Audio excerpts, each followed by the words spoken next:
last roll of the dice, really, before the Challenger Series. Yeah, if you can get a big result here, that will take a little bit of the pressure off, if you know what I mean. So, yeah, it's magical morning, another beautiful day in the Central Coast. Feels like summer's still with us, but, yeah, waves been on tap the whole event. Again, you know, the Central Coast Pro traditionally has just been one of those.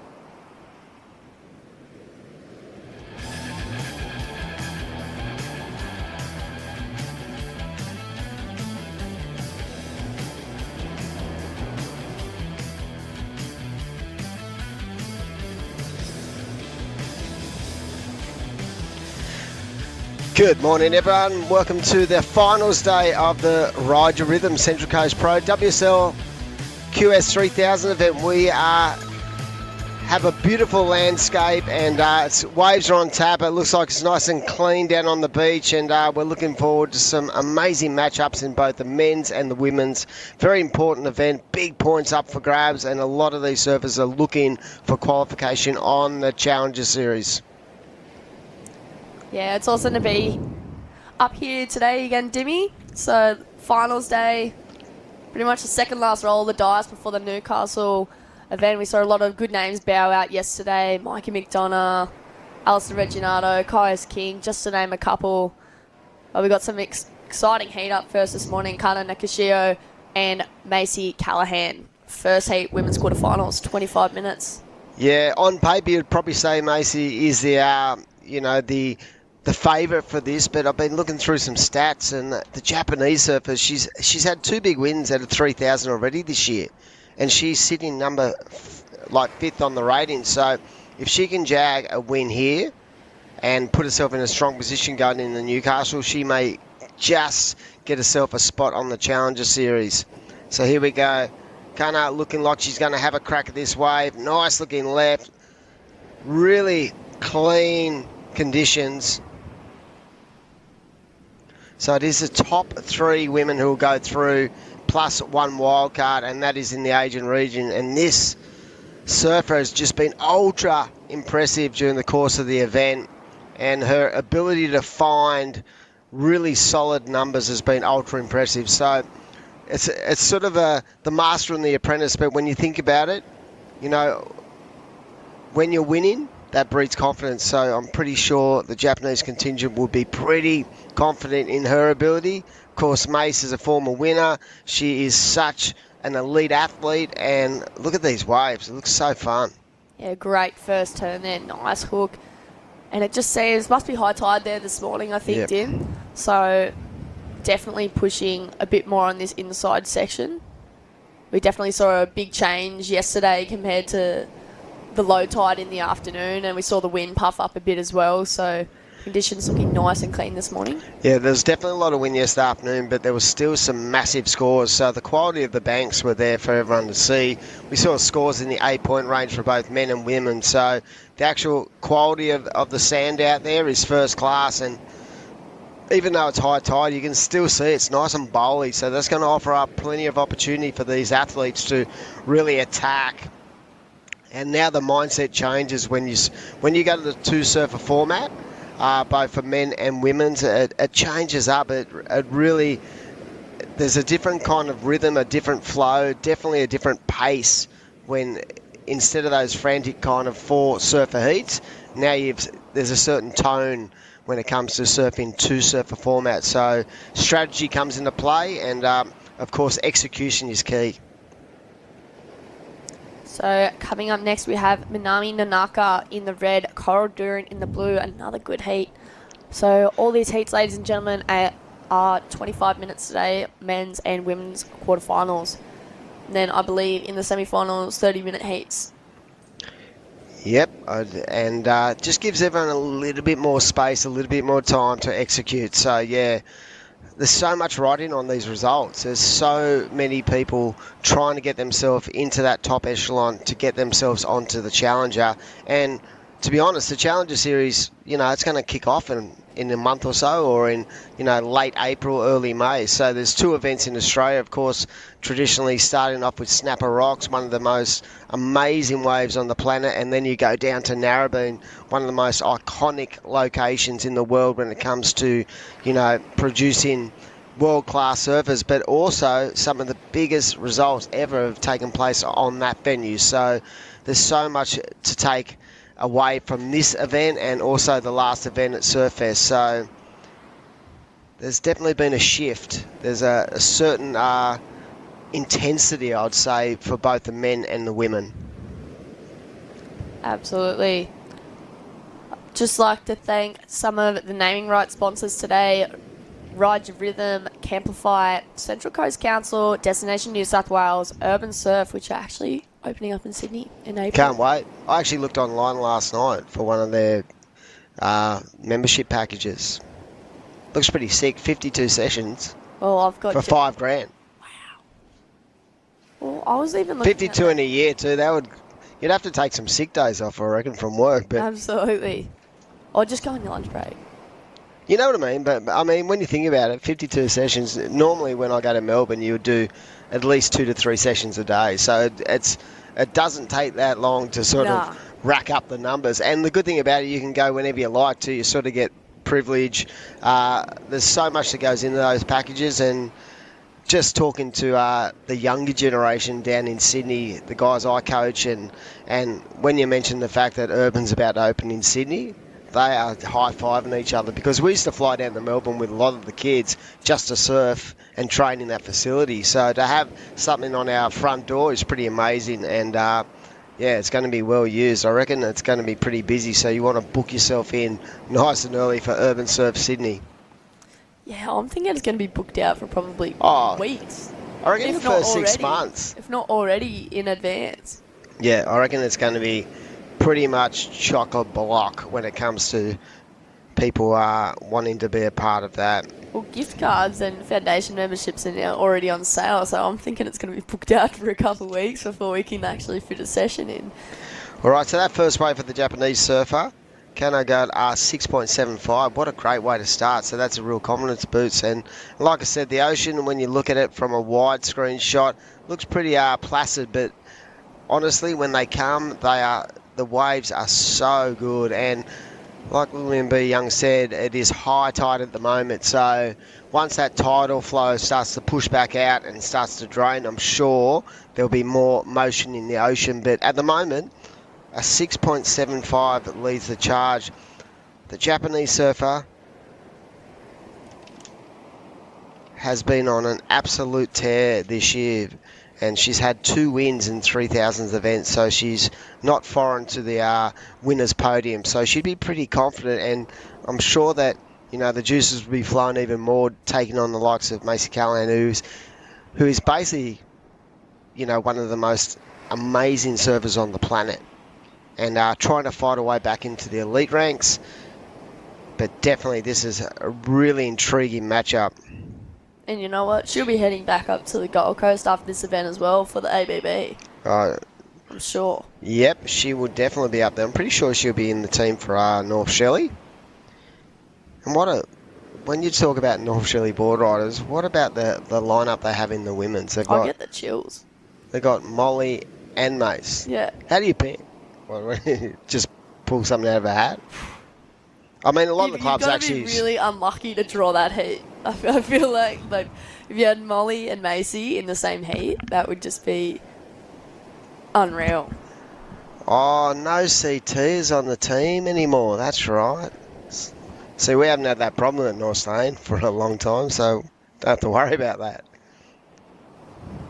But that would put a dent in our club if someone like George Pitt had qualified. But yeah, no, it's going to be an amazing couple of days. And I saw some footage. I was online last night, and I saw True Starling put up a couple of little clips and stuff, and they've been training. North Narrabeen are ready to roll, training up there, and I'm sure Matty Cattle, who does an amazing job, one of the better coaches we have in Australia, very intelligent individual. He will be leading the charge with that team, and a lot of these surfers who are in this event, the Australian surfers, will be competing for their club. So, but right now, their focus point is purely on what's going on out here, as we see the surfer in red having a look at this wave on the backhand, going left, deep on the peak, coming around that corner. Just nice first clean carving turn into the pocket. A little bit fat on the face this way, but it starts to bowl up on the inside corner. And I felt like yesterday, Lillian, that's what we saw a lot of. That inside corner really dominated some of the scoring. I think Copa's one of my favourite breaks in Avoca. I've actually never ever surfed Copa. I actually don't really know how to say it, so I only say Copa because I always end up calling it like Cool Cabanas or something. Cabana? Yeah, I know it's Copa. Sounds like Copa a drink. Cabana. Sounds like a drink from the Caribbean or something, but nah. Or like a coconut water. Mate, just produce Mount Wilco. That's all you need to. That's all you need to. You know what I mean? Such a an amazing region when it comes to surfing, and if you're in Sydney and you have the opportunity, get yourself up there on the Central Coast, because the waves are just on tap. Like, there's so many venues, there's so many venues that vary on swell conditions, wind conditions, so you can just tap into an onshore down at Avoca and then go around the corner and find yourself a little offshore corner. So it's an amazing place, and the beauty of the place just stands out as well. The actual community really get behind this event as one, and we've been going there for years, and I've found Avoca just to be one of the most awesome places on tour to visit. So priority switches over to the surfer in blue, the Japanese surfer. Kana Nakasuro has been in stellar form, as we've spoken about, a couple of big wins this year, and I feel like winning breeds winning, and she is at the moment right on the bubble to qualify for the Asian region. The top 3 from Asia will go through, plus 1 wild card. She's sitting in 5th position. She'll need to basically better a quarterfinal to improve on her last score. So she's been ultra consistent, even in the 5,000 events. The QS 5000, she's had a couple of 5th place-ins. She's won a couple of the 3,000. So the girls above her must be absolutely ripping. Yeah. I was just going to say, I just seen the boys from Surfing New South Wales setting the tents out the front. So massive thanks to the whole team at Surfing New South Wales, all the judges for making it down for the past couple of days, and to us too, our incredible webcast team and the comms team.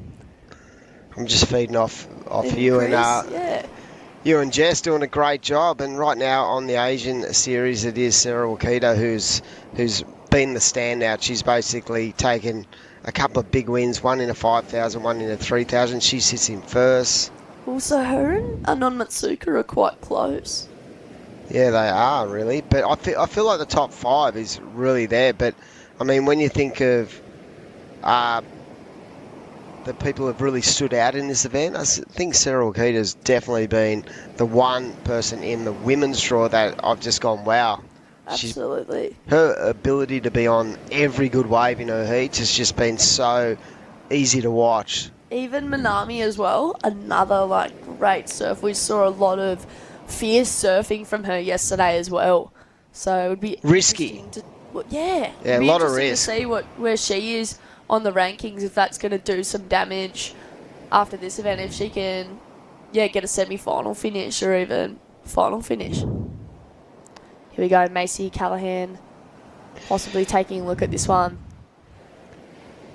So it'd be good to see what that first score would be, but we'll get back to that. Nice first turn there again. Just kind of waiting for the section to stand up. But here it is, walls up here. Takes this one all the way into the inside, but I really like that left rip. It kind of reminds me of surfing Mona Vale, kind of off the pool in the basin. Yep. I love the technical side of Macy's surfing. I just think the flow and the rhythm of her surfing is just so easy on the eye, and also she can change it up. She can get really aggressive. You could see on that wave she just had really good flow. The timing was perfect. You could see she wasn't over pushing, but she was making sure she kept that board nice and tight to the power source. And she's trying to build house. She's so experienced. She knows exactly what she wants to do. And you could see that point of difference, that final manoeuvre, she made sure she got nice and square into the pocket. And that was basically under the priority of the surfer in blue too. So Yeah. it goes to show, experience plays such a big part when you start to think about a strategy when there's only 2 surfers in the lineup and you're just basically surfing against one other individual. It's so important to make all the right decisions. It's not a man. I'd be absolutely stoked with 2 people out in the lineup. I'm the type of person that hates having to worry about priority. So having 2 people out there, you can go sit on your own bank. You can sit right next to them if you want to, or you got a whole beach there. The good thing, that sometimes when you don't have priority, I feel like you can it sort of frees you up a little bit and allows you to have that freedom of just attacking and not being too worried about exactly what you're taking. Because when you got priority, you're always cautious of making sure you're trying to be on the best waves, and sometimes that can be a hindrance to your performance levels. So I feel like, not having priority for some surfers, for some athletes, both men and the women's, I feel like that's a real advantage. And right now, Mace has locked in a 6-point right that first right, so very close on the first exchange, and then locked in another 5.65. So that's, just built, as I said, she's built in-house, and that's what you expect for someone of her class. Yeah, here we go. She just picked a nice little, almost inside runner here. That was definitely way further in on the sandbank. But just coming unstuck on that last turn there. We saw that quite a bit yesterday. I'm not sure. I know I definitely do it from time to time. Get a bit too excited when that section's bending towards you, and then you're like, what should I do here? Then you just get a bit confused. And but here we go. Here is Kana Nakashio. Nice couple setup turns here. I think the money is going to be in that last turn there, so she's going to milk this one to the inside and probably even try and go right here. So we'll wait and see what the scores were for Macy to come through. But Macy currently out the back, so she'll be holding first priority. So Macy in the lead at the moment with a 6.0 and a 5.65. Kana looking for a 4.9, so we'll see if that last wave came through as a 4.9. Yeah, I felt like there was a little bit missed on that wave. She was in 2 minds, especially after that first turn, and you can see that just that little bit of bobble in the wave face didn't allow her to really attack the second turn. So she was a little bit late to the third manoeuvre, and I'd love to see how the judges sort of pull that apart, because what they'll do is they'll look at that first wave. And that's the beauty of surfing 2 surfer heats. The judges also have that freedom to really analyse, pull everything back, and making sure that they get the decisions right for these surfers, because it's such an important event on a number of platforms when it comes to people trying to gain confidence if they're already getting ready for the Challenger Series. There are a couple of surfers who don't need to requalify, but there are certainly, for the most part, I feel like everyone is looking to build as we look towards Surffest next week.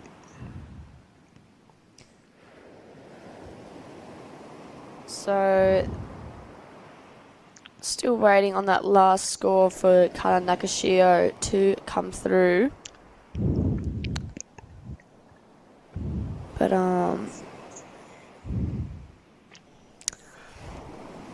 we've got some pretty exciting heats. We've got the men coming up later today. It'd be good to see if you got it up there, Dim, who's coming up for the men later on. Yeah. George Pitter, I believe. Yeah, Georgie will be in a quarterfinal, but there's so much to like.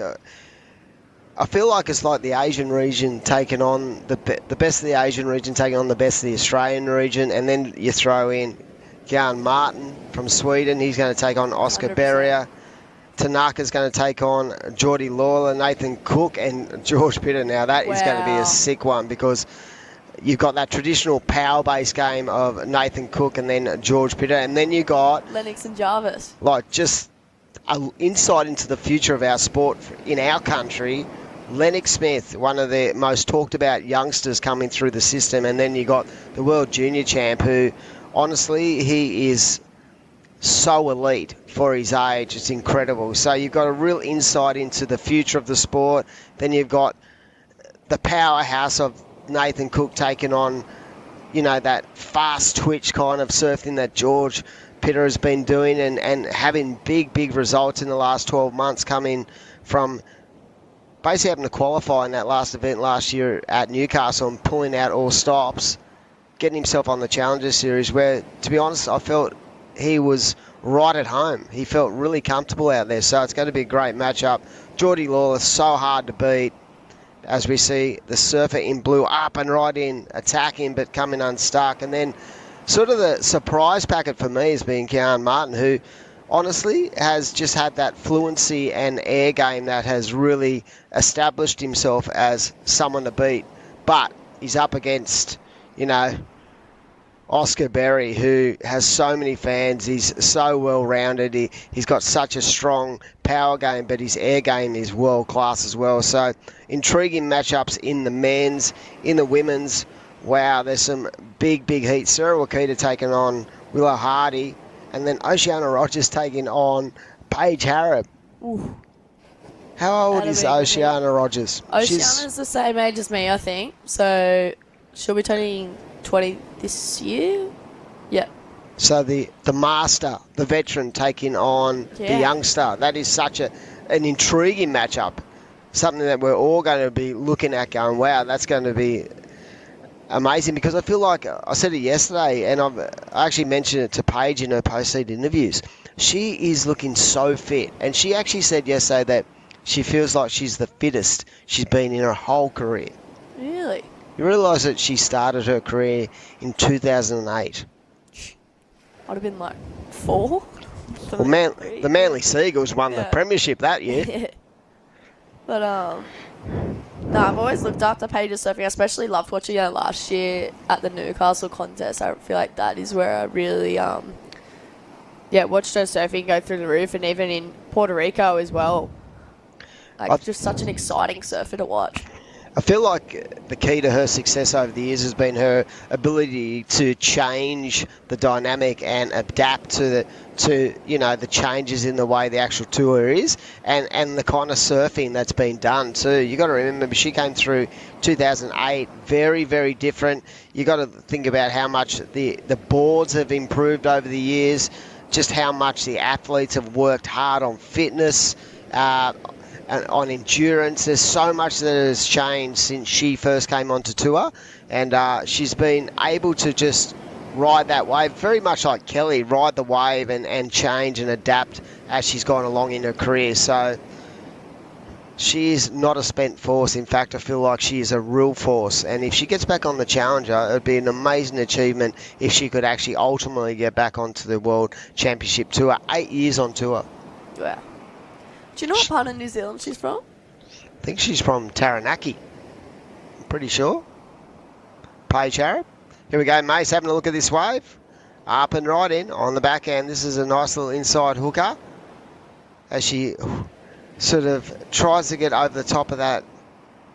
It's tricky, hey? It's tricky because that thing, it was a really nice hook in the pocket, that first section, but then it fattened out, and that's what's going to happen. I think it, depending on where you are on the bank too, I think that's going to play a part on how much sand is. Maybe there's a big hole in that inside section. There's a bomb here, though. Kana Nakashio on the back end. Nice first end there, so 30 seconds to go. So Kana looking for a 4.9, her last wave of 4.5. She's going to have to do something pretty big on this final manoeuvre. And the thing about this wave, you could just see, she was waiting for it to steepen up, and it didn't actually steepen up at all. But you reckon that's a 4.9? I don't reckon it's as good as the one before, but I'm not a judge. Yeah, it's hard to say as we count this one out. So thanks to the team at Surfing New South Wales for getting the scores and the time up there. But this heat is now over, and I guess we'll cut to a short break, but don't go anywhere. We've got an exciting heat coming up next. So we'll see you then.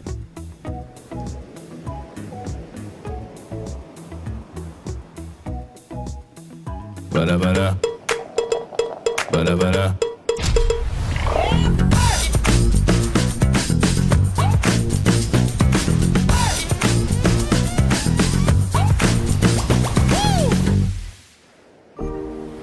Welcome to Sydney. A place to feel alive. To feel free. Come feel it all and feel new. This is the motivation.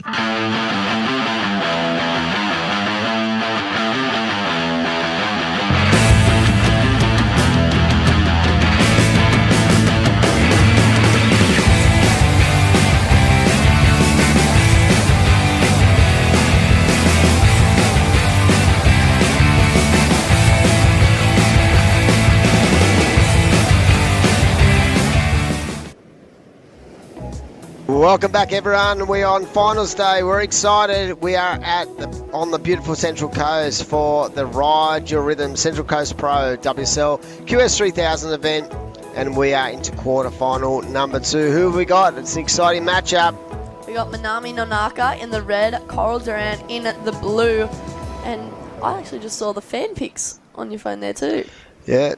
So Money's got a lot of fans out there. 74% of the fans have gone for the Japanese surfer, and like I said, it's the best of the two regions. And in both the men's and the women's, there's so much riding on these results, and Coral Durant has just really been on an absolute tear during this event, and her ability, her improvement levels in the last 12 months is there to be seen, and her consistency is part of what is making her such a dynamic athlete when it comes to competing at the higher level. So, intriguing matchup. I wonder, it's a little bit strange because most of these surfers probably haven't had to surf against each other many times because they come from different regions, but I'm pretty sure as you progress into the quarterfinals, you'd be well aware of what's going on with your opponent.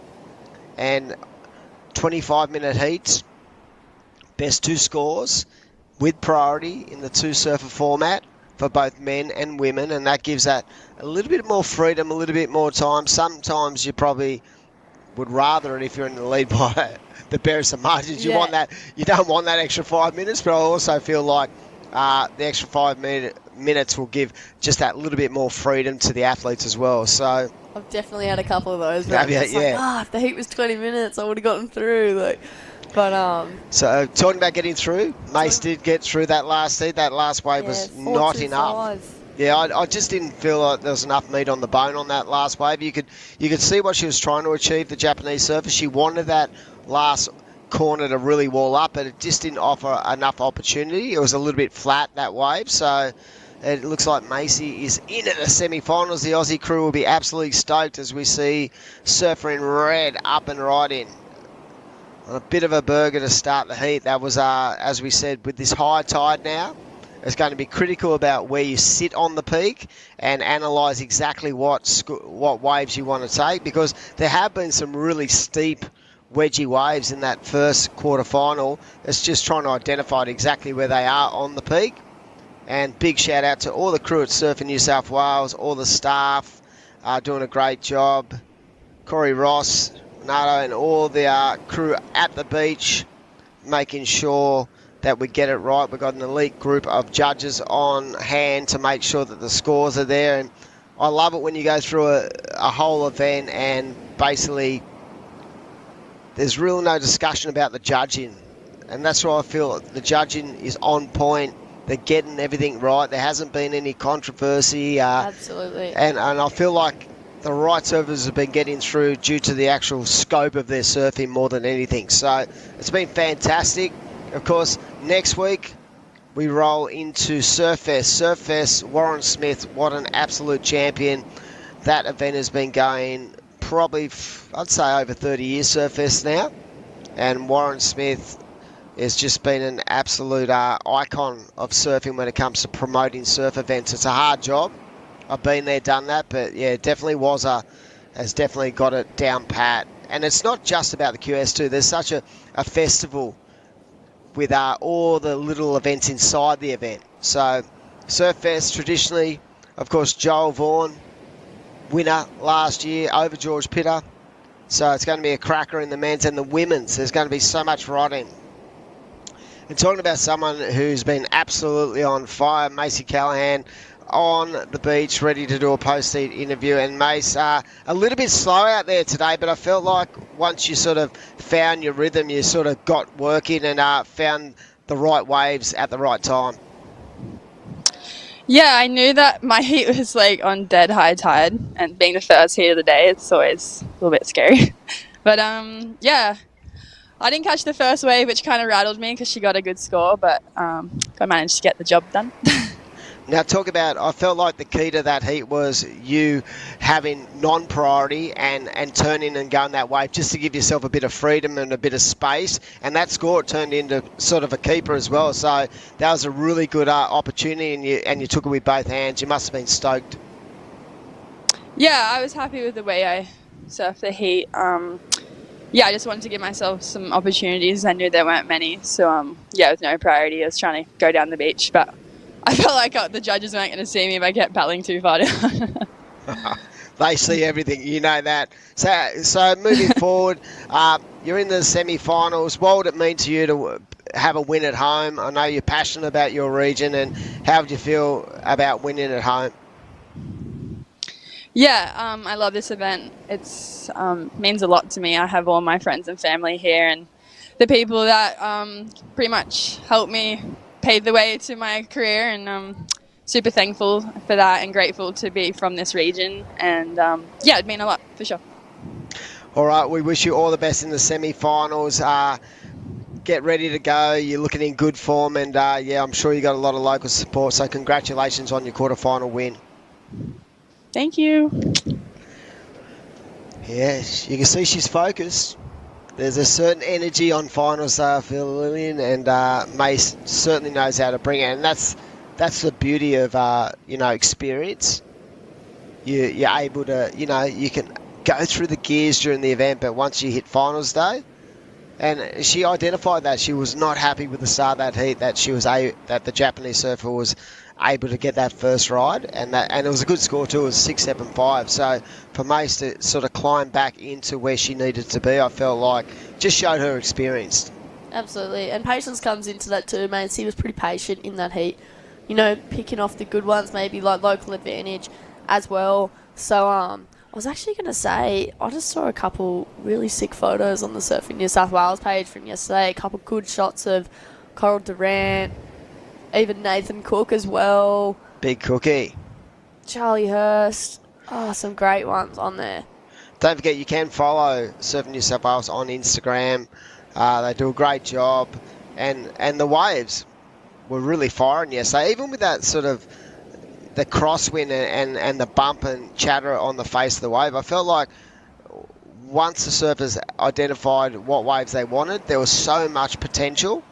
And that was the good thing. We saw airs, we saw big turns, we saw some crazy buzzer beaters. We saw Jordi Lawler basically surf a 4-minute heat. Yeah. A 4-minute heat. 4-minute heat. And not only did he surf a 4-minute heat, he surfed a 4-minute heat and basically got 2 scores in the 6-point range under pressure. And it's interesting to chat to him about that, and he said that in the post-seed interview that like 12 months ago, he felt like that flip of the coin wouldn't have gone his way, and sometimes you just need that luck. So the whole thing about, building towards a final campaign is it's not how you win, it's just winning. You don't have to win pretty every heat. You don't have to be absolutely on fire. You sort of want to build towards the back end of an event, but to have those heats where you're under fire, you're under pressure, I feel it just stamps yourself as that elite surfer that he is, because under pressure he was able to pull out some really good scores. So when you look at that men's draw, he's coming off a win. He'd be so confident, and he knows where he wants to do. He knows where he wants to be. He wants to be on the championship tour, no doubt. And he's got so much experience. And I felt like yesterday he sort of really stood up. And then in that next heat in the afternoon, he went out and got basically an 8.25 and a 7.5 or something. It was incredible. Yeah. And you know what? They surfed, I think it was twice yesterday. Twice, maybe 3 times. Twice? Yeah. Everyone surfed twice yesterday. And the difference between the morning sessions and the afternoon sessions when we spoke to the athletes, chalk and cheese. They said, honestly, it's a different break. Absolutely. That's why I say we need like a little mini, that maybe like a 25 metre, like urban surf pool, like, you know, like at the BL Blast Off and stuff where everyone used to like skate in the car park and stuff. I feel like that'll be good because then you don't have the problem of like surfing in the contest area too. I remember I was pretty like bad with that, just like getting told to get out of the area and like, but there's no waves that come through, so you're just trying to find something you can go in on. But So right now it is the surfer in red with a 3.5, so a bit of a slow start. Of course, these heats have been extended to 25 minutes on finals day. Ride your rhythm. Get yourself a little can. The good thing about Ride Your Rhythm is those 60ml cans, they fit in your board shorts pocket. How good. You can get yourself a little bit of energy and psych yourself up for a session in the water. But it's so good to have a new company be involved with the event, and because these events are so critical to our development program within our region, and it's trying to, you know, identify the future of our sport. So if these events sort of fall away, we don't have anything. And over the years, you know, it's great that this event has been such a central part of what we do on the program for WSL. Will and Ty and all the crews, Starkey, they do a great job. I feel like our region is really, really strong when it comes to formulating multiple events and multiple opportunities. And I'm sure the athletes within themselves are very appreciate the fact that we have so many events, because some of the regions, they don't. Like some of the regions have 1 or 2 events, I'm pretty sure. So we're blessed in that sense. And the good thing about it, you get to come to some of the most amazing places in the world. Like, when you stand on places like Avoca Beach and stuff and you look around, you just go, wow, I'm tapped into one of the best landscapes there are. Totally. And you know what, we wouldn't be here today without Central Coast Council letting us hold the event in the beautiful destination of Avoca and Destination New South Wales as well. Massive shout out. Now is the perfect time to hit the road and enjoy a surf-inspired holiday. So head to visitnewsouthwales.com to plan your surf trip. And you know what?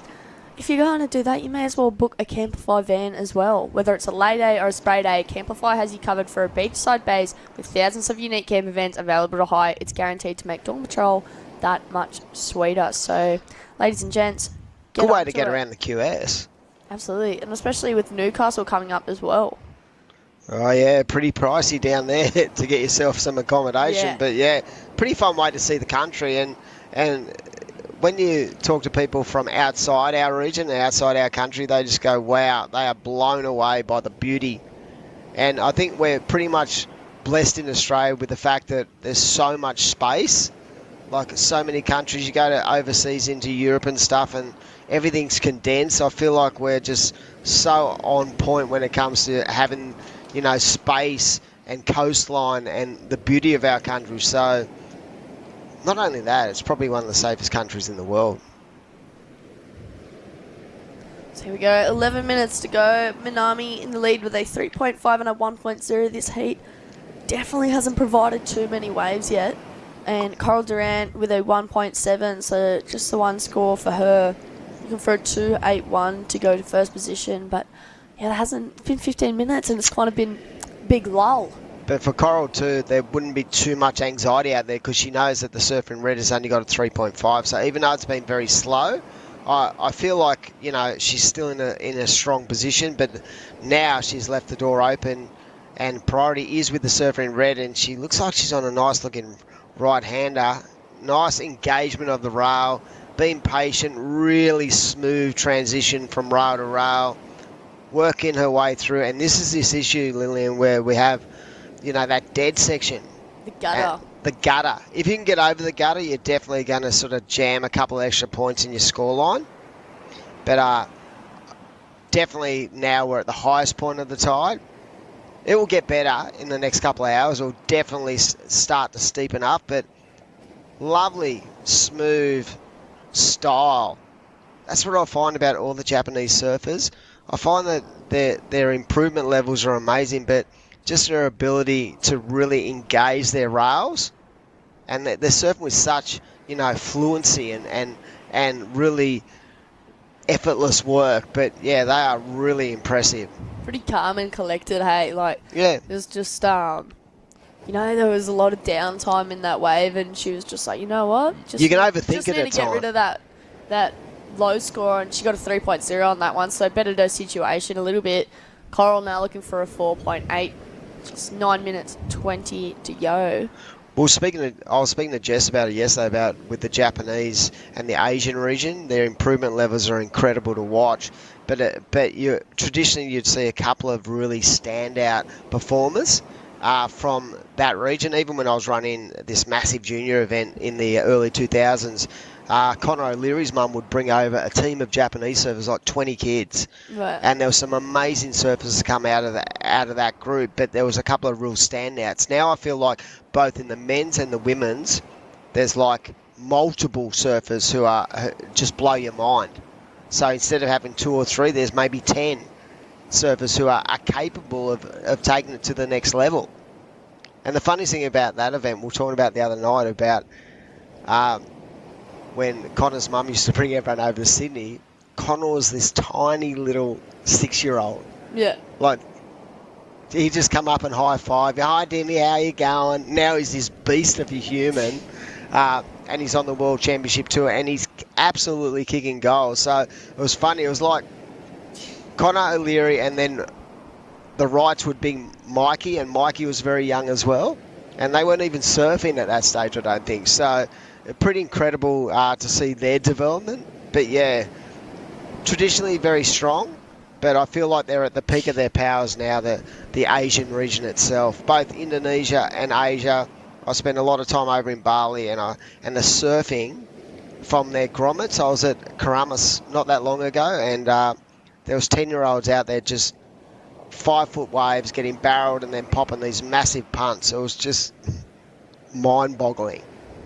You know what? That was a better set that came through there for sure, but No one just on no it. one was really in the right spot. I feel like both of them are getting a little bit anxious about where a bit the actual edgy, I think so too. where the actual proper spot on the peak is. So here we 'Cause go, it is Macy shifty. Coral having a look at this one. Here we go. This So I'm not sure looks like about a you, better Timmy, way. but I would actually be going left today. I think the rights are actually a bit too slow. But on that tide, like we saw yesterday, like we saw Macy go left first heat of the morning yesterday, and then I don't think I saw anyone else go left until later on in the day. But, Jordi Lawler basically changed that up. yeah, pretty much. And then, but pretty much everyone else was going right, and then how it's just drastically changed today. Well, Here's the replay. this is Conjure it, definitely- just a quick tap there and a float. So she's looking for a 4 to get into first position. It's definitely steeper on the lefts at the moment. I feel like the rights will definitely bring something to the game a bit later, but I think you're right in the fact that there's more opportunity. We saw that 6.75 in the first quarter. We saw both of Macy's rides coming out of that kind of left-hand peak. But yeah, it's interesting because when they come, the rights look okay, but once you take off and you get that first carve down, I feel like the opportunities are minimal compared to what they were actually offering up on the lefts. Absolutely. So 6 minutes to go. That was a 2.5 for Coral. She's still looking for a 4.0. So Manami now left out the back with first priority. But we've got another exciting heat coming up next as well. Willow Hardy, I believe. coming Sarah up next, Wakita. And Sarah Wakita. So, yeah. I've got What's no your words tip? for that one. What's your tip? I reckon I'm going to go for Sarah in this next one. I think form dictates play, Yeah. and I feel like she's She's been real. on point the Yeah, whole event. she's been so good.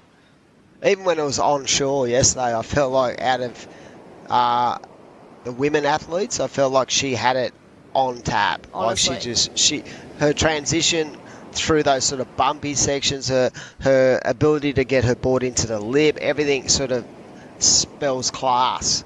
And I mean, Willow Hardy is such an amazing athlete too, so it's going to be no easy get. But on paper, you'd probably say, yeah, Sarah Wakita will definitely be the favourite. But I love the way Willow Hardy has come through the ranks, and she's starting to develop into such a strong competitor. Totally. I'm just looking at the ride tents down there. You got the energy zone, you got the focus zone. I wonder if there's like a zen zone where you can like meditate. I don't think you can have a ride your rhythm and then go zen. Nah. You just want to be pumped up and ready to go in the Or water. maybe like, well, they've got the relaxed one. Have they? Yeah, Oh. I'm pretty sure. So That could be a good energy boost on a 12-hour flight overseas. yeah, there you go. Energy, focus, or relax. 60 There you mils go. of energy. So wow. Maybe you need one for your flight tonight.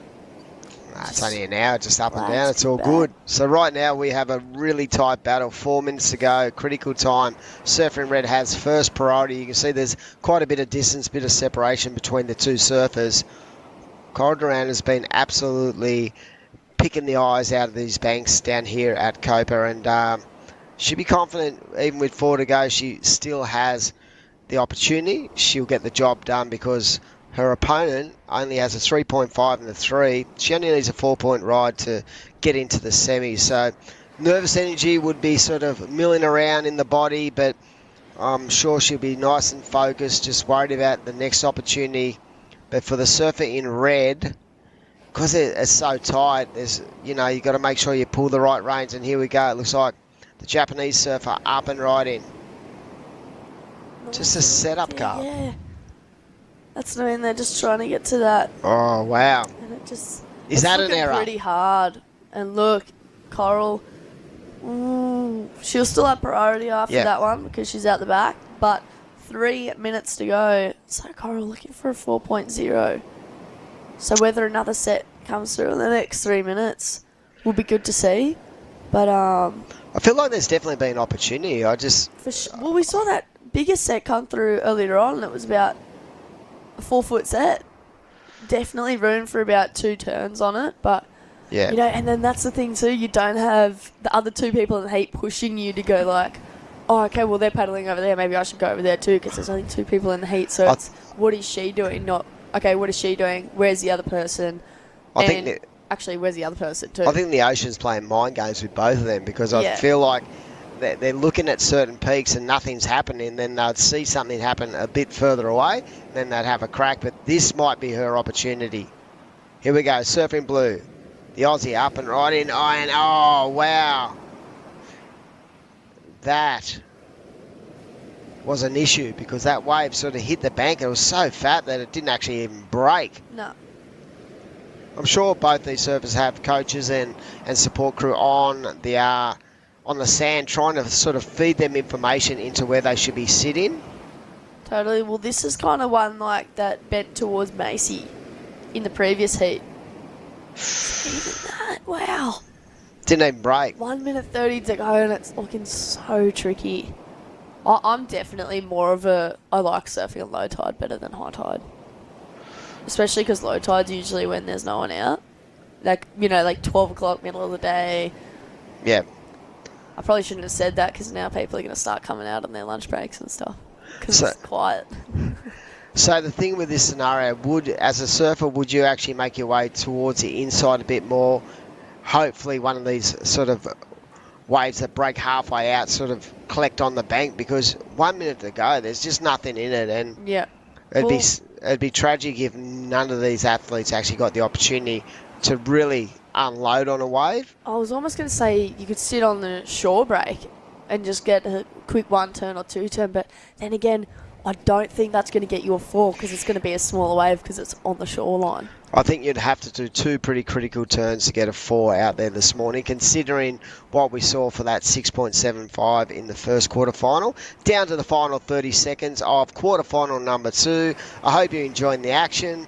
It is going to be an absolute bumper day. We've got quarters in both the women and the men, and the semi-finals of women and men, and then the 2 finals to crown our champion at the Ryde Your Rhythm Central Coast Pro WSL QS 3000 event. Big shout out to Destination New South Wales through the government who have really supported this event, but right now it looks like the ocean has gone completely flat, and it is going to be the Japanese surfer who's going to mosey on through to semi-final number 1. So Coral Durant been ultra impressive, and I think she just did not have the opportunity to really showcase her skill set this morning. We're going to throw off to a commercial break. We'll be back very shortly. Don't go anywhere. Quarterfinal number 3 coming your way. Welcome to Sydney. Upbeat. Downbeat. Feel its heartbeat. Open spaces. Open arms. A place to feel alive. To feel free. Come feel it all and feel new.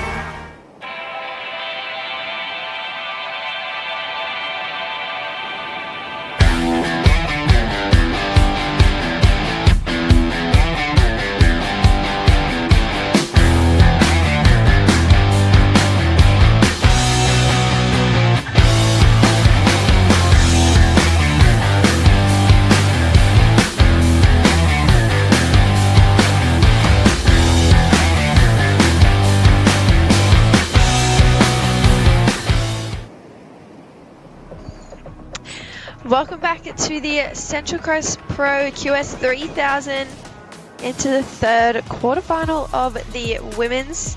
Sarah Wakita taking on Willow Hardy. We've had a massive morning of quarterfinals so far. Conditions look extremely fun.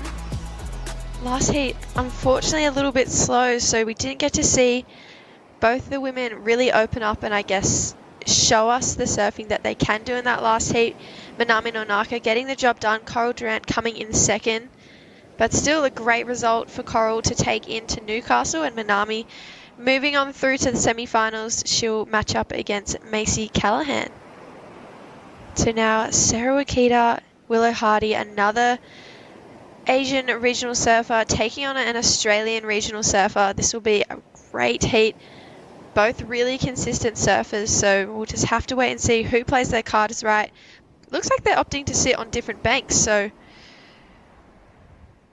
we'll see which one comes through better. There's the beautiful Copacabana, where competition has been held the last few days. It's where the best banks have been for the event.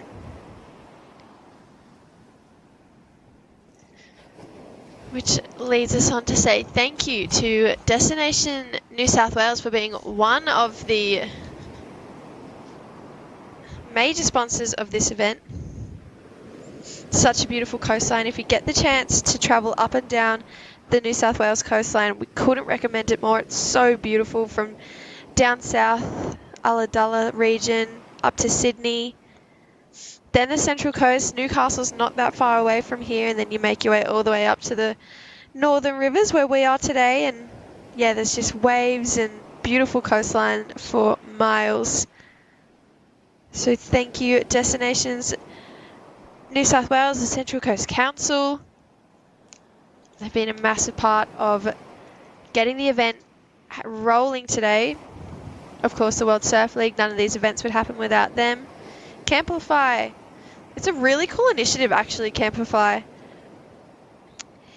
It's, if you're planning your next surf trip, stay closer and surf longer with Camplify.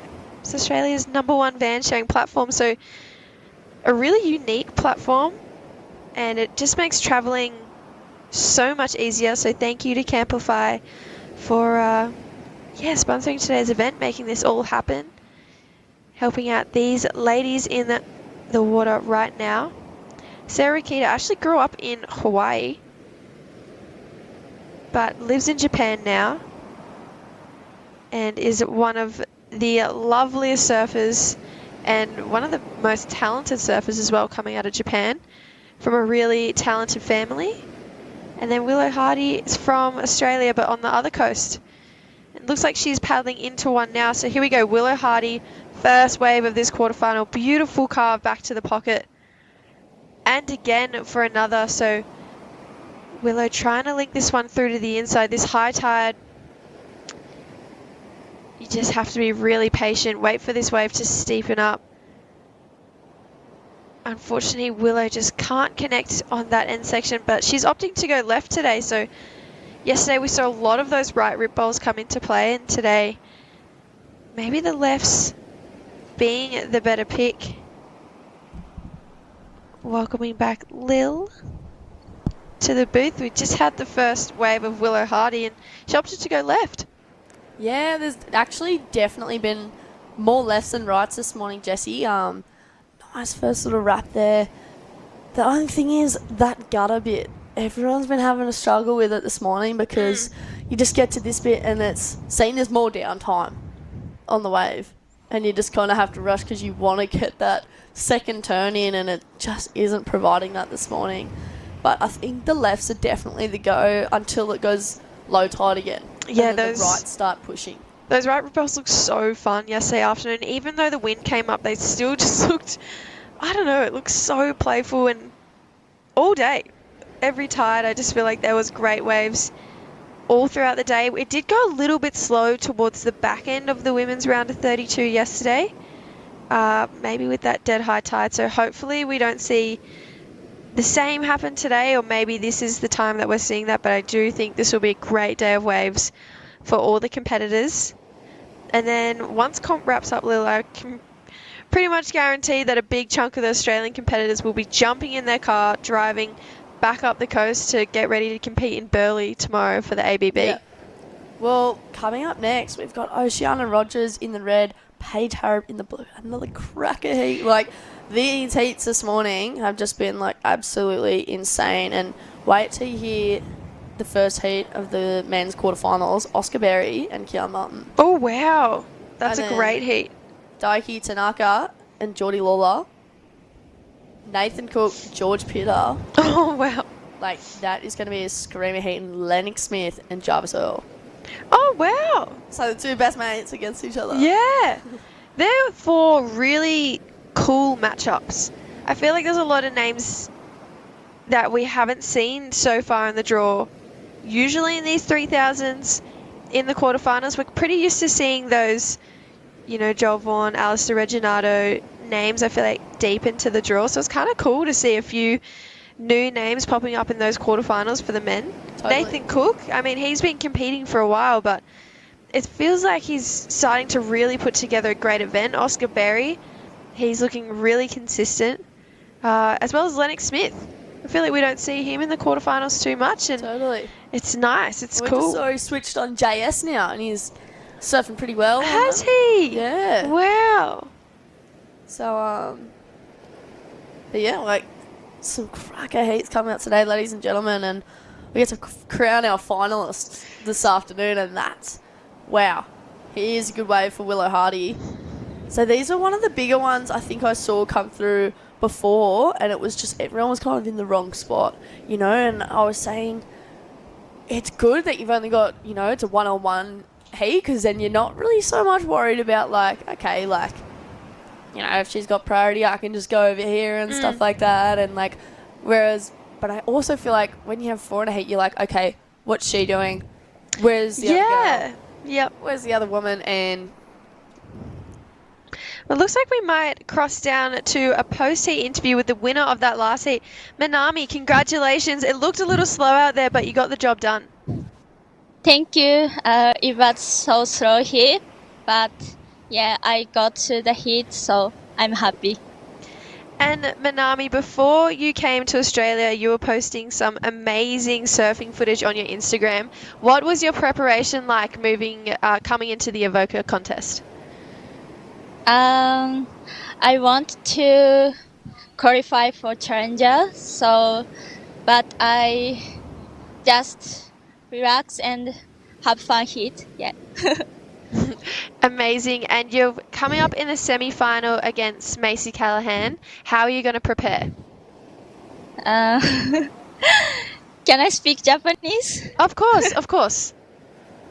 次はCT サーファーのメイシー・キャラハン選手と当たるので、楽しみながら試合したいと思います。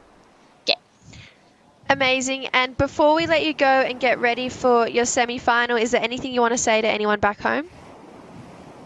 いつもありがとうございます。セミファイナルまで行けたので、このまま自分のサーフィンしてファイナル行けるように頑張ります。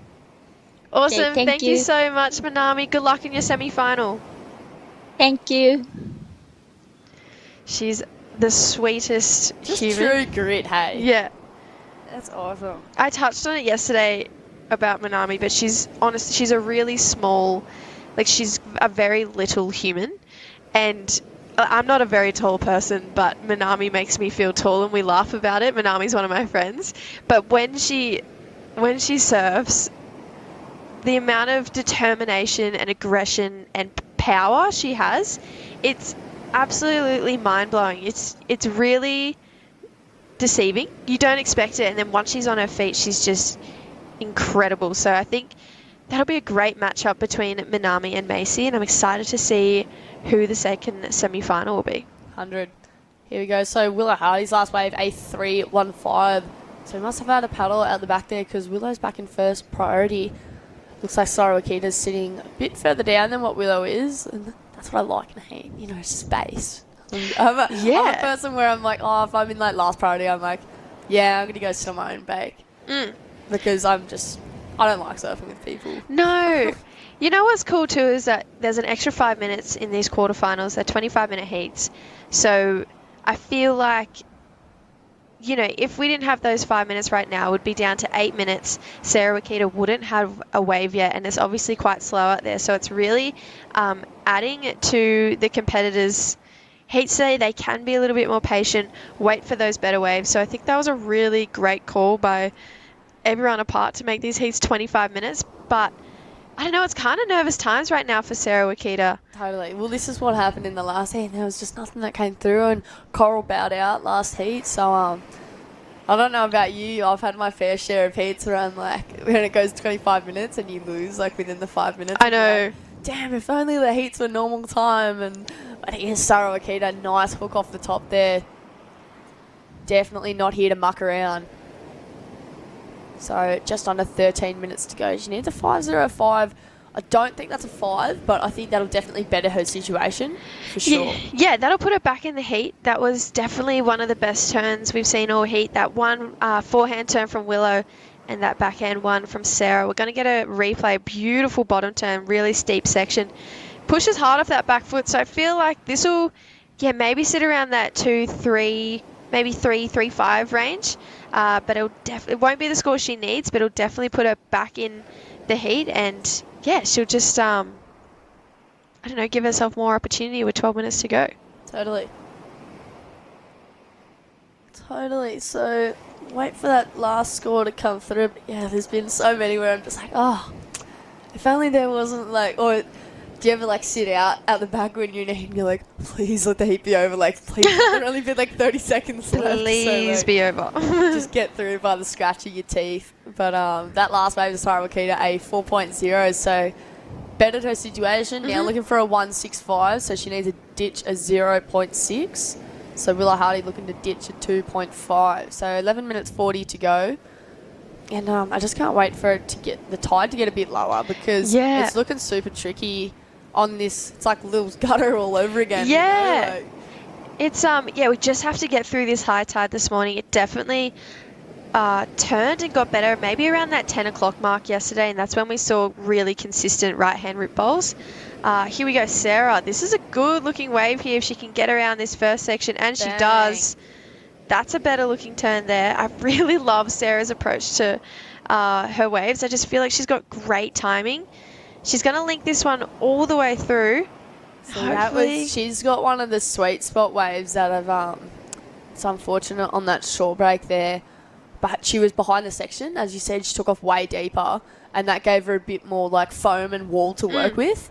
So here we go. Here's the replay here. That first hook, that's like signature Sarah Wakita turn. Yeah, she's so incredible on her feet. She's a really reliable competitor.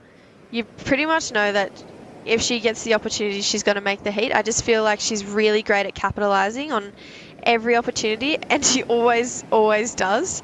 So that is definitely going to put her in first place. She needed a 1.65 every day of the week. So how will Willow answer? We just have to wait and see. Willow's got that Australian grit in her. She doesn't give up to the end, and she's got a really great way of just making something out of nothing as well. So I'm excited to see how Willow will answer back to this next score from Sarah Wakita. Totally. And you know what? That was a 4.5, that last one. So Willow Hardy looking for a 5.35. You know, I've only seen 1.6 this morning. And that was the first heat. Macy's. Yeah, I'm pretty sure. Oh, no, it was...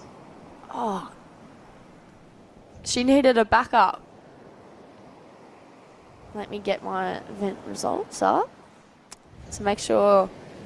If you can't get us on the webcast, make sure you head onto here on the WSL app. So it was Kana Nakashio, got a 6.75. And her backup was a 4.5. She needed a 4.9. Were they sitting on the lefts or the rights? Well, it was kind of the lefts, but then just nothing came through for the rest of the heat, really. But here's Sarah Wakita on a nice looking wave here. Nice first turn there. And then it just got to stick with it on that inside bit. Look at the flow. Like, she read that wave so well. Yeah, like I said, she's got such impeccable... She's got a really great way of capitalising on every single opportunity. You never really see her make a mistake if something comes her way, which I think as a competitor is something you have to have if you're trying to make your way onto the Challenger Series, and she's definitely got that. So Sarah just making the most of everything coming her way. I love her style as well. It's just really relaxed but powerful. She looks cool when she surfs, I reckon. It's super mature, and that's the thing you kind of look for a WSL athlete that is competing on the CT.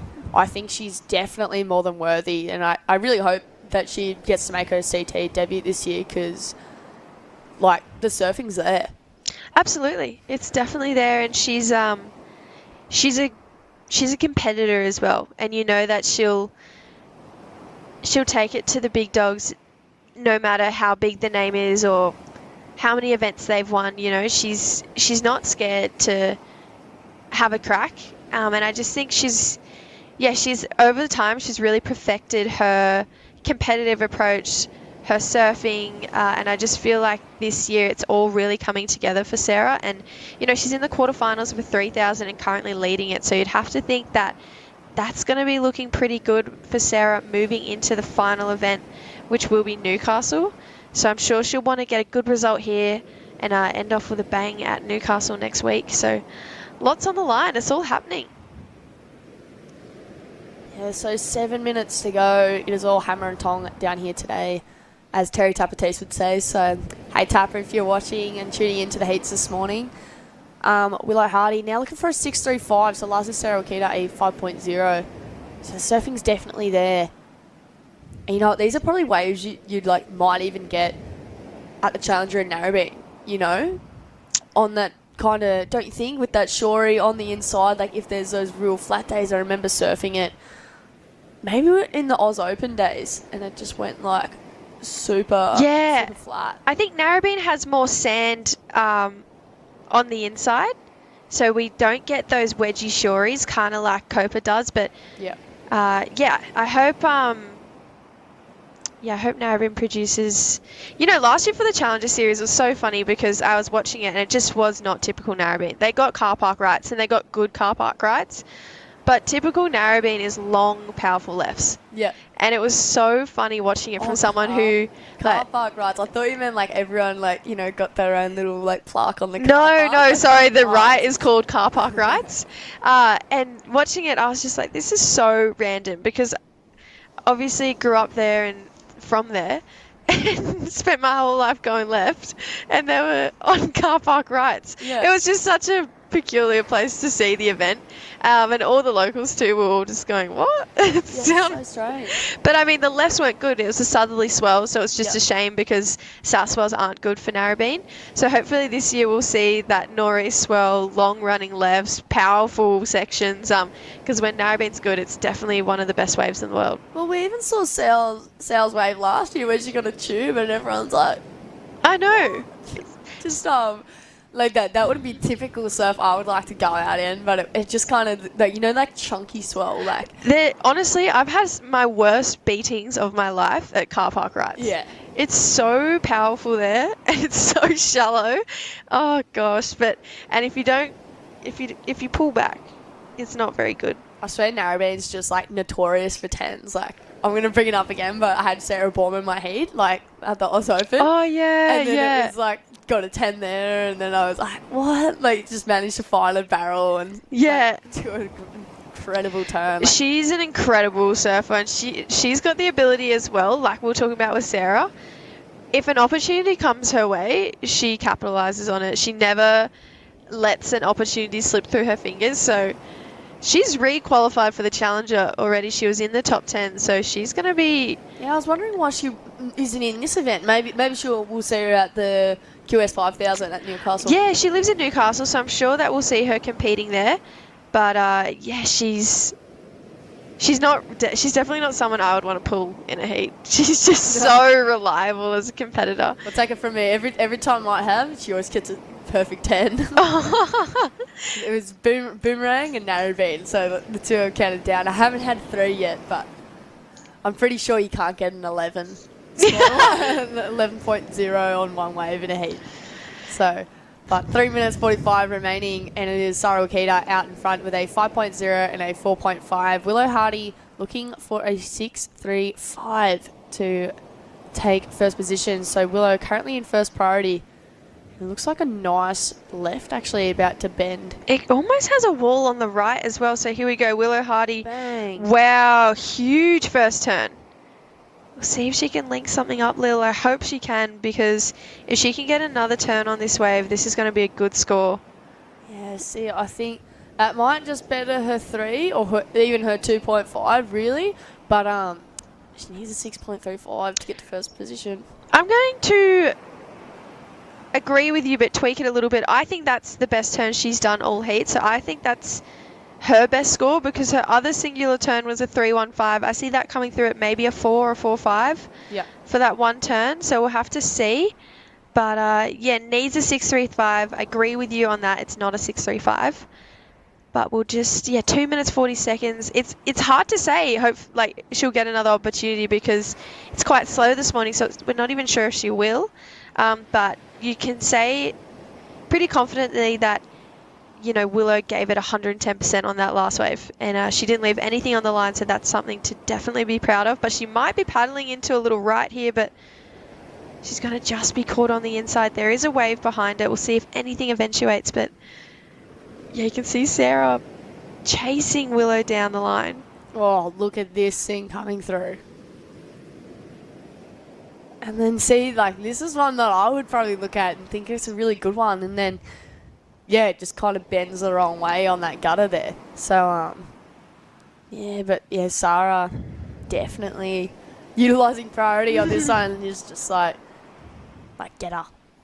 Yeah, she's definitely making herself known. That's the worst feeling as a competitor, I reckon, when you need a score and your competitors just like paddled from halfway down the beach to come and sit on you, and it's no, leave me alone. Willow's actually done that to me in a heat at Newcastle last year, so I definitely know what that feels like. But Willow's definitely got the, you know, the determination to like take this back. So looking for a 3.75 now. So that one turn was a 5.75. Wow. So here that's definitely one of the better waves. Yeah. Of this oh heat. wow. Sarah Wakita as well. 1 minute to go. So that's what I mean. Like, Willow's definitely got the determination, and like you said yesterday, like a bit of a bulldog, like just not afraid to just be like, hey, just letting you know, I'm here. Maybe Willow accidentally getting in the way of that last turn of Sarah's, but this wave is definitely the score, Lil. This next turn, Bang. Beautiful. See, she doesn't crack under pressure. She got the job done, but this wave out the back. Bang. Wow, massive turn there for Sarah. Those boards look so good under her feet. So it'd be good to see what she might have pulled together on the inside there. Must have just been the one turn, so we'll wait for those scores to come through. But I don't know. 25 to go. It's hard to say. I really don't know who's going to get through this, because I think that'll better Sarah Wakita's 4.5. I think it will too. And then I also think she's definitely beat the 3.75 for Willow. It just depends how high the score goes for Willow on that last wave. But I think Sarah Wakita improves on that 4.5 Yeah, so Willow Hardy gets a 4.35 for that last wave. Is it a 5.11 for one turn? Willow got a 5.75 for one turn. Pretty similar wave, just stance the different way. I think Sarah's turn was even more critical. Yeah, so it was really good to see. I think it could go there.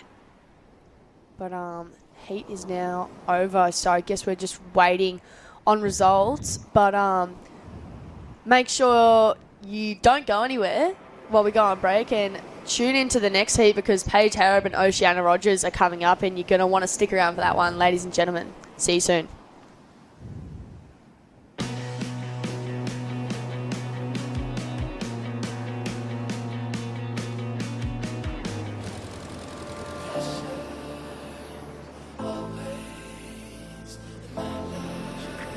Lay back and just forget the pressure.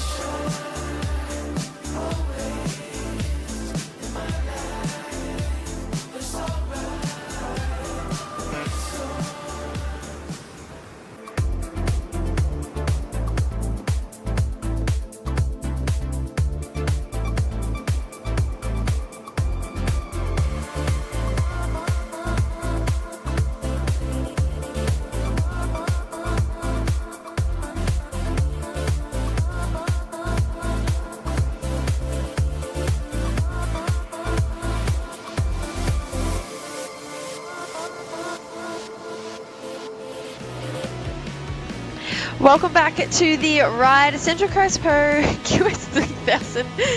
What? I'm getting tongue-tied and it's only my second heat of the day. Come on now. Okay, Oceana Rogers taking on Paige Harrop. This is quarterfinal. Heat number 4 of the women, and then we move into the men's quarterfinal. It's finals day, Dimmy. We will crown a champion by the end of the day, and 3,000 points are on the line. It's very exciting. What do you get for a win in a 3,000? 3,000 points. Yeah, but what about cash flow? Come on, cash flow is a big part of it. I think, I don't know. I don't want to get it wrong, but I think it's Is it 7.5 maybe? That's a good chunk of your travel budget for sure. Yeah. But it's really about the points, to be honest. Let's take a serious line as we see that surfer in red. This is actually a replay of the last heat. So this is Sarah Wakita. She was winning all the way till the end, and Lil and I thought that might have been the score to take her to the lead, but the judges saying no. But here we go, Paige Harrop.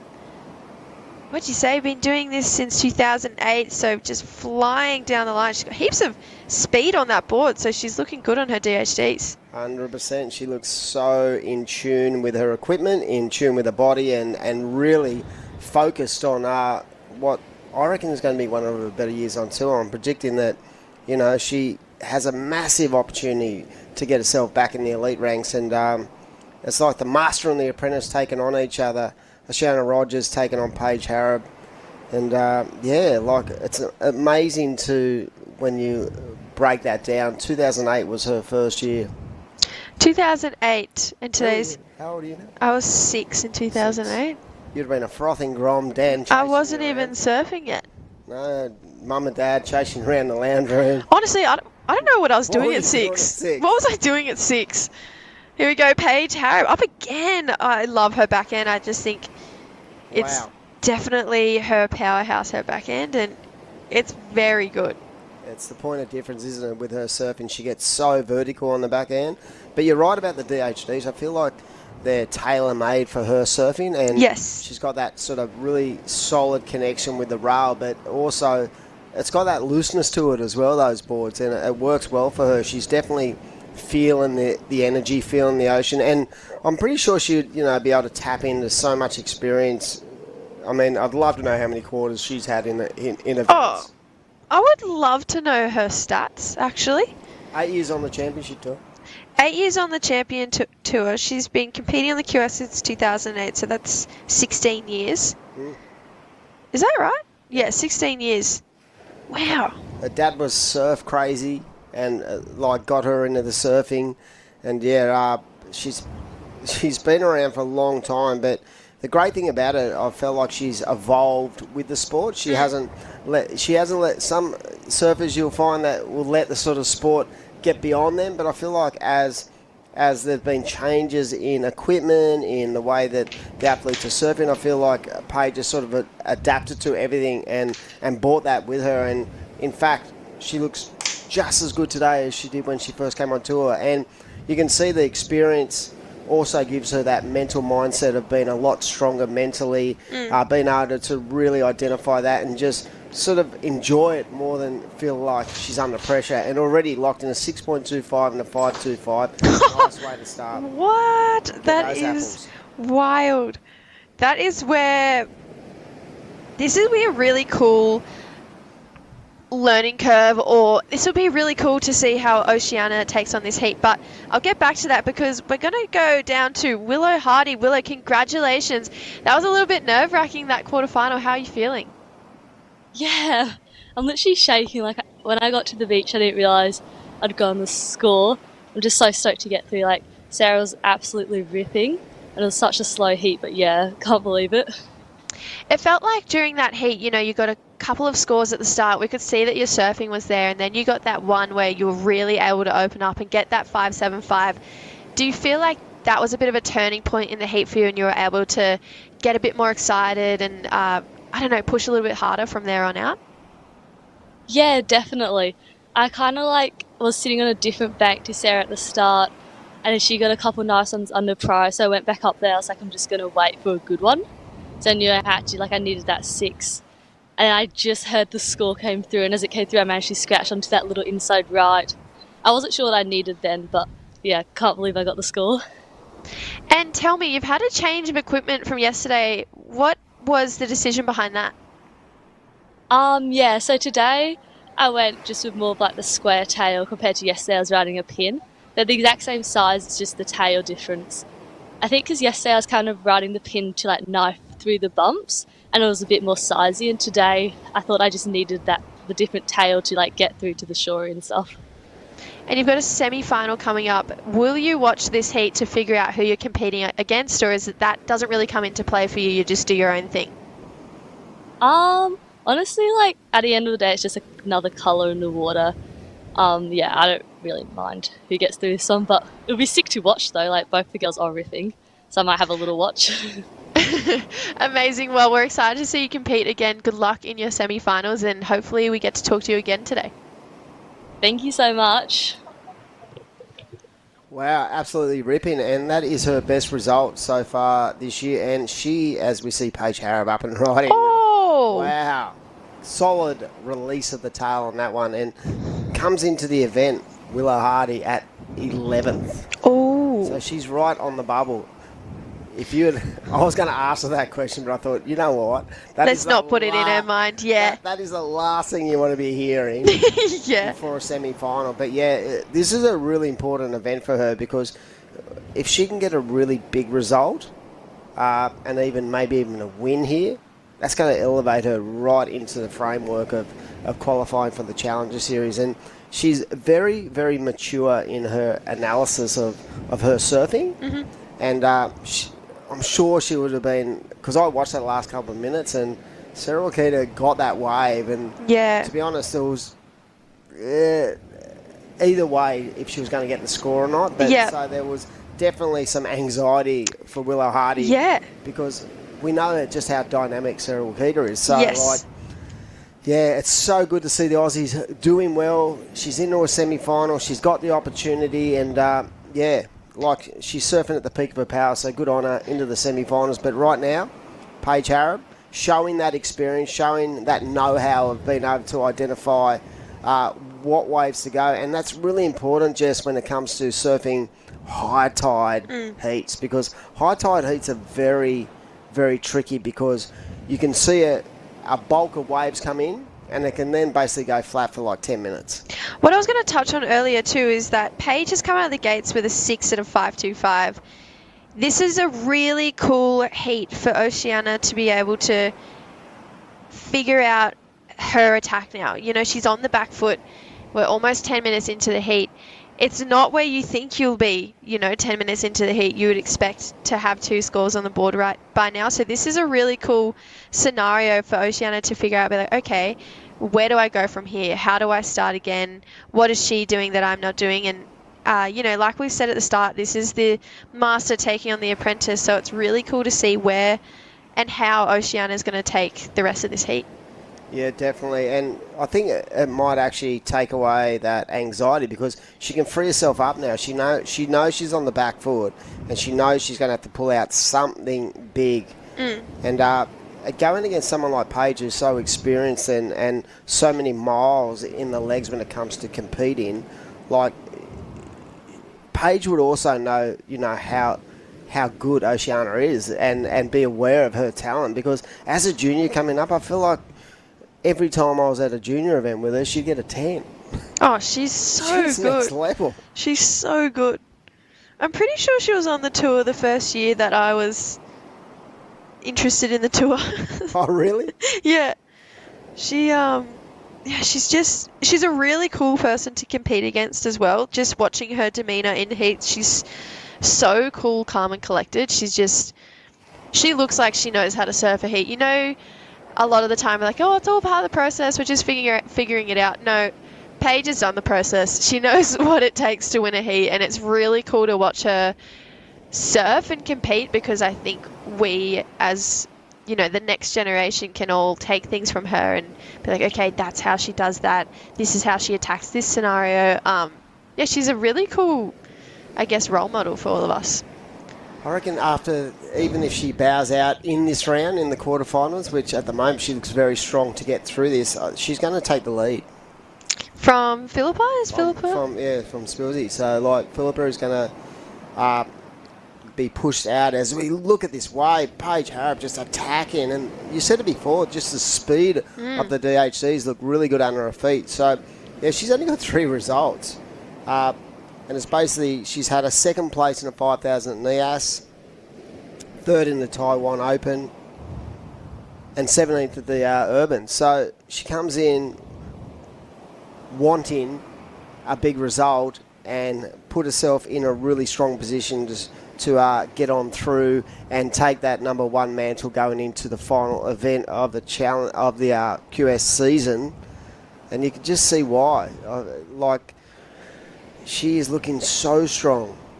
She just looks really fast on her feet. I'd love to see Oceana now create some opportunity for herself because she's such a talented surfer. She's really, I feel like, come into herself this last 12 months. I feel like her surfing's really improved. She's always been a really great surfer, but she's looking strong. I've always thought she had a really cool style too, Oceana. Kind of a old school, even a nod to Oki kind of style. I think she's just got a really classy back end. I don't know, I just love it. She gets nice and square. Her bottom turns are really technically really deep. Amazing. She does everything right and it's really nice to watch. Yep, definitely. A big shout out to all our event partners. Of course, Ride Your Rhythm. Take your best shot at today with a Ryde Wellbeing shot. 60 mils of energy, focus and relax. They're small enough to fit in your board shorts pockets, but big enough to change your surf sesh. So stoked to have them guys on board. Available at all 7-Eleven and selected IGA stores. Big shout out to everyone online. I know there's probably a million frothing grommets not doing any schoolwork. just watching. We're going to have a recap of Paige in this heat. She's had a few excellent scores so far, so she's just looking so lively on her feet, Demi. I'm loving the way she's attacking each and every wave. Yeah, those boards are amazing, and again, just how smooth through the technical side of her surfing. And that was a 6-point ride, and yeah, the backhand is her strength definitely, but I feel like her forehand, she can really release the tail and get some drift. And what I loved about that turn just was the control. Yeah, she's so good, Demi. There's nowhere else to put it. She's just so good. And yeah, she's definitely got a commanding lead on this heat so far. But you know those tents that are on the beach at the moment, the Ryde tents that are on the beach? Yep. That says 1 for energy, 1 for relax, and 1 for focus. Which one are you going in? Which tent? If you speak to my partner, she'd probably say relax. Yep, okay. I like it. Oh, this happened. Oh, here we go. Good looking wave. And you said she's very Oki acquiesce in the way how smooth she is and just that nice transition. But the good thing about her surfing is I've seen some clips of her in big waves. Oh, she charges. She charges. Absolutely charges. I feel like she didn't really get to open up on that wave and show us exactly what she's capable of. I feel like Paige got a 6.25 on one of those rights, and if Oceania can get on one of those rights that Paige was on, she can easily match that 6.25 with her back end. So maybe the approach needs to change a little bit and go sit where Paige is, because Paige has seemed to be on the best waves with this heat. Yep. I felt like Oceania was waiting for something to happen on that wave. I felt like she was just through transition trying to look for a really nice punchy section, and it just didn't offer anything. So Yeah. she's going to have to go back to the drawing board. She's going to break combo. Yes. But she's going to need 2 waves under 10 minutes. And that's obtainable when you consider there's only 2 athletes in the water right now. But the powers of Paige is the fact that she's so experienced. So she's so in tune with surfing priority heats. She's also going to put herself in the best position to make sure she puts a bit more pressure on the youngsters. So right now that 2.75 breaks the actual combination situation. So now she needs an 8.75. But you know what? She can break that down in increments. Absolutely. And I think if she breaks that down into 2 scores, right, she only really needs a 6 and a 5 or 2 high 5s. She has to get a total of 11.51, which is so manageable for someone of Oceania's talent. The only thing I think that's not playing on her side right now is how consistent the waves have been on this high tide. Yeah. So there's no doubt that she can do it. But whether or not the opportunities come to Oceania is a different story. How beautiful is the landscape? Oh, it's stunning. I was just looking at that. It reminds me of if I'm down at Palm Beach, Avalon. Yep. It reminds me of those headlands. And it's just such a picturesque region when it comes to the beauty of the actual landscape and the region itself. Like, you're only like an hour and a half away from Sydney, but you feel like you're 10 hours away. You drive into Avoca every year and you just go, wow, this place is so magical. Yep. And you understand why so many people from Sydney actually move up, because the waves are on point. Like, you can get so many good waves. I was talking to you the other day about Soldiers, and we went up there love that regionally, wave. during the school holidays, took some grommets up, and we just walked over this hill, and all of a sudden there was a place called Pelicans. The place was like it was like reverse snapper. It's that left is so fun. Oh my God. That's my favourite wave on the Central Coast for sure. Yeah, seriously, like the kids just, their eyes lit up and went, oh my God, look at this wave. And it was just like, seriously, 5-6 turns, clean waves, hardly anyone out, and just the most beautiful kind of it was just the most beautiful wave to surf for a young grommet, as we see the surfer in blue up and riding. Yeah, but impressed me no end, because I'd never seen that wave before. Here we go. Oceania looking like she's stroking into a pretty good wave here. Strong first turn there. See, if she gets the lip, she can definitely do some damage. All right, we're going to see a bit of a paddle battle there for sure between those two. If Oceania can get back out and get herself with first priority, she's looking good for the back end of this heat. This is a replay. This turn is insane, Dimmy. Yep, and I feel like the depth of that bottom hand turn, that slight adjustment, was really good. And then you had the youngster again, nice and vert in the lip, so she's definitely got it. And she, you know what, very mature approach, because she was smart enough to see where Paige was, turn it around and go, you know what, we're going to battle it out, because I feel like priority is going to be such a key positioning for the last 6 minutes of the heat, especially when it's so sort of lully out there. It'll be the turning point, and Oceania gets priority, so still have a heat on our hands. I felt like if Paige got priority in this back 6.5 minutes, it was going to be a pretty hard task for that 8.75, but I feel like now that Oceania's got priority, I think that score is going to be reduced with that last wave, so it is a 3.5, so now needs an 8. If she gets a wave with multiple sections on it, definitely doable. Definitely doable, and a massive shout out. We're speaking about how beautiful Avoca was, and a massive shout out to Destination New South Wales for really supporting the regional events that we have for WSL in our region. And without the support of the government and through its major events and tourism agency, this event just would not go ahead. So they've been a massive supporter for a number of years on the New South Wales Pro Surf Series, and that's the other thing we haven't really tapped into, the New South Wales Pro Surf Series. This is the second event of the series. And Third? Oh, no, second. Second, so it'll be interesting to see who takes out both the men and the women. But, massive, part of a year-long program that Surfing New South Wales has put together, and I feel like the last 10 years our state has really been sort of the leader when it comes to producing quality events at all levels, juniors, grommets, QSs, everything. It's, led by Luke Madden, who's now up at Surfing Australia, but he's sort of guidance along with Mark Winden and the crew. Great job, and it's amazing. And you only got to look at people like Adam Huben, and Rowan and Luke. They've now moved on to other agencies because of their expert knowledge of the sport, and people are trying to, they basically poach them. So that's why they're good. Even people, like Emma Irvine, she was one of those women behind the curtains who pretty much made these events happen as well. She was in charge of keeping the brands happy, getting the brands on board as well. So she was a massive part of pretty much this entire New South Wales Pro Surf Series.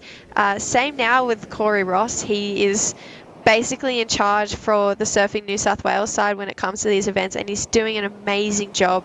It's first year of him doing it by himself, and I just think it's incredible. Like you said, Luke and Rowan and Adam all did these amazing things, and Emma, since then, all of them have moved on to different areas because they're good. They're good, but now the team that's still at Surfing New South Wales, they've been taught and shown by some of the best in the industry, and I think Surfing New South Wales is in really great hands. Yeah, I think Corey reminds me a lot of a young Luke. I reckon yes. He's got future CEO written all over him. Absolutely, yep. Yeah, he's like a young Luke, and he's just learned his trade. But yeah, all the guys, all the staff on the ground, in the office, they do such a good job. And I remember, like in the early 2000s when Winnie took over, they were basically working Surfing New South Wales out of Wentworth Park, out of the dogs track, 2 days a week. I got offered the job, and it was like 2 days a week, and Winnie basically stepped in and transformed the whole office into like a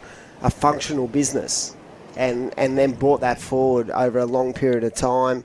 I had really good support with the likes of like our good mate Phil Courtney, who's not with us anymore as a head judge. That's very sad, and just build up like just an elite group of crew who could actually develop an event and actually deliver the event, and that was the key. And that's why I think that we're still in such a strong position in pretty tough times, because it's hard to get sponsorship dollar out of anyone anymore. Anyone, yeah. I think as well, that's why Surfing New South Wales is still the leading surfing state for our Australian Regional Series. We have one event in Queensland at Burleigh, which is such a fun event, and then now the event in Melbourne. Who knows? Next year the urban event might be in Sydney. Bring it on. Bring it on. So we might even have more Surfing New South Wales events. But yeah, with 3 pretty solid events from these guys, we're super lucky that there's so many people behind the curtains doing what they do. And what's the best part about their development program is the amount of events they offer to the younger generation, to those budding grommets. If you speak to any grommets, right, as soon as they actually throw an event out there, like there's a million grommets waiting at 8 o'clock in the morning to get on, right, just to get their spot. And to be honest, such is the froth from the younger generation, the 12, the 14, the 16s. There is so many more kids competing now than there was 10 years ago. So many more. I remember we did a similar thing when we had the Oki Grom comps, the Skull Candy, but we didn't have anywhere near as many people competing as what there is now. And there's people even waitlisted for regional titles. That's crazy. Who does that? When I ran the regionals, you just rocked up and paid you $50. Yeah. Now there's a waiting list. Yeah, because it's a 3-day event. Northern Beaches is actually running a 3-day regional. It used to be 2. I know. And two quick ones. Yeah. I think I came in the year after you stopped running it. 13 years we did that, myself and Hamish Nelson. And to be honest, Matty Granger does such a good job. Probably better than we ever did. But yeah, like just the amount of people and the professionalism of those events now, that run through the office and the process that goes about it. It's pretty amazing because that's where it all starts. It starts at that level as we see the surfer in blue having a bit of a look, and is that Oceana right down on the far peak? She's right down looking. She's giving herself some separation. Yeah, I feel like she's looking for one of those rights so that she can open up on her backhand. She might get one last opportunity here. There's 30 seconds on the clock. Can't scratch in. Paige Harrop can, though. She doesn't really get anything either, so this might be all she wrote, Dimmy. There is 30 seconds enough time. The ocean has been pretty much quiet for the bulk of the quarters, basically due to the tide. So we know that once this tide drains, these waves are going to start to get on the improve, very much like yesterday. But we're still seeing some really good scores. We've seen just the excellence and the professionalism of Paige Harrod. She is really, really blowing me away at the moment about how good she looks in the water. Her boards are just on point, and she's definitely going to be tough to beat in the semi-finals. Yeah, so that's it. Semi-final number 2 confirmed. It'll be Willow Hardy taking on Paige Harrop. We're going to go to a short break and move straight into the men's quarterfinals. Don't go anywhere. Lay back and just forget the pressure. Always in my life. It's alright. This is the motivation.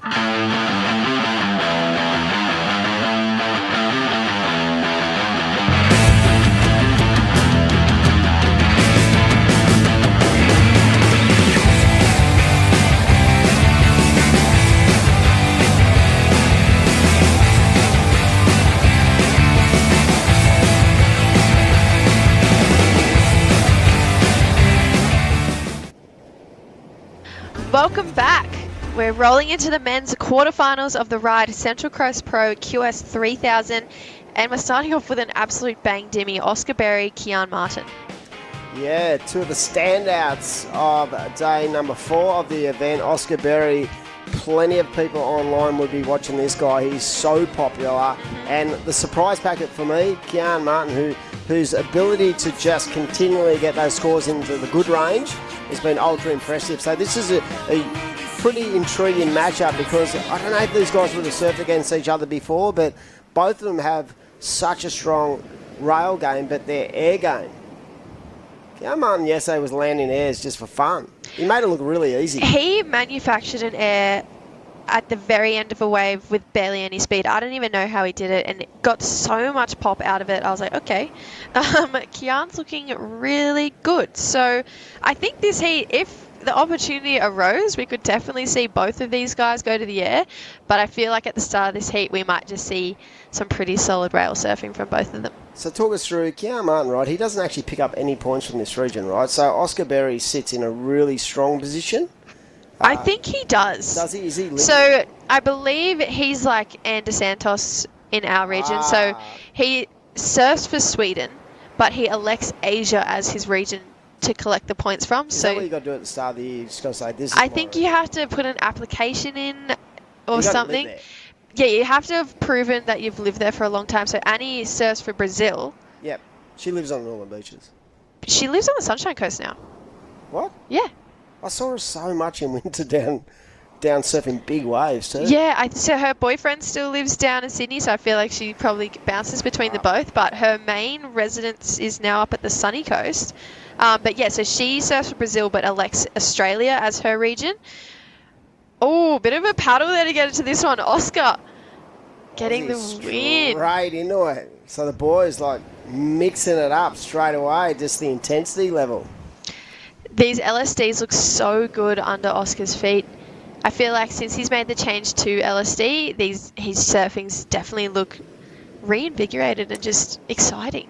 Yeah, he's right in contention for a spot on the Challenger Series. If he can make a final or win this event, that's going to put him in such a strong position to get the job done. I know that there is so much hype on him, and you only got to look at his surfing. His rail game's really strong. He's got so much power. He pushes a lot of water, a lot of back foot surfing, and what I love is those little change-ups and those little, things that make him a little bit different than everyone else. His air game is just on point. Oh, he's so consistent. Yeah.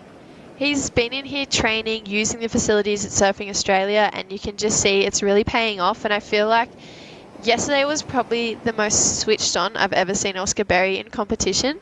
So I'm hoping that continues through for him today, because it was not only was it good for him, but it was really good for us. It was very entertaining, and it was fun to talk about. But maybe a wave coming through for Kean right now. He's opting to not go, but I feel like it's slowly starting to get more and more consistent, Dimmy, but I might bite my tongue because a wave could not come through for 10 minutes, so we'll see.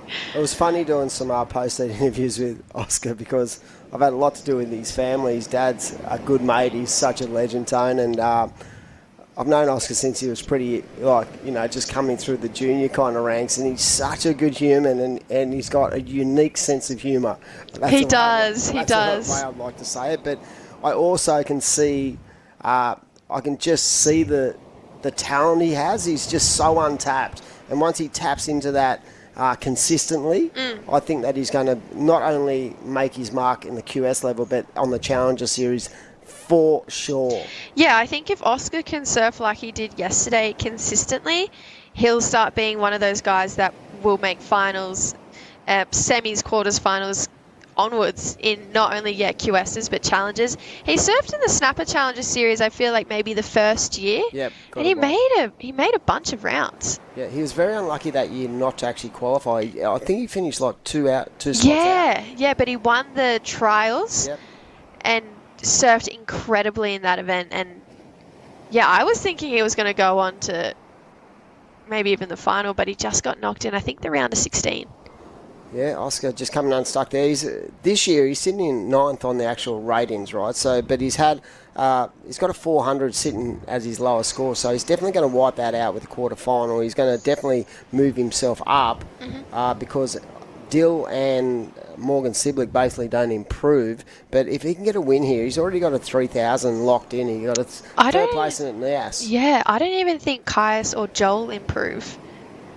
So he's going to do some... He'll do some damage. If he can make the final here, that is going to give him such a good chip shot into the final event down at Newcastle, and already has a 3.5 and a 2. I feel like the men have probably really identified the fact that it's been really slow, and the importance of what you spoke about yesterday with your theories on surfing heats, just making sure that you keep busy, making sure you're in the right spot as we see the boys get in to work. And I reckon Oscar's going to be on the end of this one.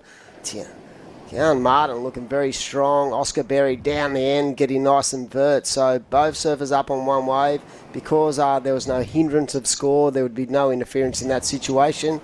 Oscar Berry with his third wave. So keeping ultra busy, and Kean Martin looking very strong. And now what I liked about that, that's a bigger set. This is the approach we saw Oscar take to his heats yesterday, like you just touched on. He stays busy.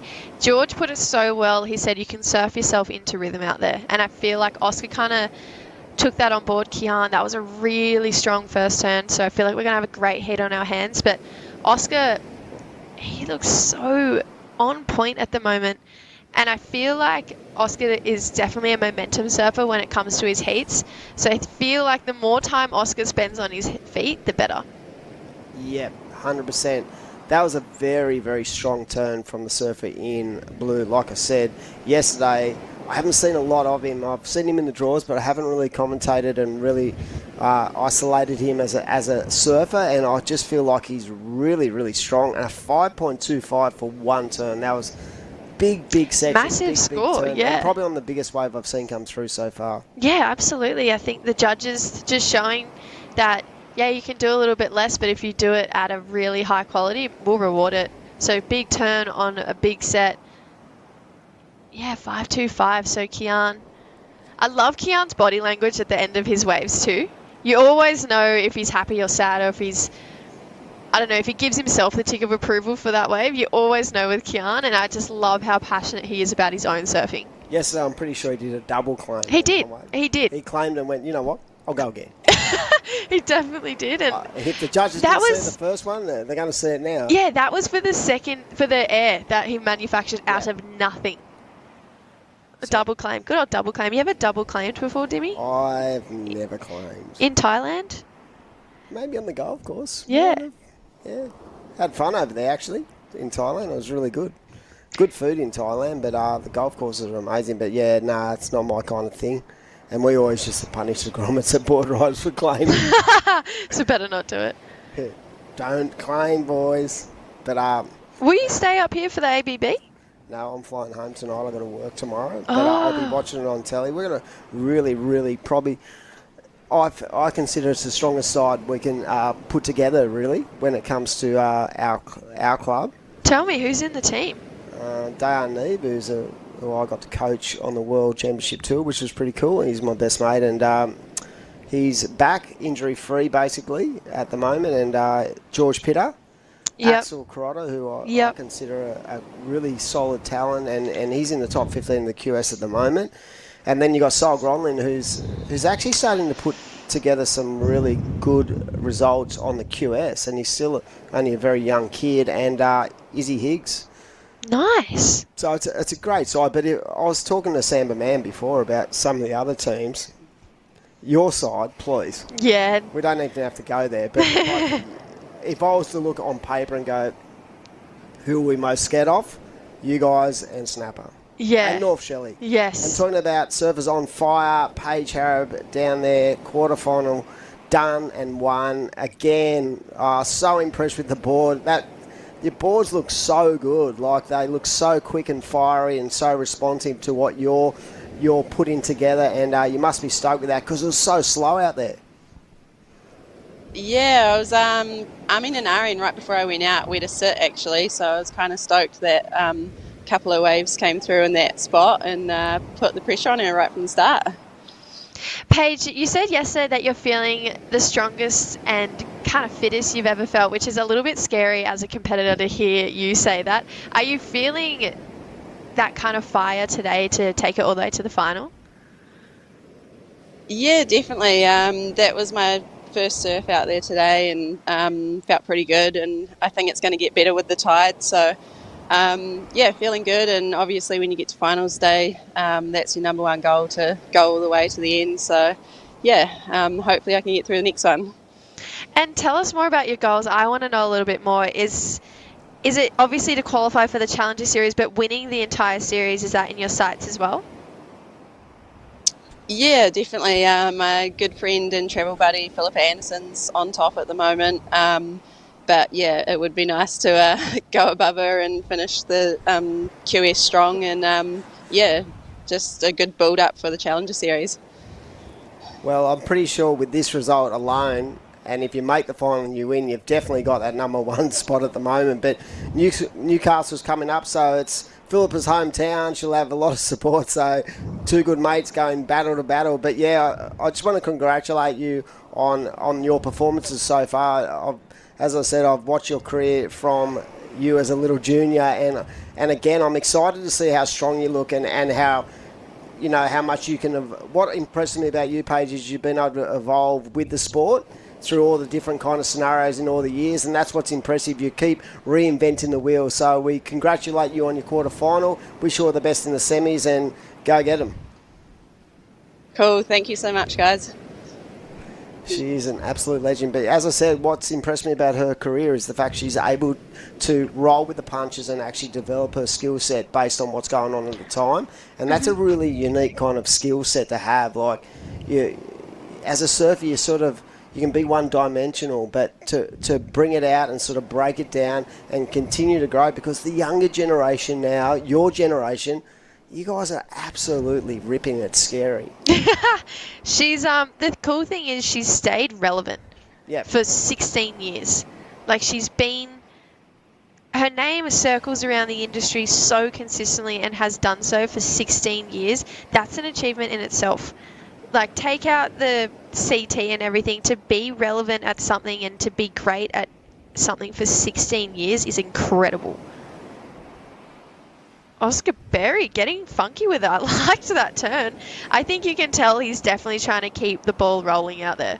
He's going to go anything he can, because Kean Martin with that 5.25, that does put a lot of pressure on Oscar to make sure that he continues to build house. And you can just see, if he gets a ram, he's going to go absolutely ham. Really nice release of the tail. That wave probably didn't offer as much as he wanted, but he milked it for everything it was worth. And again, the two kind of scenarios without priority, Surfing Red definitely wanting to take advantage of anything on offer, and then you have Kean up and riding. Good looking left. Look at this thing bowl up. Wow.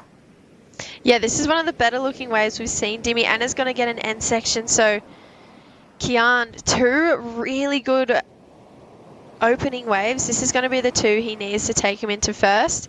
And I'm excited to see how Oscar answers back, but Kean Martin is looking on point today.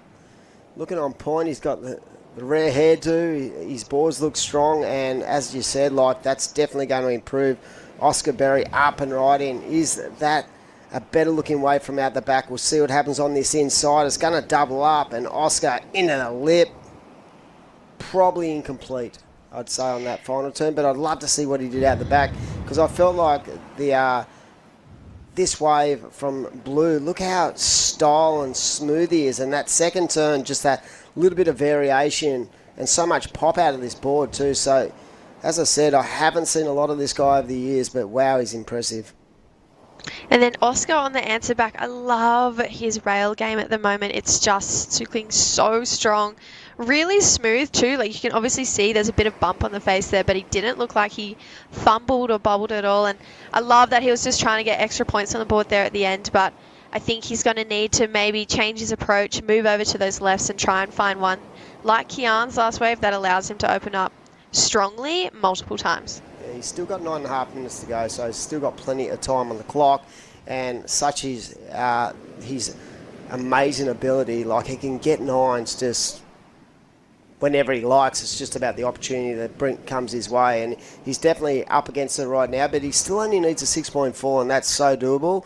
That last wave of the Surfer in Blue, and he does have priority, was a 4.9. His first wave of 5.25, so Oscar is a little bit behind the 8 ball at the moment, but you'll back him in, because I think it's more about the waves he's had than what he's been doing on the wave. So if he gets one of those waves that wedges up, exactly like the Surfing Blues had, I feel like he's going to be able to really open up and attack. That last wave of Kean, a 4.9, so puts him up into the lead. So that I feel like the judges maybe wanting to see a little bit more aggression like they saw at that one turn of the 5.25. But it was great wave selection, and he's paddled back out, has first priority. 8 minutes 30 to go. Oscar only needs a 6.4 at this point in time, so there's still plenty of time, and there's still a door open for Oscar right now. But this is another good-looking wave, and Kean does have priority. He's straight back in on another wave. So Blue up and riding, flying down the line. He's had a little bit of downtime on this wave, and that looked good from the wide angle, but to be honest, when he took off, it probably sort of hit that little bit of bump, and it was really quick down on that left. So that leaves Oscar out there with an opportunity, and like with that 4.9, I feel like the judges probably pulled that back a bit because they probably felt it was a little bit safe, not aggressive enough, and this is a better looking wall for Oscar, up and right in, and goes for the punt. Can't ride out, but if that's the approach he needs to take, I think yesterday a lot of the competitors were saying the second wave of the set has been the better one. And you can see even just that wave from Oscar's, it had a much steeper bowl than that first wave of the set that Kean was on. So maybe it's still the same today. Second wave of the set is the one to be on. I feel like the second waves have been a little bit more groomed. Yes. A little bit more cleaner and more opportunity. But yeah, definitely yesterday I felt like the athletes were really identifying what wave in the set that they wanted to go. At the moment for Oscar, he's just trying to keep himself the ball rolling, because if he can get himself like a mid-5 even, and then put himself in a position to only need another 5, there's so much time on. 7 minutes is a long time in a heat, especially if there's only 2 servers in the lineup. The thing is, Kean is a very good competitor, and you can see he's already making his way down. He's one of those competitors where if he's in the lead and he has priority at the end of the heat, he's kind of your worst nightmare. You don't really want... Grill. Yeah, and he'll... Annoying's not the right word, but he won't leave you alone. If you're Oscar right now, he'll stick to you like glue. He'll be that fly that won't leave you alone, and he definitely knows how to play the defensive game in the back end of the heats. Yeah, and that is a strategy within itself. So, yeah, he's definitely, getting right up there, and Oscar knows he's there. He's asking questions of the beach announcer. He's waving his arms, wanting to know exactly what's going on, and now he's asking for the time call. He knows it's 6 minutes to go, and he has first priority. And I feel like that's been sort of the way of this whole heat. He's always seemed to have first priority over Oscar in all scenarios. So he's going to be able to pick the eyes of it. But Oscar's pretty good at, manipulating waves that are pretty average and turning them into something that's really big. Yeah, I could not agree with that more, Dimmy. He has the ability to turn nothing into something, and it's scary to be Kean right now, knowing that Oscar has that much talent and that much ability, and still 5.5 minutes on the clock. Like, you don't think it's that long, but in the scheme of things, it's still 1/5 of this heat, so it's not over. And to have a competitor with so much talent and such a wide range of variety like Oscar, yeah, story's not definitely over. I just think these guys are too good. Yeah, different kind of mindsets at the moment. Oscar probably should he have gone for a turn on that one? I think he should have. I think he should have gone up on that first section. It was really steep and bowly, and then got a solid finishing turn where he went for the air. There was definitely 2 turns in that wave. But that's what makes him unique. The fact that he'll back himself in, and had he landed that air, that would have been definitely the best wave of the heat. So puts himself back in the game. It's just about executing and playing the percentages as well. But like for most people, they probably think, I'm going to jam this thing, because if Surfing Blue got a 5-2, 5-4-1 turn, his forehand is so strong, he could have got that easily as well. But I love the fact that he throws caution to the wind and he backs himself, and he'd be pretty angry that he didn't land that, because he has them sort of wired, those turns. Yeah, he's definitely he definitely doesn't take the traditional approach to surfing and his heats, but it's cool, it's exciting. That's what makes him such an entertaining surfer to watch.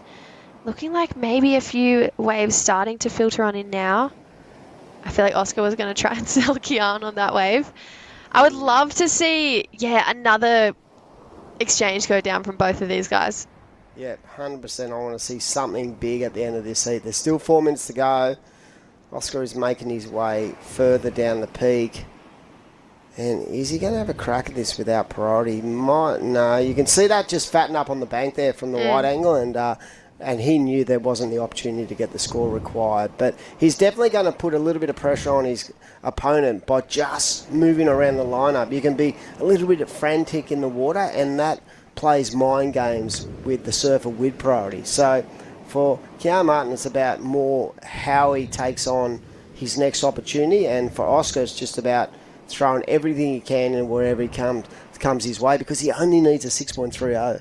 You know who handles these situations that Oscar is in, I think, the best, is Nathan Hedge. He has an ability just to, like, almost, you could be in first with first priority, and Nathan Hedge could make you feel inadequate. And just, I don't know. By his presence. Just sits it right there, and his energy level too makes that happen. Like, he's that frantic, he's that calculated. He ends up selling you something like he could sell ice Eskimos. Yeah, That's honestly. how he goes. Honestly, Where he is could. Hoggy at the moment? I don't know. He's competing in the ABB. So, but I was like, maybe he'd go to Fiji, but I think he's staying to compete in the ABB. Very unusual for him not to be doing the QS, because he nearly actually broke through again last year. Yeah, he almost did. I feel like he went to Portugal for that Capitulo event over there, which looked like a really fun event. And then now he's gearing up for the ABB on the weekend. He'll be hard to stop. There's no one more passionate about Narrabeen than Hog. Yeah, no one. We're very lucky to have the Hog. We're talking about over a couple of decades. Oh, yeah. Absolutely. 1 minute 40 on the clock. I don't know if that last wave is going to better his situation. I don't think so. So that leaves Oscar out there. Yeah, I don't know. It was quite... Yeah, I don't think so. It was a little bit funky, that air. Yeah. It wasn't above the lip, so I don't know if that's going to improve. So that leaves the door open, but the problem for Oscar is time. Time is the enemy. He needs a 6.3. He's got 1 minute 15 seconds on the clock. So he's basically going to have the best wave of the heat within the final minute of the heat. Well, he's paddling, he's kicking to get to something that we can't see on our screen just yet, but he's got a lot of intent to get there, maybe slowing down a little bit now. Yeah, I'm not sure what he's seen that we haven't seen, but maybe potentially one of those deeper rights coming through. 45 seconds to go. I hope he gets another opportunity. I love heats like this where they get really exciting in the back last 30 seconds. So we'll see if Oscar can pull the trigger on something. But yeah, right now it might just be Mother Nature. Give him the opportunity, that's what I say. Absolutely. I'd love to see him have the opportunity to create a buzzer beater. It'd be an exciting way to finish quarterfinal number 1. Quarterfinal number 2 coming your way very shortly. But yeah, Kean Martin just seems, that calculated, smooth customer, and he just continues to get through heats. It's incredible, and his approach is refreshing. It's really refreshing, I agree. There's 4 seconds on the clock. I don't think Oscar's going to get to this one in time. You can see the sportsmanship there, the shaking hands. So quarterfinal number 1 done and dusted. We'll be back for quarterfinal number 2 of the men's right after this short break.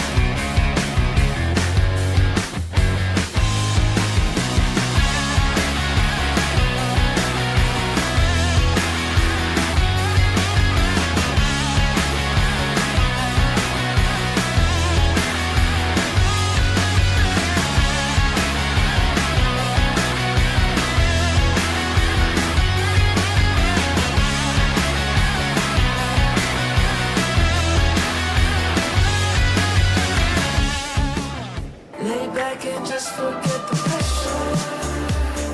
Always in my life, it's alright.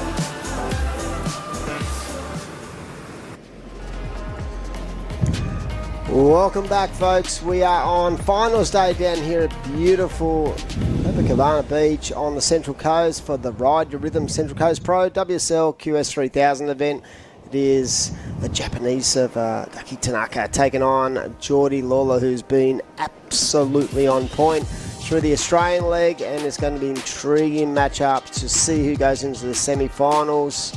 And it looks like Jordi already in on a nice rhythm, starting nice and early. Yesterday we saw his first heat of the day. It was basically a 4-minute heat, and look at this thing from Tanaka just blowing up out there. Wow, what a way to start. That was awesome. That was a great first ride. How did the last heat pan out? Well, it was interesting. Kean Martin got the job done. It was a little bit lowy, to be honest, and Oscar Berry had to sort of pick the eyes out of waves that really weren't offering a lot of scoring potential. And the thing was, I felt like in that last heat, Kean had everything goes way because he had priority for most of the heat. I felt like Oscar was always on the back foot when it came to priority. But both of them served a great heat, and Kean Martin just continues to impress me with his ability to just find the right waves at the right time. It's a unique skill set, and I feel like it's a strong performance he's bringing to the table. And he's going to be dangerous in the semis. If he gets through the semis, he could win the event. Yeah. He's going really good. Going good was that first wave of red. Terrific. Yeah, look, energy zone, focus zone, and relax zone. I said head under the ride tents. Yeah, I'd probably be sitting in the relax zone. Maybe if they've got the chairs down there, you know, like. Here we go, Jordi up and riding. He's found a nice little wedge down the far peak, and that first turn looked very dynamic. Again, his rail work, sensational, and just the smoothness of his style and his ability to connect with every section. This thing is still giving him Yeah, I just saw his story yesterday, actually. He picked up a new Timmy Patterson surfboard from Ocean House. Yeah, in Avoca, the local surf shop. And I'm not sure if that's it, but it looks really good under his feet. Like, look at this first stone here. Whack. And then it brings it to the inside here. He's such a strong surfer. Probably one of my favourites on the QS, actually. Yeah, I've known Jordi since he was very, very young, and his continual development and ability to push through disappointment, and he has had some of that in his career, and just focusing on the now is ultra impressive. Like, he definitely has the skill set. He's had multiple shots at Championship Tour events, and he's had some big wins. I remember the biggest win I've seen him have was I was commentating the Australian Open of Surf, and he won at home. It was just an amazing feeling on the beach. All the local community really getting behind Jordi, and he had family, friends, all the Narrabeen crew were down there, and there was a big crowd, and it just proved to me that he just had that skill set to be able to match up with the best in the world. And at this event, he's looked really, really good. Absolutely. Well, I even think Jordi Lawler, as a local, would probably even, if he didn't make the Challenger again this year, he'd probably end up getting a wild card anyway, being from Narrabeen. Probably, but I reckon I'd love to see him on the Challenger full time, because totally. I just think he's sort of reinvented himself in the last 12 months. He's changed his board. He feels really good. Sometimes you can get a bit stale as a competitor when you're doing multiple years on the QS and you're just trying to fight for what you really believe you have. And I believe he has the skills to be on the Championship Tour. And for me, with Jordi, I feel like right now he has really set himself up for a fantastic 2024 based on the fact that he's feeling so good mentally and so refreshed. Totally. Absolutely. So, still early stages of the heat here. I keep forgetting they're 25 minutes. But coming up next, we've got an exciting heat, hey. So, Nathan Cook in the red, George Pitter in the blue. And I know who you're definitely going for, but I think I'm rooting for Nathan Cook in this one. This next one for sure. Last with Jordi Lawler, 6.5. Wow, side bet. Yeah. You want to shake on it? There we go. Six-pack. Yeah, it's going to be an intriguing matchup. You've got Nathan Cook, who, for me, is one of the most underrated surfers in our country.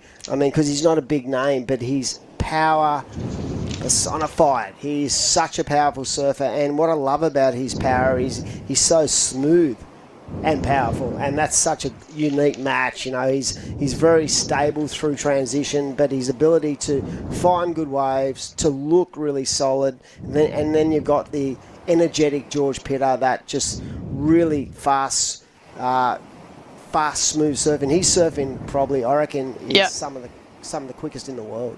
Totally, 100%. Just while we've got no flurries of waves coming through, we wouldn't be here today if it wasn't for Central Coast Council and Destination New South Wales. So with the Newcastle contest coming up, what better way, if the prices of hotels are going up, than to book a Camplify van? How good. Thanks to Camplify, Australia's largest van sharing community, chasing swells has never been so easy. Hire a camper van and cruise the coast searching for the next set in style. Park yourself out the front of one of your favourite pro surfers' house, maybe Ark House or Philip Ramson's. Just park it out the front. Yeah, it'll be right. And every time they come out in the morning, just freak them out. But Camplify doing a great job. Here we go, Jordi up. Oh. Wow. And what about the readjustment of the feet there, just to put himself back in position to do that turn? That was absolutely incredible. Amazing how quick he was to make sure that his feet was really in the perfect spot to do that next turn, and just how clinical that air was. He just has them on lock. My mind is, I've got no words for that. I just can't even, here we go, replay, look. How's he not got a stick on his board? It's so easy. It makes it look so easy. This guy should have a sticker on his board every day of the week. He surfs that good. Any day of the week. There we go. So that is the Right to Rhythm replay. This is final day of the Central Coast Pro QS 3000. It's been a good ride. Yep. This is part of the New South Wales Pro Surf Series, and it has been. And again, I'll say it, and I've said it multiple times, that when we come to the Central Coast, this place always delivers. I don't think I've actually been at one of these events, the Central Coast Pro, where it hasn't been pumping. And to be honest, even though it's only 1 to 2 to maybe 3 foot at times, the absolute opportunities for these guys to unload is just amazing. So the banks are good. The fact that they've moved the event over to Copa, I reckon, is a really good decision from the powers, Renato and Corey and the crew and all the head judges and stuff like that. But there's been so much opportunity, and I think that's the fairest thing about it. The opportunity has been there for everyone in these heats. So if you're getting through, you know you've been on fire. Totally. So that last wave of Jordi Lawler, a 6.85. Yep. 6.85, one air reverse, nice and easy, nice and clean. So speed, power and flow to a T. So Tanaka looking for a 6.35 to advance through to the next round, which is the semi-finals. So we'll cut to an interview. We have Kean Martin on the beach. Congratulations on taking out the last heat, securing a semi-final spot. Thank you so much. Appreciate it. Yeah, good to get the first heat of the day going. So how Two was more it to go. out there compared to the conditions yesterday? Yeah, so I think today it's a lot cleaner, less wind, but we've kind of got more lulls in between heats, so it's a lot slower than yesterday. Yesterday, it's kind of, for that to happen, it's lucky we got man-on-man heats because there's not 4 of us in the water. Yesterday there was a lot of waves, so with a 4-man heat you can kind of get it done, but with the man-on-mans it's still perfect. It's perfect waves for a comp, and yeah, I'm stoked. Absolutely. And so what are you going to do to prepare yourself for the semi-finals this afternoon? Yeah, I just want to try keep my energy, stay out of the sun, drink water, and just kind of keep the good vibes going. Don't change much. Kind of keep on the same plan and stay present, stay happy, and just enjoy the moment. I'm enjoying every second of it. I love to be here, and the boys are ripping, so they're pushing me to do my best, and what I'm here for. So I'm excited. Perfect. Keep the good vibes rolling. So, and what's your board of choice today? Yeah, so I'm currently riding the CI Pro Roundtail 5.8. I'm like my standard shortboard's a 5.8, but the last few days I've been on this board. It's the Magic. It's the old Magic that I've been using a couple comps on. But other than that, it's the Magic 5.8. That's what I'm on. I want to ask CI you, Pro. were you over at the ICA? Did you do the? No, did you go over? No, so I couldn't get there this year. That was the plans, obviously, but coming up to the event, we didn't have much organized, and it was we didn't want to rush it and miss out on that opportunity. And then I'm currently 5th in the rankings coming to these 2 events in Australia. So I was like, I want to give this a shot, get to the challengers and have like a full year on the challengers. I didn't want to not do too good there and then not come here and then miss out on a full year. So I want to focus on a full challenger year and give it my all. Well, mate, your surfing has been so ultra impressive. Your air game and your rail game, just that mix, and you look so calm in the water too. So congratulations on your quarterfinal. Best of luck in the semi-final, and keep charging, mate. You're doing well. Appreciate it, guys. Thank you. Let's go. Keep the good vibes rolling. What a happy-go-lucky human being. Jordi Lawler racing down the line again. Looks the uncharacteristic. I'm interested in to see what happens with his score for Ducky Tanaka, because I felt like that was some really good surfing. Yeah, I'd love to see the replay on that. Yeah, I think I definitely missed that. He tried to sell that final turn on the shore. I'm sure that was incomplete, but he did some dangerous work out the back. He's so quick, like so low center of gravity, very quick through transition, really smooth but dynamic at the same time, and he knows he has to bring it because Jordi will actually, he has that ability to just build house. He's so good at that. From a heat structure standpoint, he always seems to be able to generate scores. But as the heat goes along, he has that ability to get better and better and start dropping scores off, where other guys sort of struggle with that. But there it is. Look, a 6.10, not enough. This is a very tight battle, William B. Young, and that's what. Look at that. There's like literally maybe 2.5 of a difference.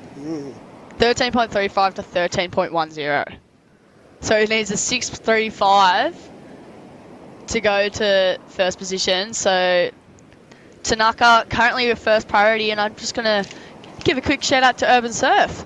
Love Urban Surf. Looked online last night actually, and I'm very interested in their memberships. You get $10,000 of value for about $5,000, and you get 52 sessions in a year. And if you can be injury free, 52 sessions, you could do that in 6 months. You know, it'd be so cool if they had like an Urban Surf in Sydney Airport. Like, Yeah. you know, like there's like a mall in America, and they've got, I forget what it's called. It's called like Funland. It's in LA, I think. And they've got a wave pool inside the mall. Well, I mean, Urban at Melbourne is at the airport. True. Right, I basically walk off a plane. But, and- like, and inside walk would be straight so over there. cool. It takes half an hour to walk from the terminal Yeah. straight to Urban. But yeah, it's unique. But having it at Sydney Olympic Park too, I feel like is such an advantage because there's also so much to do. I don't know if you've been there, but the skate park and everything, the grommets love it. And you know, these 52 sessions, right? Guys go out there and do 4 sessions in a day. I mean, I couldn't do that. I'd need an ambulance to get out of there. But 4 sessions in a day is quite obtainable. And 52 sessions, and to be, you know, a member of something so unique.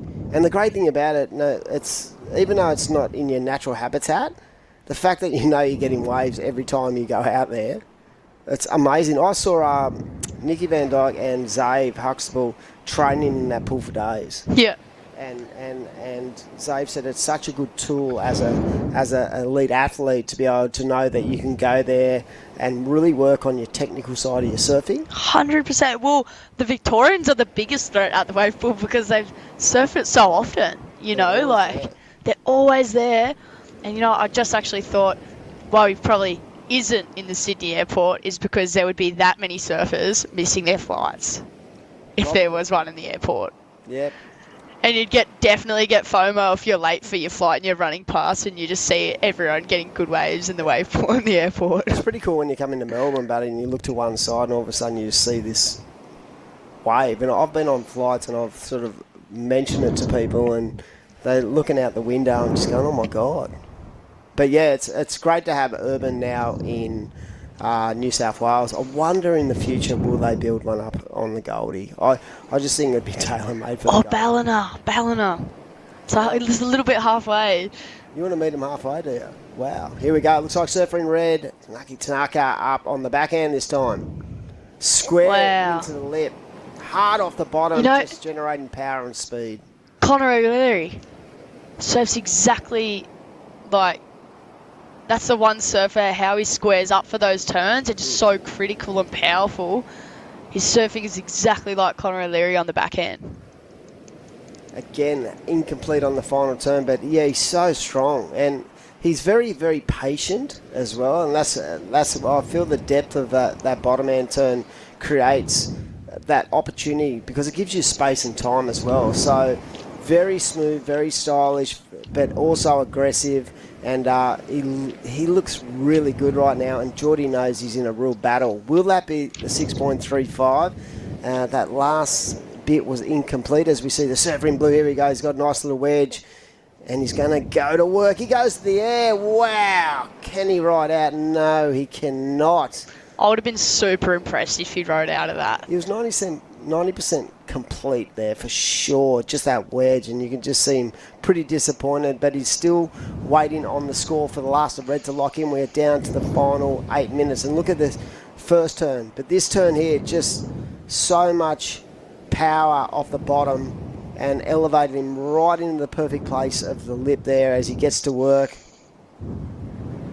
And like I said, I've been so impressed with the crew from Asia who are just bringing their A game to Australia. It's amazing, and it pushes the level of our surfers as well. See, is it a 6.35 though? I don't know. I think if he might have landed that last turn, it would have put him in more of a better situation, but it'll be good to see.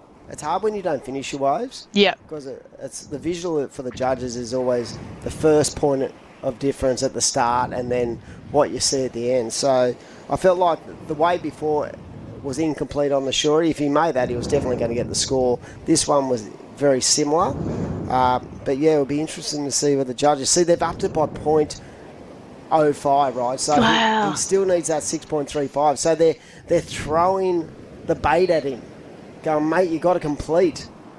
Right, so you can see right now, Jordi now has priority. There's 6.5 minutes to go. How he controls this scenario is going to be very critical to the outcome of this heat. So right now, Jordi has a 6.85 and a 6.5. Tanaka has a 7-point ride and a 6.15. And as we've spoken about, Lillian, he's basically fallen on his last two turns on his ride. So that has been the difference between getting into the lead and not getting into the lead. And there we go. Jordi's going to play Mr. Priority. 100%. And yeah, we've seen that a lot today. We've seen that in previous heats, especially with the women too. You know, you got to get up in the grill. You got to let them know you're there and stand your ground. And you know, you can't. You know, 6.35 is a pretty doable score for Tanaka. Like, and I don't think Jordi is gonna want to let him get that score. You know, Jordi needs to secure that Challenger Series spot. 100%. He is absolutely focused on one thing and one thing only, and that is getting himself back on the challenges, giving himself the opportunity. We've spoken at length about the fact he's feeling so good. The Timmy Pattersons are working well, and yeah, he's dangerous. And right now he's sitting right in his space, so he's making sure that his fellow competitor knows he's there. He's going to make a decision based on what comes next. And like I said, he's so experienced now that he'd be calm in this scenario, because it's a 6.35. It's basically a really good score. It's going to have to be a powerful series of turns to get that, or something pretty... Flying footy. Pardon? It's a flying footy that just flew up into the screen. But yeah, it makes you wonder if there's going to be anything that comes through in the last 5 minutes, because, you know, we've seen a fair few heats where it's that last 5 minutes and you're just waiting. You're waiting for this wave to come through. But this is what we spoke about earlier, about that extra 5 minutes. Right now, I think George would probably be thinking, oh, God, 20-minute heat would have been good. But, yeah, he's definitely, you know, been impressive with his aggression and his ability to really have a crack. Both these guys have been in such stellar form, and it's worthy of a quarterfinal. 13.35 to 13.15 for the surfer in red. So Jordi Lawler and Taki Tanaka from Japan coming into this final 4 minutes of the heat. And I'm just trying to work out exactly where the Japanese surfer sits on the rankings.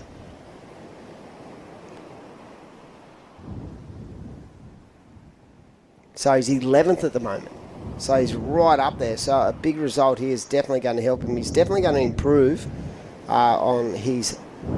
Even if he doesn't get through this heat, he's going to jump up by 600 points. So all these points, it's intriguing. I love it. I used to love the final event at Haleiwa every year, or Sunset, where the guys are just trying to, you know, get enough points to get himself on the World Championship Tour. The actual system has changed, and I think the system now is a lot more user-friendly for the athletes when it comes to trying to afford to compete. So back in the day, the QS would go right around the world, and it was such an amazing experience, but it was also very draining mentally and physically because of the costing that went with that. Now we have a regional series that allows surfers to surf in the comfortable surroundings that they're pretty much used to within their own regions, and then if you make it through there, you get to surf some of the best surf spots in the planet, including, of course, the first event at Snapper Rocks. Yeah. You ever surfed a heat with 4 people at Snap? Oh, imagine that. I wish. I hope one day that I can say that I've done that. So with I've surfed it with 400. Yeah. Well, the only time I'd actually probably surfed it by myself or with like 2 other people out was when I was going to school up here and like living up here on my own. I'd catch the bus in the morning because I didn't have my license yet. I was like 16 and I'd be waking up at like 4 a.m. and surf Snapper at 4:30, so I'd get a couple to myself. Wow. So. Yeah. Surfer in red, up and riding, and that wave is not going to... Sold. Yeah. Well, he was trying to sell that to Jordi, and Jordi went, mate, are you kidding? No chance. So this is going to be an intense last 2 minutes. I feel like both surfers have been in such great rhythm and flow, but it's come down realistically too, if you really break this and analyse this heat, it's come down to the last 2 turns on the last 2 waves of the surfer in red, where he just has had incomplete final turns on that shory, and I guarantee you, had he landed one of those 2 turns, he would have got the score required. But right now, as I said, Jordi Lawler, I feel like is in the best rhythm and the best mental space I've seen in many years. He just looks refreshed, reset, ready to roll, and his post-heat interviews have been so direct in the way he speaks about his surfing and about his competitive kind of mindset at the moment. Absolutely. So down to 1 minute remaining. So Jordi Lawler 6.85 and a 6.5. Tanaka with a 7.0 and a 6.15. Looking for a 6.35. So look, Jordi and Tanaka sitting there quite comfortable. Whether there's going to be another set that comes through or not will be interesting to see. Looks like a couple lines rolling through. 35 seconds to go. Will this be the last roll of the dice? This is final stage, the Ride Your Rhythm Central Coast Pro QS 1000. Huge thank you to WSL and Surfing New South Wales. Here's Jordi Lawler. Nice snap back to the phone there. 20 seconds. Oh, he's surfing just so calculated. So very well surfed. Wow. He's just really, really on point. And, yeah, will another opportunity arise? I don't think so. So it looks like Jordi Lawler is going to get himself into a semi-final. That is such an intense battle. You can see the disappointment from Ducky Tanaka there, but what a great event he's had, a quarterfinal. We're going to throw up to a commercial break, pay some bills, and we'll see you very shortly. Quarterfinal number 3. Ba-da-ba-da. Ba-da-ba-da.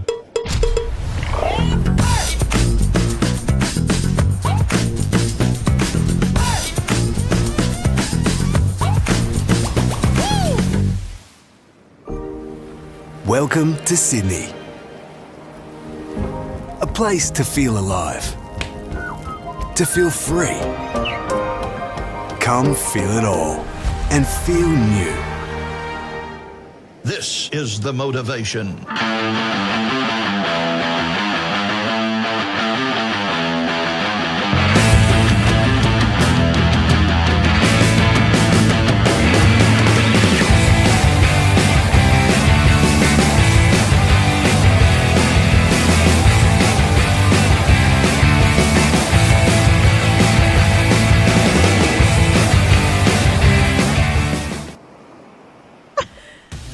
Welcome back to the Ryde Central Coast Pro QS 3000. We're into the third quarterfinal of the men's. Nathan Cook taking on George Pitter. I don't know about you, Lil, but this is a quarterfinal I was really excited for. I was really hoping I'd be on for this one too, because I know that I'm going to be on the edge of my seat if this on the whole time. I was on the edge of my seat for the last one. Jordi Lawler scraping through that one. So we'll see him in the semi-finals again, and just that confidence, you know, he just came off a win at Port Stephens, like, you know, so it'd be good to see him win this event too, you know, like he's just such a textbook surfer. I was wondering if he was on his new Timmy Patterson board he picked up, but we'll have to ask him in his post-heat interview later.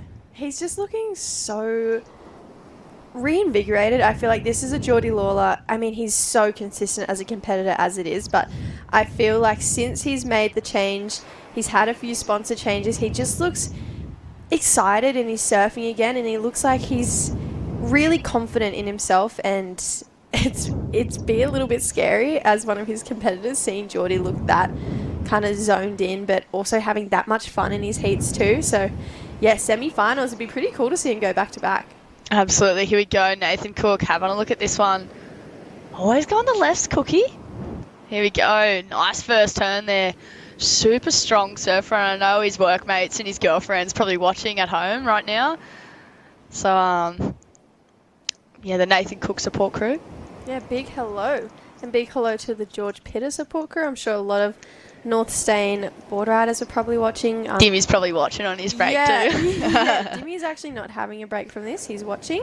But this was a great first wave for Nathan. I really love how powerful and just the kind of approach he's taken to his waves. It's strong but really smooth and elegant to watch too. So Nathan, I think I said it yesterday, he's one of those guys where you could just sit up at Rainbow Surf Club and watch him surf snapper. His backhand is so good, so I'm hoping that we see him on a few rights today as well. Absolutely, and even Tanaka, in that last heat, style is super similar to Connor O'Leary. Here we go, George Pitter going absolutely ham on the backhand there. Oh my goodness. Yeah, one really strong turn. This is a cool heat as well because it's one goofy footer, one natural footer.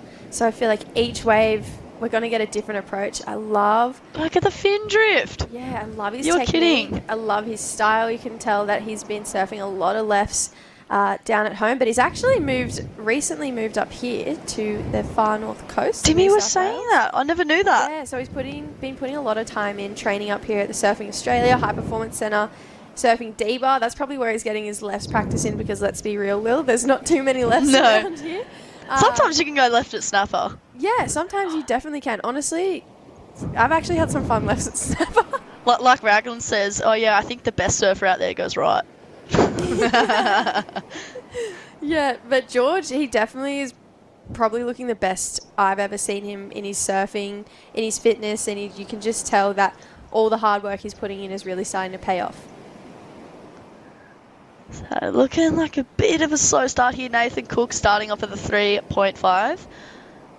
But there's been quite a few lulls. We saw actually Jordi go and sit on Tanaka in the last couple of minutes. Jordi? So, yeah. Oh. He was just like, hey mate, yeah, just all up in your grill. Oh, I love it. Usually But, don't see that mongrel. I love that. Yeah, but it's going to happen, especially at quarterfinals time. We've got a couple of stacked heats coming up. So I wouldn't be surprised if that happens even more so even into the final. George Pitter with a 5 for that opening turn and Nathan Cook with a 3.5 for his opening wave. And it looks like there's a bit of movement down the beach. So George potentially about to find a bit of a wider left down the beach. And this is what we want to see, Lil. More action. So here we go, George. It's a really strong first turn. Another wave with just the one turn, but he's looking really fired up. And I don't know, he's looking pretty on point on those boards. He's recently moved, maybe about a year ago, moved to the Al Merrick boards. I know he was riding DHDs before that, but I think it was a great move. He's looking really good on those boards. Yeah, massive shout out to everyone on board. Hi Mel, Uncle Ben, Luca. Uncle Ben. So, yeah, massive shout out to you guys. I'm pretty sure he's been riding the Fevers, which is usually my go-to model. So I'm pretty excited to try something new. Like we saw Kean Martin before, he was riding the 2-Point Pro. Oh, cool. In a round tail. So, I feel like that's what we've seen a lot of the Al Merrick competitors take to is that 2-Point Pro. Yeah. I feel like... Unreal. So it's like all the best qualities from the Fever and all the best qualities from the CI Pro #1 and just like merged together. Yeah, I mean, if you've got two great boards, why not try and make it an even better one? So George getting another wave, finally finding a two-turner, but maybe looking like a smidge frustrated. That looks like Billy Stamond down the beach, but we're going to cross down to Jordi Lawler. Jordi, congratulations on winning that last heat. Yeah, cheers. It was good fun out there.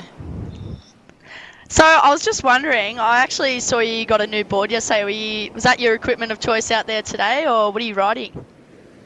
Yeah, it's not. I was going to go for a paddle with it this morning, but didn't have a tail pad on me, so just sticking to what I know. Oh, bugger. Well, you must be pretty stoked coming off a win at Port Stephens and on through to the semi-finals, so looking to make your Challenger Series debut? Yeah, frothing. That's definitely the goal, is to get on there and then qualify. But yeah, just step by step, I guess, and having a lot of fun this year doing these events. They've been really cool, and found a bit of rhythm. So yeah, just going with the flow. Jordi, I want to touch on that a little bit more because your boards look amazing. You've had a bit of a sponsorship change this year, but I feel like it looks like it's kind of reinvented that spark for you. You look really creative in your surfing. Do you think that stepping away from the brands you've been with for so long has kind of I don't know, excited you again? Yeah, for sure. It has definitely, I lost my major sponsor. Just tough times out there to actually have a sticker on your board. So it's kind of actually does put a little bit of stress off your back a little bit. I've actually got a couple of local guys supporting me back at home, which is really cool. It's cool to be supported by your mates and stuff like that. But yeah, it's just, I guess now I feel like I got to compete better and try and make a bit of coin just through surfing better. And it's feeling really good. Yeah, well, you're looking really good, Jordi, and I feel like a lot of people have been saying that as well. So we'll let you get ready for your semi-finals because we assume that you'll have a big day. You've got to make it up to Burleigh as well. So lots going on today. So best of luck in your next heat, and hopefully we chat to you again. Cheers, see you guys. Thanks, Jordi. Yeah, I grew up with Jordi. I mean, he's a bit older than me, but grew up watching Jordi, and he was always around, just being at Narrabeen, and he was always one of those guys where you just couldn't keep your eyes off him. He was just so good, even from when he was younger, still on Volcom. Back in those days, I just remember being like, wow, I want to surf like him. Even though we stand the opposite way, he's just always been one of those guys at Narrabeen who's just been a real standout. And I think it's cool that he tapped into the fact that he's got a few local sponsors, and I think we'll see a lot more of that coming into play over the next few years. Absolutely. Even myself as well, I'm really starting to tap into giving these surf companies owned by surfers companies a real red hot shot. And I'm really looking forward. There's a lot of eco brands coming out there, and which are way better for the environment. Yep. And I'm really excited to see what the future is to come. And obviously, I forgot that we're not getting. Well, he can't see us, and I waved at him. He's such a friendly person. So I was bye, but I was you probably can't see me though. But it's super exciting to see where surfing's taking off for the future. Yeah, I think there's a lot of really cool small surf brands coming out at the moment as well. I know Aaliyah Smith, she used to be a competitor on the QS. She's recently just started her own swimwear label, and she's about to release a full surf range, full bikini surf range, which is really cool. There's also a brand coming out called Friday, the label, which is really cool too. Don't tell me that. I'm going to go and start buying more bikinis now. And stuff. Do it. That's all you never have too many bikinis. Eurosummer, here we come. Nathan Cook. Wow. It's not summer with how much rain he's throwing on those turns there, Jesse. Tell you that much. Just came unstuck right at the end, but I feel like the damage was done out the back. He looked like he was on that wave with a point to prove. He goes, okay, if you want to give me a 3.5 for my last wave, well, then watch this. This wave is... He just throws so much water. We don't get to see him go left too often. I feel like being up here, always watching him going right, but I love his forehand. He's so strong, and I think that's going to be a really great score. I think he was just so if you're going to give me a 3.5, watch this, mic drop. Yeah.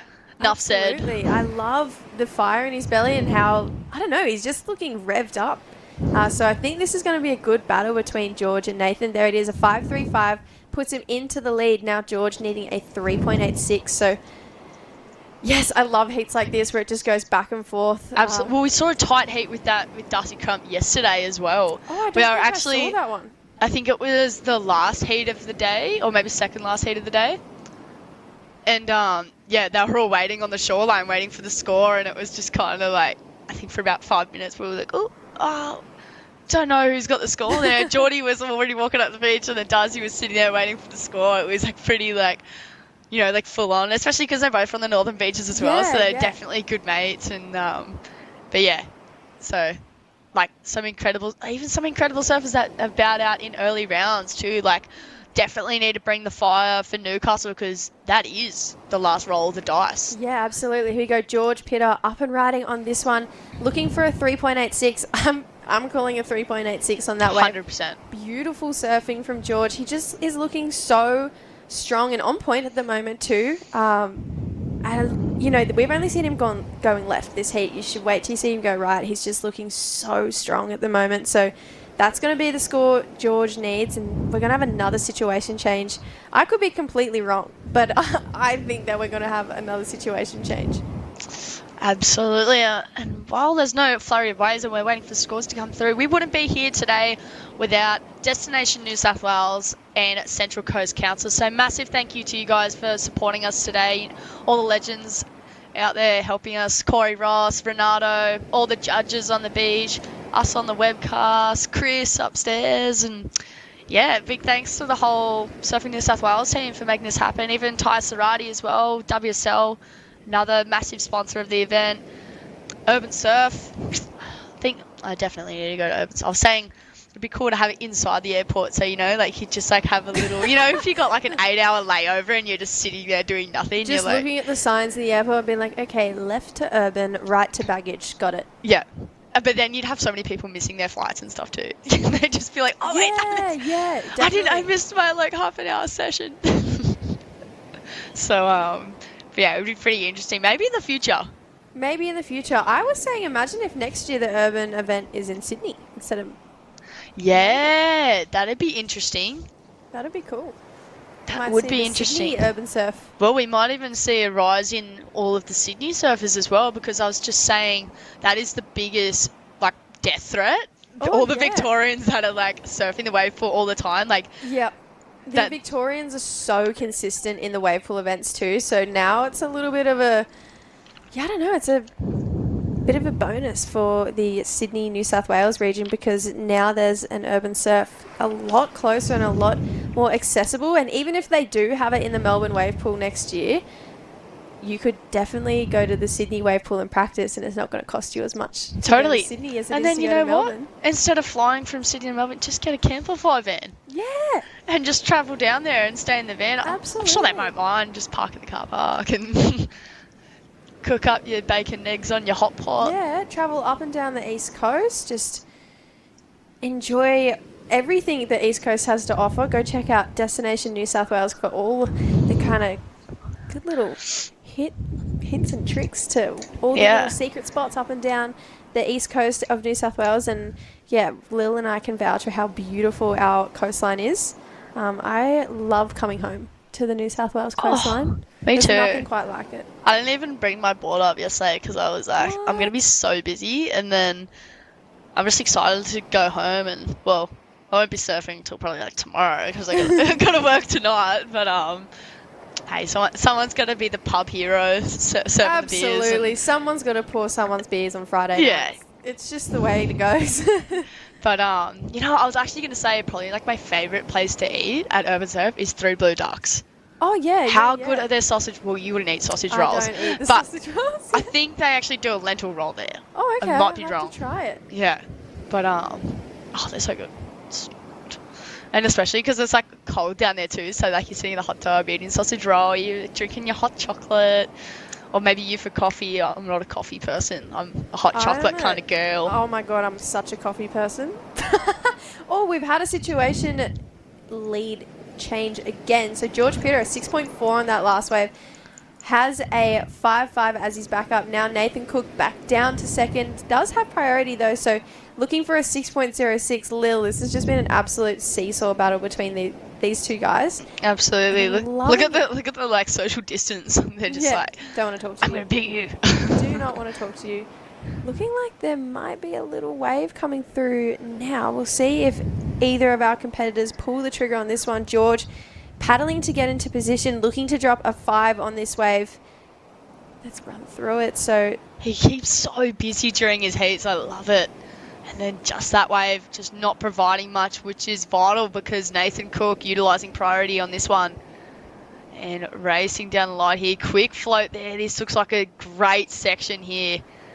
Look at this, ladies and gents. Nathan Cook. Wow. So we could just see what that score comes. A 3-turn wave.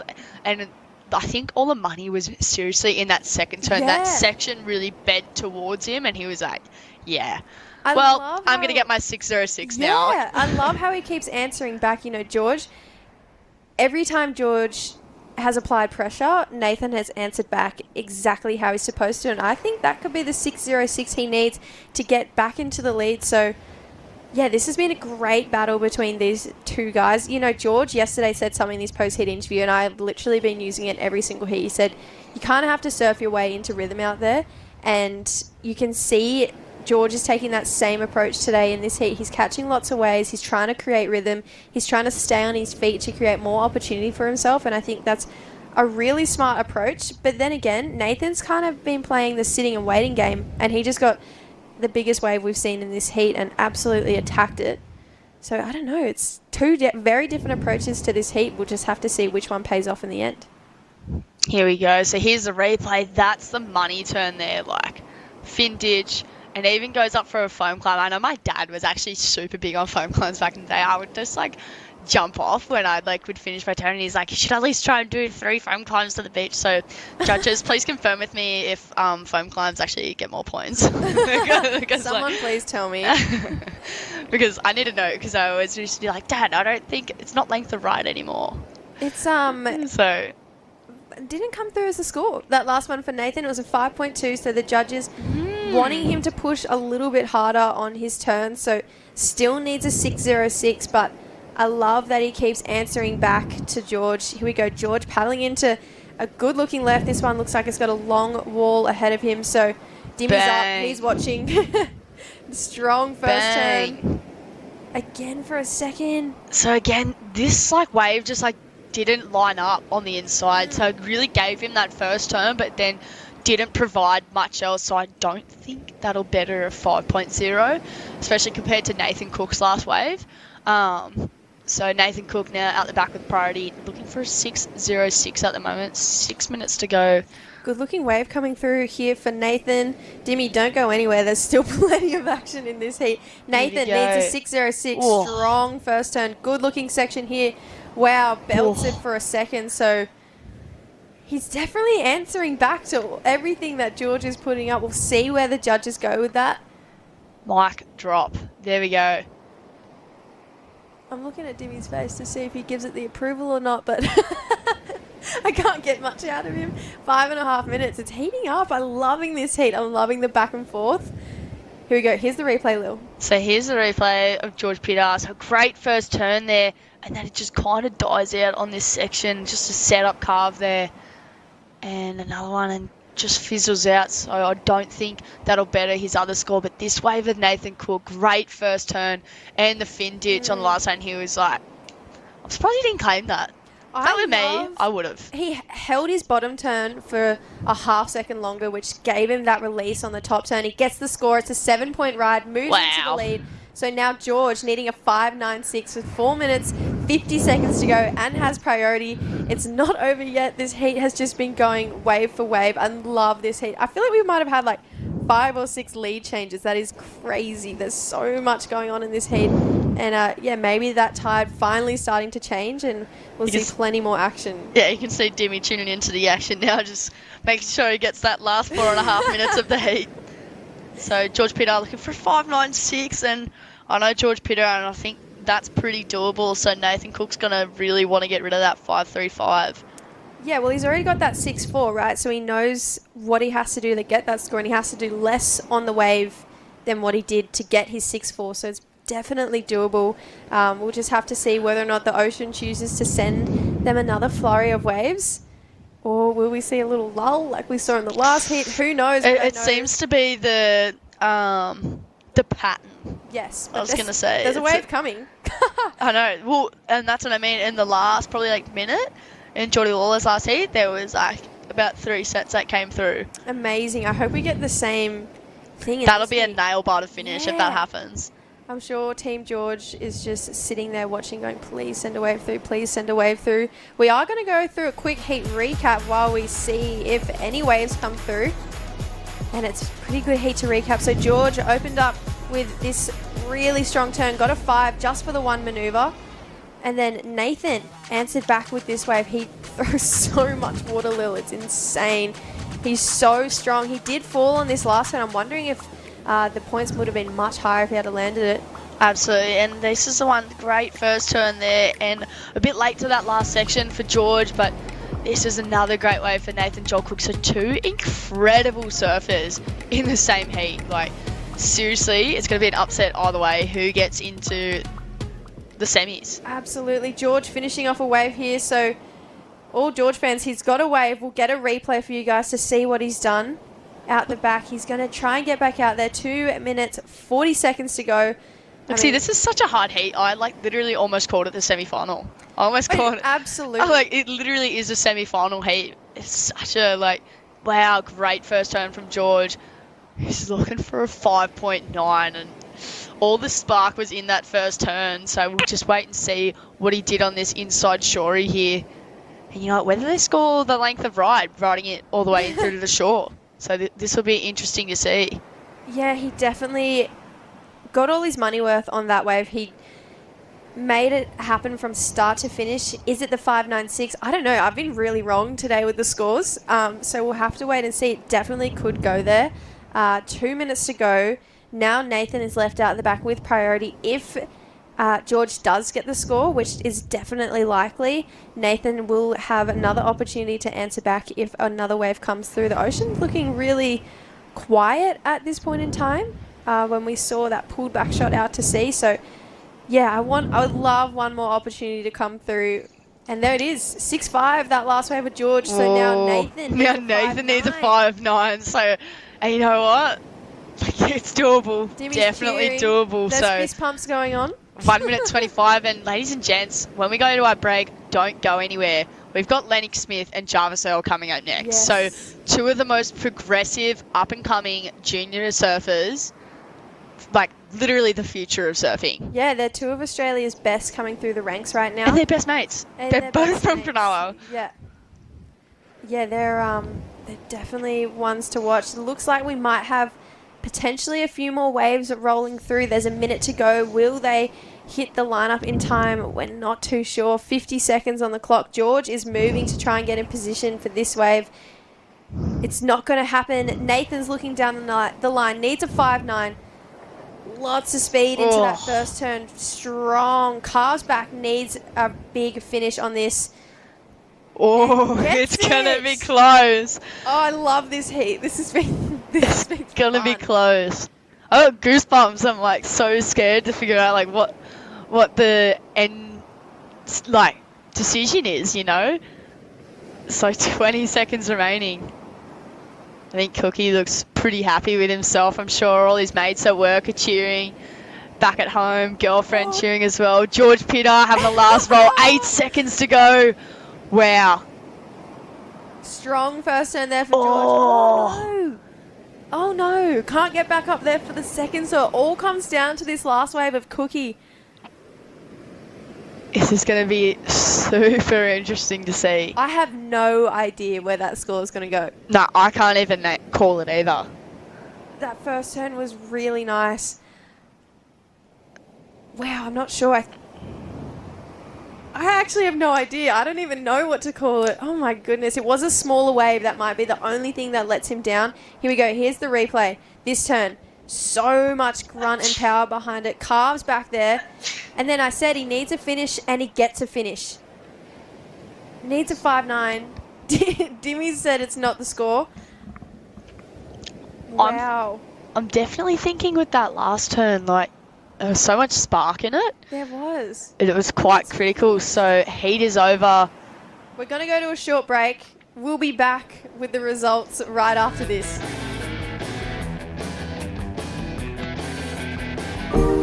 Welcome to Sydney. Upbeat.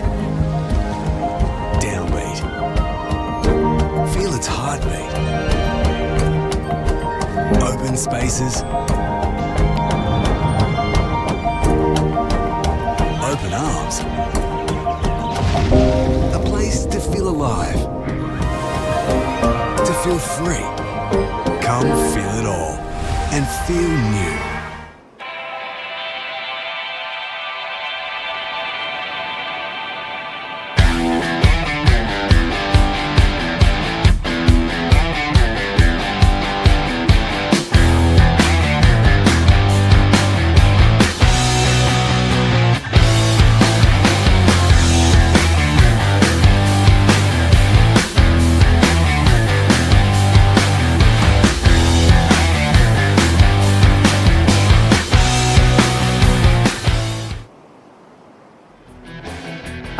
back for quarterfinal number 4 of the Ryde Central Coast Pro QS 3000.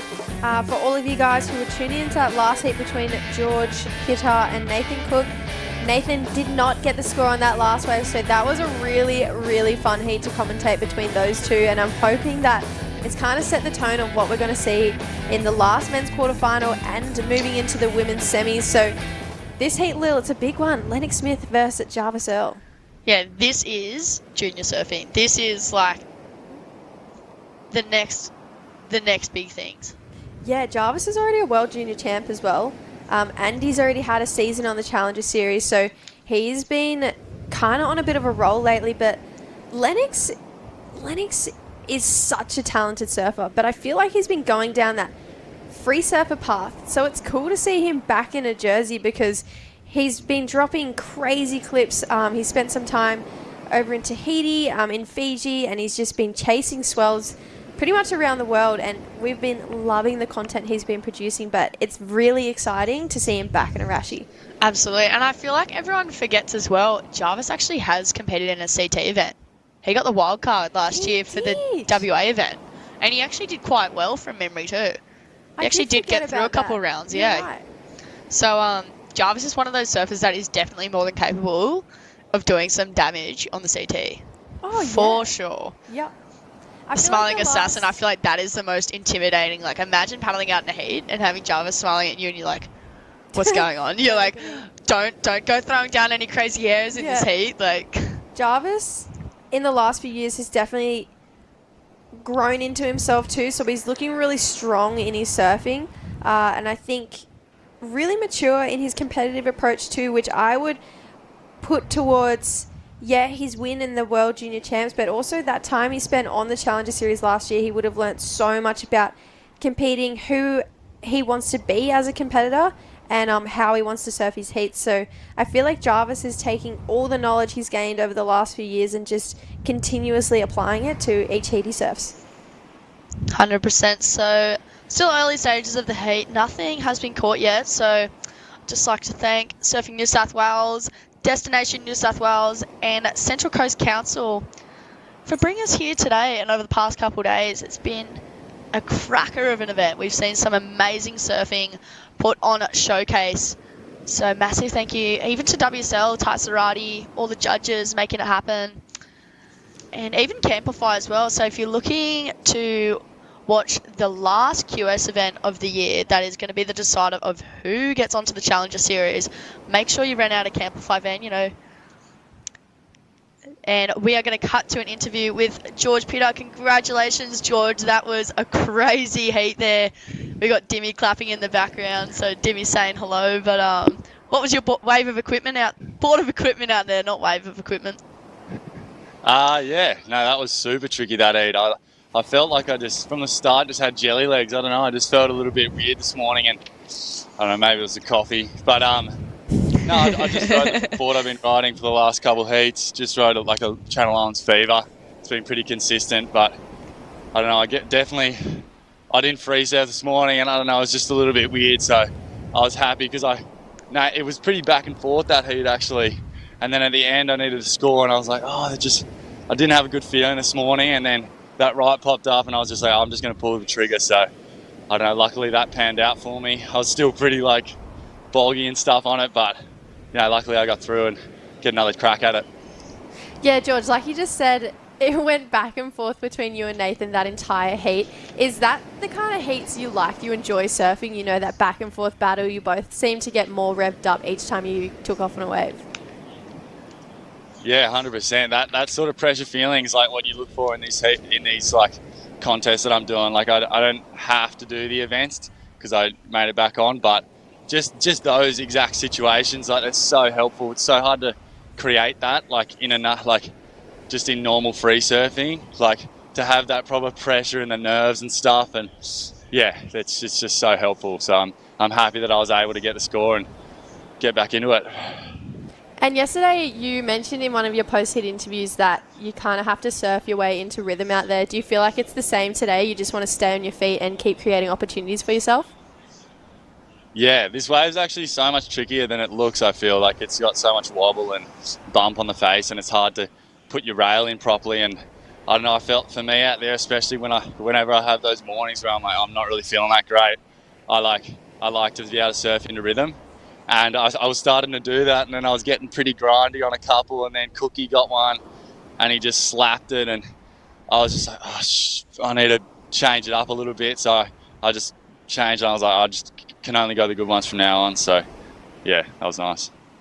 Yeah, well, it was a really entertaining heat to commentate, if we're being honest. So congratulations on getting the win, and good luck in your semi-final. Thank you. Cheers.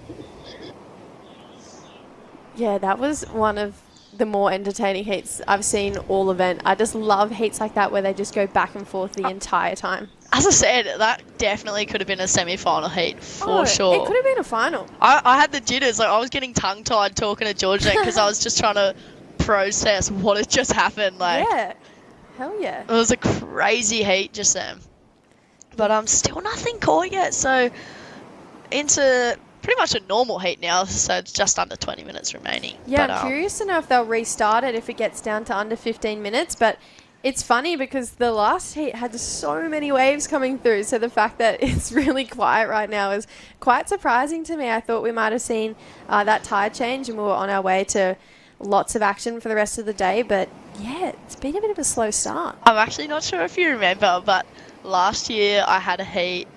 I'm pretty sure it was with like Raya Campbell, Bonnie Hills, and Kobe Enright at Kingy for the Cabarito QS, and it was huge. And I remember how bad the sweep was. Oh my and we gosh, all got the out sweep there. was so bad. We all got out there, and then we were just like, "Oh, has the heat started yet?" And then we're like, because we couldn't hear the hooter, and then they actually we're like, oh yeah, they're doing a heat restart. Because it took us 15 minutes to paddle out there. Oh, and by the time they said heat restart, we were all the way down at the Bowls Club.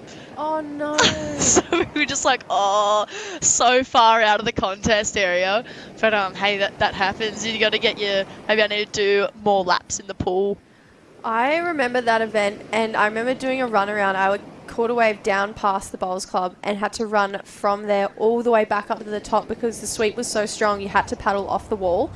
And I remember running past the lifeguard tower like almost vomiting because I've just done honestly a marathon to get back up there, and they were going, run, like yelling at me to keep running. I was like, please stop yelling at me.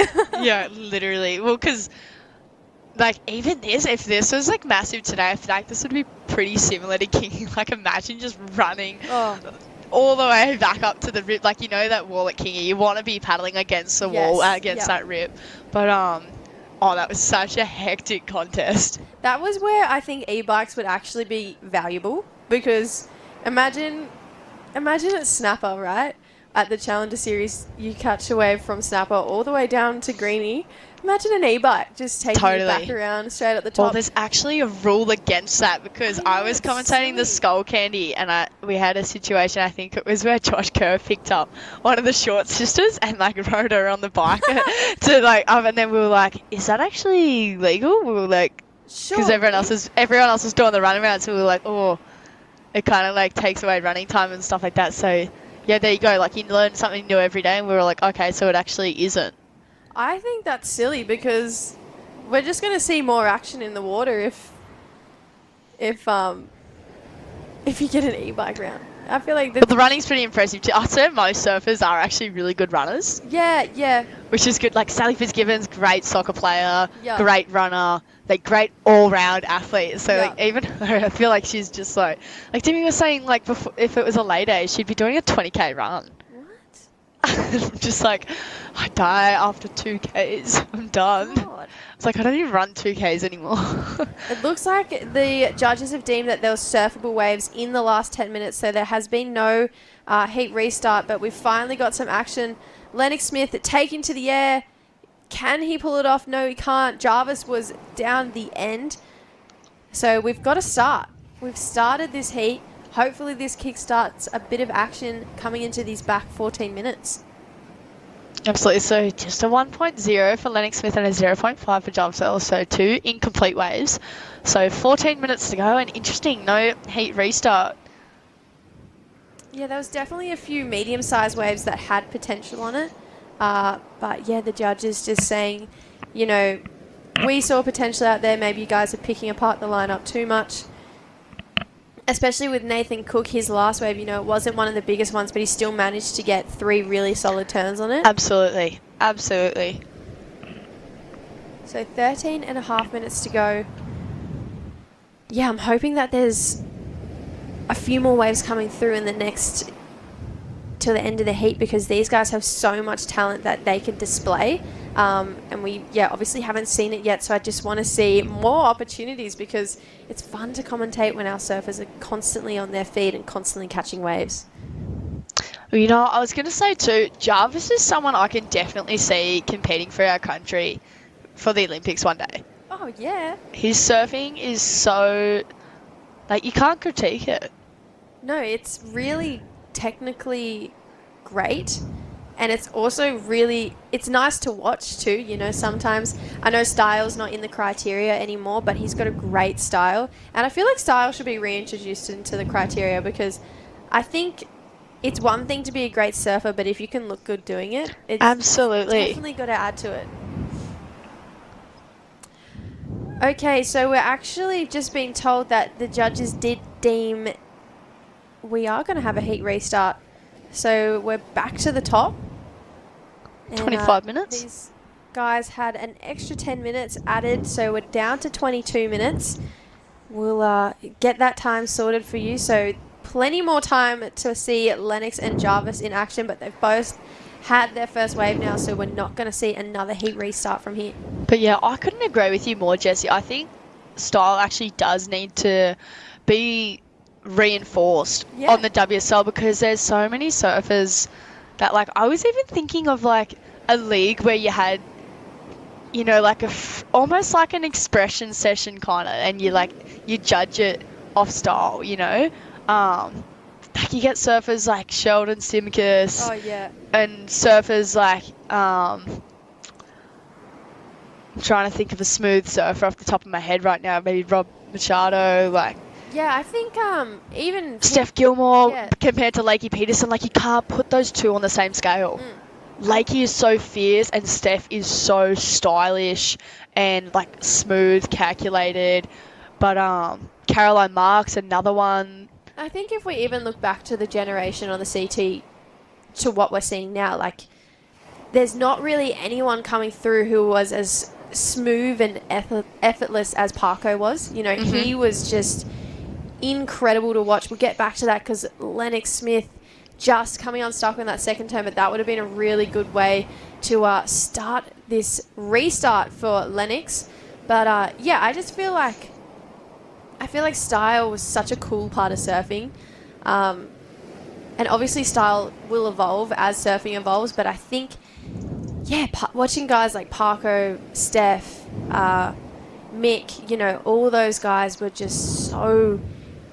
Not only were they such incredible surfers, but they were just beautiful to watch too. And I feel like if we reintroduce style, there's got to be. I feel like because progression's taking such a hold on surfing at the moment, as it should, I feel like it might take away the balance of style for a little while. But after, you know, everyone figures out this progression element that we're going through, I feel like style will be reintroduced maybe in the next generation or so. Speaking of style, Jarvis Earl, great first turn there. And just the flow, like, you seriously, I can't even think of a surfer that surfs quite like Jarvis. Like, he's just his own style. Brett Simpson's probably out there watching, so big hello to all the Hurley family over in the US. So, hey, Brett Simpson, Josh D'Souza, Tyson Brunn. But, yeah, here's the replay, and he just surfs it. He's just surf smart. I think touching back on Jarvis surfing like people, I really see similarities between Jarvis and Reef. I think you have a fair point. I think I might have said that at the last event too, but might have forgotten. Yeah, they're I don't know. I just see a lot of similarities between the two. Both amazing surfers. Both had really excellent results. It's actually quite strange to not see Reef in these events. Yeah. Well, I'm not sure if he's going on the Challenger again in this next year. It'd be good to find out. But we'll keep you updated. But Lennox Smith having a look at this one on the forehand. Nice first turn there and just diving off of that one. So it makes me wonder what equipment he's riding today, if he's on, a different board of choice compared to yesterday, or... So just under 20 minutes remaining. Jarvis Earl, last wave, a 6.5. There you go. You were right, Lil. Reef did re-qualify for the Challenger Series, so he doesn't need to be doing these events. He's already there. We'll see him at Snapper and Narrabeen. Oh, I'm and so excited. Reef at Snapper is match made in heaven. Yeah, it's amazing. That is probably like... Him and Nathan Cook would be the best surfers to watch at Snapper, I think. Sheldon Simkus as well. Sheldon, I think obviously Mick and Parko and Steph. I think Nick Vasicek is one of the most impressive surfers out there. And another guy is Wade Carmichael. When Wade Carmichael connects at a point break and he does those carves that he's so famously known for, it's just breathtaking. I just can't get over it. But he's got like the absolute best rail game, and we actually said that Jimmy Hill actually has a very similar style to Wade. Yeah, I reckon Jimmy Hill's like a young Mikey Wright, young Wade Carmichael for sure, and he's young too, right? He's Absolutely. Like 16 or something? Yeah, I think it's 16 or 15 or something crazy like that, and you're just like, excuse me, birth certificate. Yeah. 17 and a half minutes to go, so Jarvis out in front with a 6.5 and a 0.5. Lennox looking for a 4.01. So just the social distancing, like being best mates out there. Like if I had a heat, like I always have heats with Rosie, and I feel like we do the same thing out there. We're just like good mates out of the water, but once it gets in there, you leave everything in the water and then come back in, and it's still the same. Yeah, absolutely. I feel like too, if Lennox had landed that second turn on that left he got that 3 on, we would have seen 2 really similar scores. But Jarvis trying to back up his 6.5 now, and this is definitely his best wave. Wow, really strong surfing from the junior world champ. Gets the finish. He's still going. He's just so good. He's just such a smart surfer. He's actually been a super smart contest surfer since probably BL Blast Off days when I used to see him. So I think he was surfing for Volcom at the time, and when I used to go pick up my boards from onboard, and like you used to just see his like boards and boards and boards littered of Jarvis's throughout onboard store in Monavale. So here's the replay. How is that swooping turn, Jesse? That's similar to Oscar's yesterday, actually. Really similar. It's a shame that Oscar wasn't able to connect like Jarvis has just on this wave, because imagine those two in a heat together, just be so incredible to watch. But Jarvis he got everything out of this wave that he could, and this was a hard end section turn to land, and you can see him kind of laughing at the end of that wave, like, okay, that felt good. So yeah, Jarvis, he's got an 8-point ride, Lil. So he's comboed Lennox. There's 15 minutes to go. Lennox now needs a 14.5 2-wave combination to get the jump on Jarvis. So I'm hoping this revs Lennox up a little bit, and we might see a bit of fire come out in Lennox in the back half of this heat. Absolutely. Yeah, it'd be really good to see. But in the meantime, massive shout out to URBNSURF. I think me and you just need a little girls trip down there. Absolutely, let's do it. You know what? We should have like a girls invitational contest down there. Yeah, let's do it. That'd be awesome. Let's do it. You know, we could have like long boards, we could have bigger boards, we could have, everything. It would be so much fun. I would go in the boog competition. I'd go hand plane. Imagine beast mode on a boogie board. Are you kidding? Or in a hand plane, you're just getting like on body surfing, just belted against the wall in the tubes. Like, I'm okay. I have to wear a helmet and stuff. I remember I used to get always like pumped by the lifeguards because I'd try and paddle against the wall straight out to the top of the lineup again. And they're like, no, paddle against the other wall, through the rip where the waves aren't breaking. But no, it's so scary when you're paddling back out, and then like when the wave like rises against that fence bit, and then it sucks down again, and you feel like you're like going against the you feel like your fins are gonna get stuck in the little fence bit. But it's such a strange way of surfing, but it's so cool. Like you never think that you'd surf in a pool. Well, back in the 2000s, you would never think, like, there was only a couple around. I remember seeing photos of even Kelly Slater and Sally Fitz at one in Dubai. Yeah, man, I remember that's where Sally. I don't even think that's there learnt to do the anymore. air reverses. Did you ever watch that? I didn't watch that, but I just, like, I had a Live Like Sally book, and she had, like, photos all through the book where she was surfing this wave pool, and it was just, like, incredible. Yeah, she. I remember watching. I can't remember what it was called, but she was surfing that wave pool in Dubai, and she was just trying to do air reverses, and came in, had the biggest meltdown, was like, I can't do it, da da da, and then she went back out the next wave and did it. It just shows, don't give up. Sally did an air reverse. Don't give up. Absolutely. So 13 minutes, 20 to go. Last of Jarvis Earl, an 8.0. You are kidding me. So a 14.5 heat total. Lennox Smith holding first priority, looking for a combination of scores actually. So it's not a nice situation to be in, but I feel like when it's a two-man heat and you have first priority and there's the amount of time on the clock left that there is, it's all good. You know, I think someone with Lennox's caliber of surfing, it'll be more than fine. I think he'll definitely crack that combination. If not, he'll definitely showcase some of his incredible surfing. So 12 and a half minutes to do so. There we go. So, again, just massive lull, just waiting for these sets to come through. You wouldn't have that problem at Urban. No. I'll tell you that much. No. What is it, like 5, 6 waves a set? I can't remember. I think so. We went, actually, I surfed the Surf Lakes one, and it was like three sets, and then it stopped for 5, maybe 10 minutes. But it's split peak, Ocky's peak. Yeah. But I think Urban's waves are actually definitely better. So it's actually, Dimi just notified us, it's 10 per set. So I think you're going to have like 13 people out in the lineup. 18. There you go. So pretty much the crowd at your local break. I don't know if I'd want 18 people out there. No. I'd want it to myself. I'm thinking like maybe like before the actual like massive opening in Sydney, Urban Surf, if you're listening, maybe Jesse and I could you know, I'm not asking for me, I'm actually asking for a friend. Yeah, we just if you know, special people that work for Surfing New South Wales can, you know, get a little free trial. Just 2 people who are commentating the event right now. Asking for a friend, not for anyone that I know or anything. Yeah. So let us know. Yeah, let us know. I'll send you my email.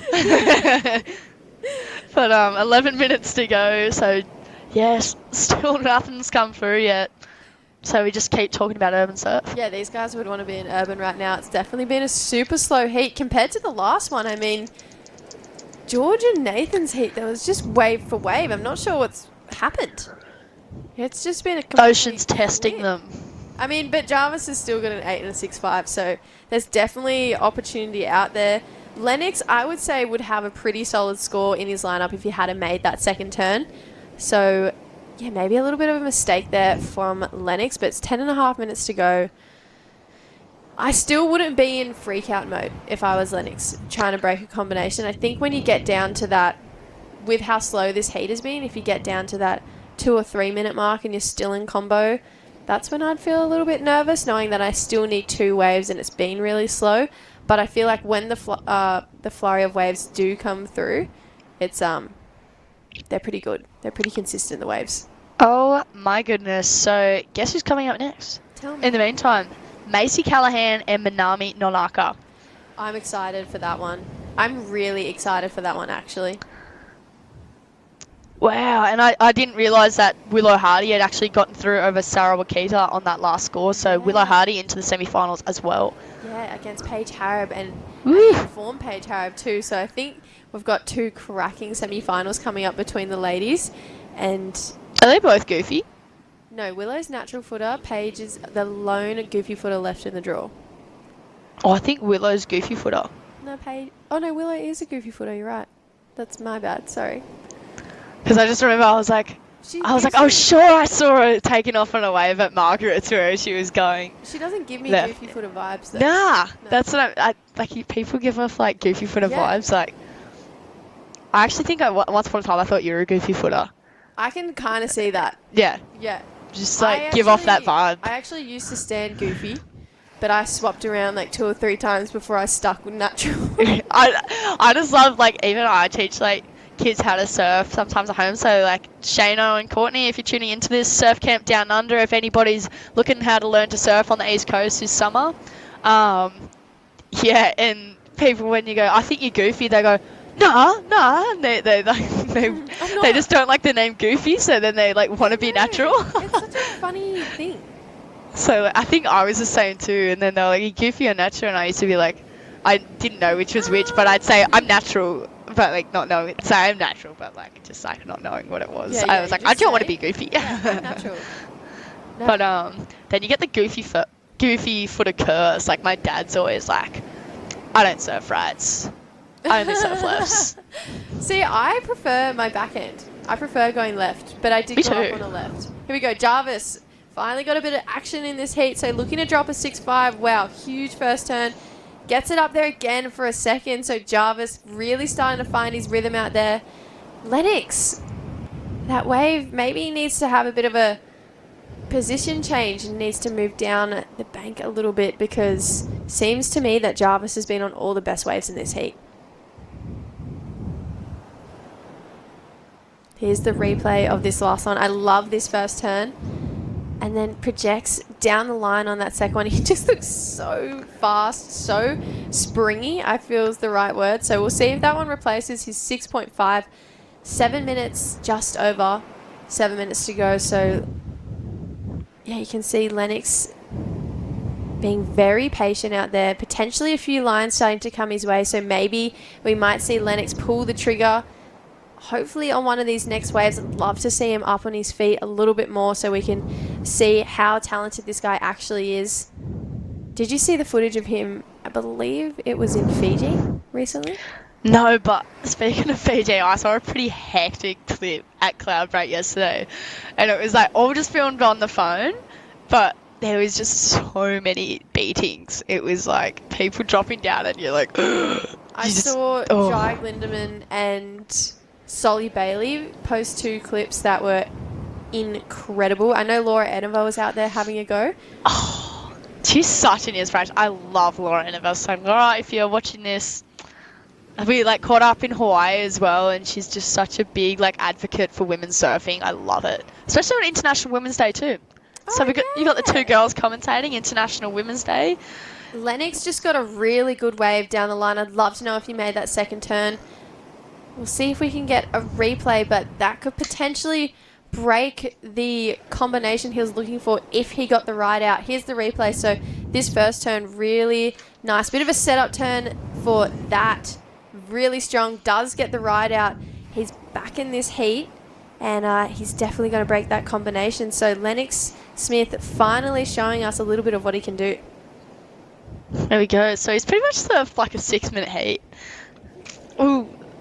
Yeah, he's a really long time. I would feel really cold and, I don't know, not ready to catch waves if I was sitting for that long. But 5 minutes 25 to go. We'll see where that score lands at for his last wave. But, yeah, I have a feeling it'll get him out of combination. I think it'll be a pretty good score. Yeah, well, like George was saying too, like he didn't go for a free surf this morning, he said, and just didn't feel right. And, you know, like people always have their different ways of warming up. I'm always someone that likes to have a free surf, but if I'm first heat in the morning, I don't really like waking up super early beforehand because I'm going to be too tired once I surf. Yeah. And then, but like in any other case, I'll go surf somewhere else sometimes because then your competitors are wondering where you are and they're like, she's not surfing the beach. Like, where is she? Is she showing up, or is it just like you get in their head? So I can't believe you surfed a different break an hour before your heat. Yeah, well, I surfed Copa, and then like obviously it was at like the circle, and then, but I like literally that's what kept with me, and it kind of made me go like, Reef was like, wait, you're right, your heat's in an hour, and I'm like, it made me think, and I'm like, oh, should I be doing that? And I was like, I'll just go for a quick couple, and then like I cannot believe that I couldn't do that. I need to be down the beach ready. like sped back, and then it was just like, oh yes, still like 20 minutes before my heat. Yeah, I'd be thinking, will I get a park? Yeah, just park it. 6.2 yeah. last wave of Lennox.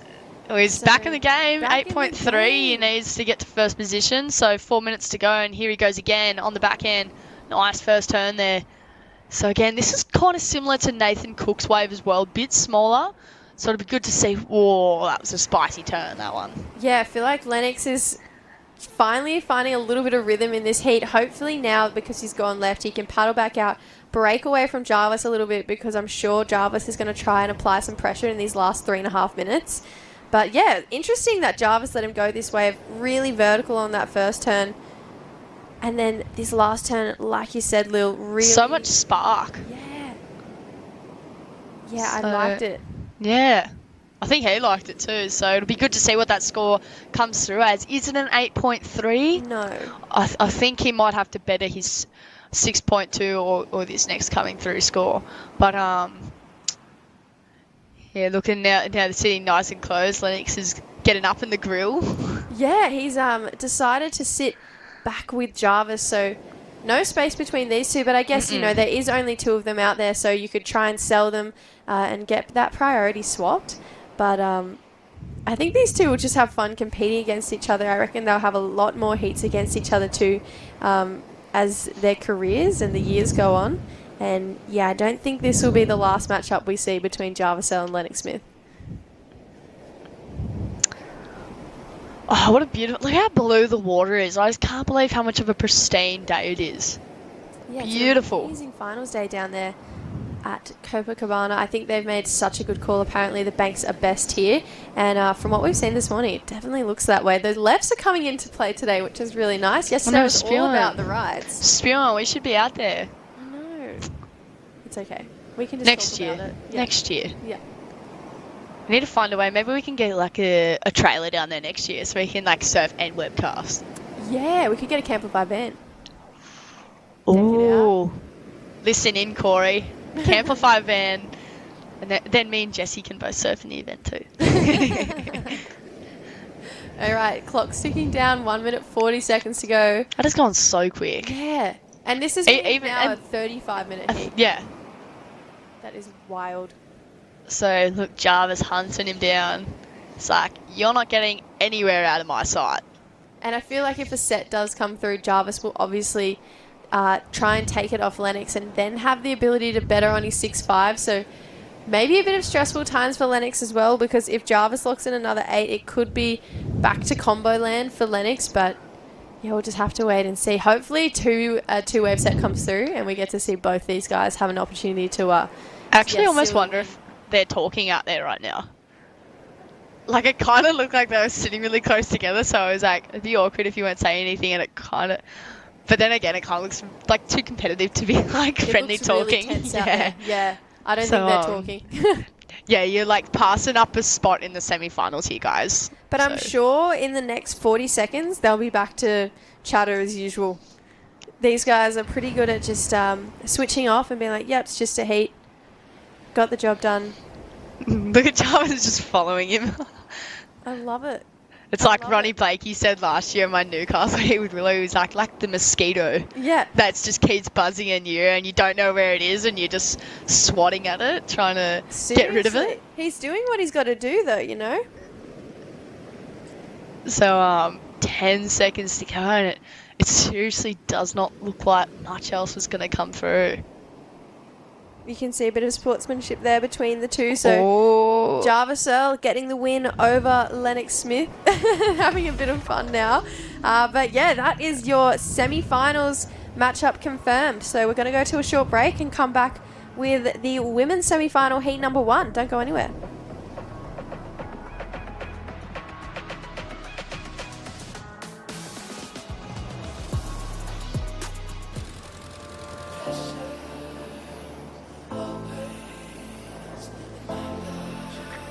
Lay back and just forget the pressure. Always in my life, it's alright.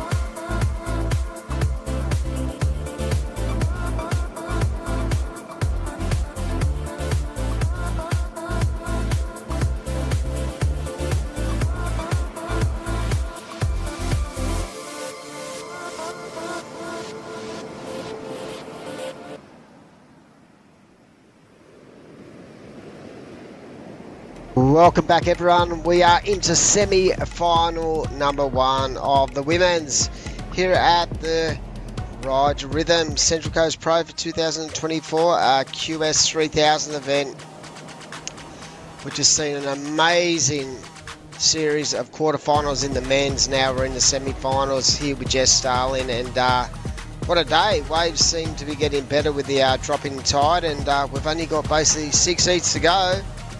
4 semis and 2 finals, which is awesome for everyone involved, because I reckon that the conditions are going to be the best as we head towards the final. Yeah, absolutely. I really think that we're in for an action-packed afternoon, and it's going to give our competitors who are surfing the ABB plenty of time to get back up the coast and make it up for their heats bright and early tomorrow morning at Burleigh. So, I mean, the lucky thing is tomorrow morning that if you're coming from New South Wales, Burleigh and Queensland is an hour behind us, so you kind of get a little bit of a sleep in.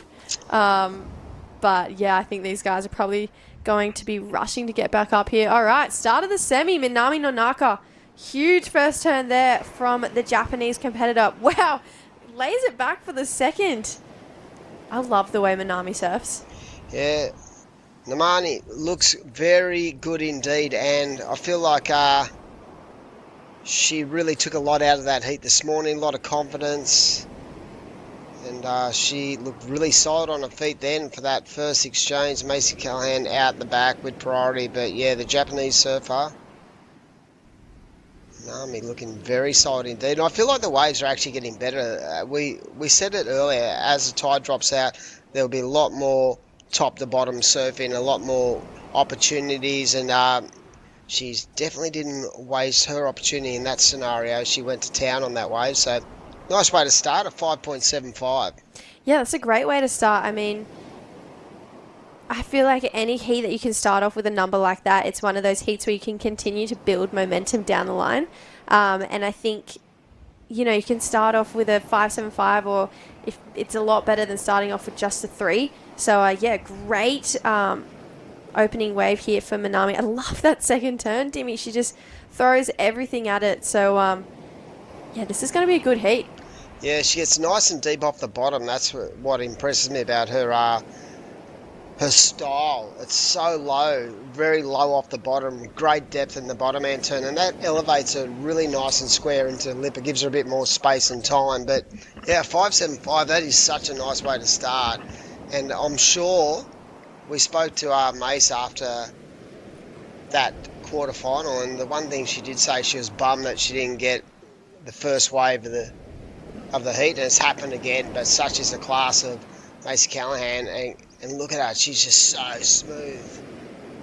I love Macy's backhand. I've always watched her backhand and thought it's world class. It's one of the best in the world, and she even got second in France, was it, when she wasn't even on tour yet, the year before she qualified, I think, to Courtney Conologue. Wow. And it was from just going upside down on her backhand. I've always thought she's been one of those surfers who, when she connects going left, it's one of the best in the world. 100%. It's just so smooth and technically flawless in the way she actually gets herself through each and every turn. It's definitely one of her strengths. And as we said before, the Japanese have been so impressive during the course of this event. And remember, these are points, semi-final points calculated. They mean a lot to each and every surfer trying to qualify for the Challenger Series. Mm-hmm. I mean, I'd love to know exactly where she sits on the current situation with the Japanese women. And I'm pretty sure it's top 3 plus 1 wild card. Yep. Yeah, it's a really stacked field, the Asian women's field. There's, you know, Anon, Matsuoka and Sarah Wakita have been pretty dominant throughout it all. They've had a lot of consistent wins, but Manami has been in semis, quarters and above almost every single event.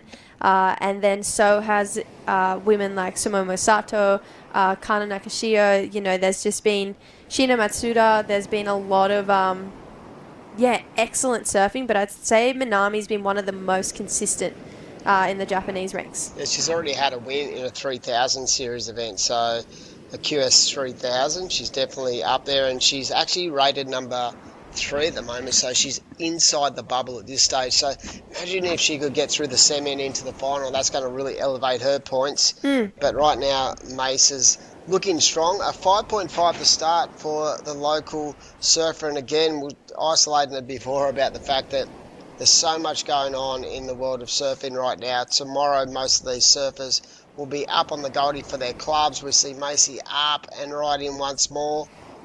Nice speed and flow. And just really working this wave for all it's worth. So this is going to be a nice little backup for that first wave. I don't know if it will better it. It may do. And is she on a sharp eye?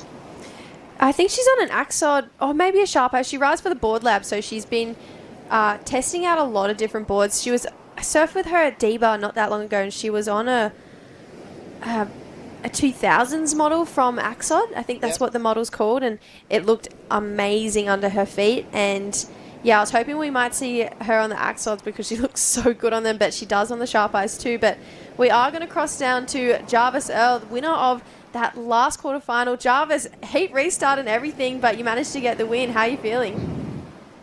Yeah, it felt like I was out there forever. Like, it was so flat at the start for like 10 minutes, and both of us had a bit of a rough start, and then I got my 2 good ones and was kind of hoping the heat would end a bit quicker.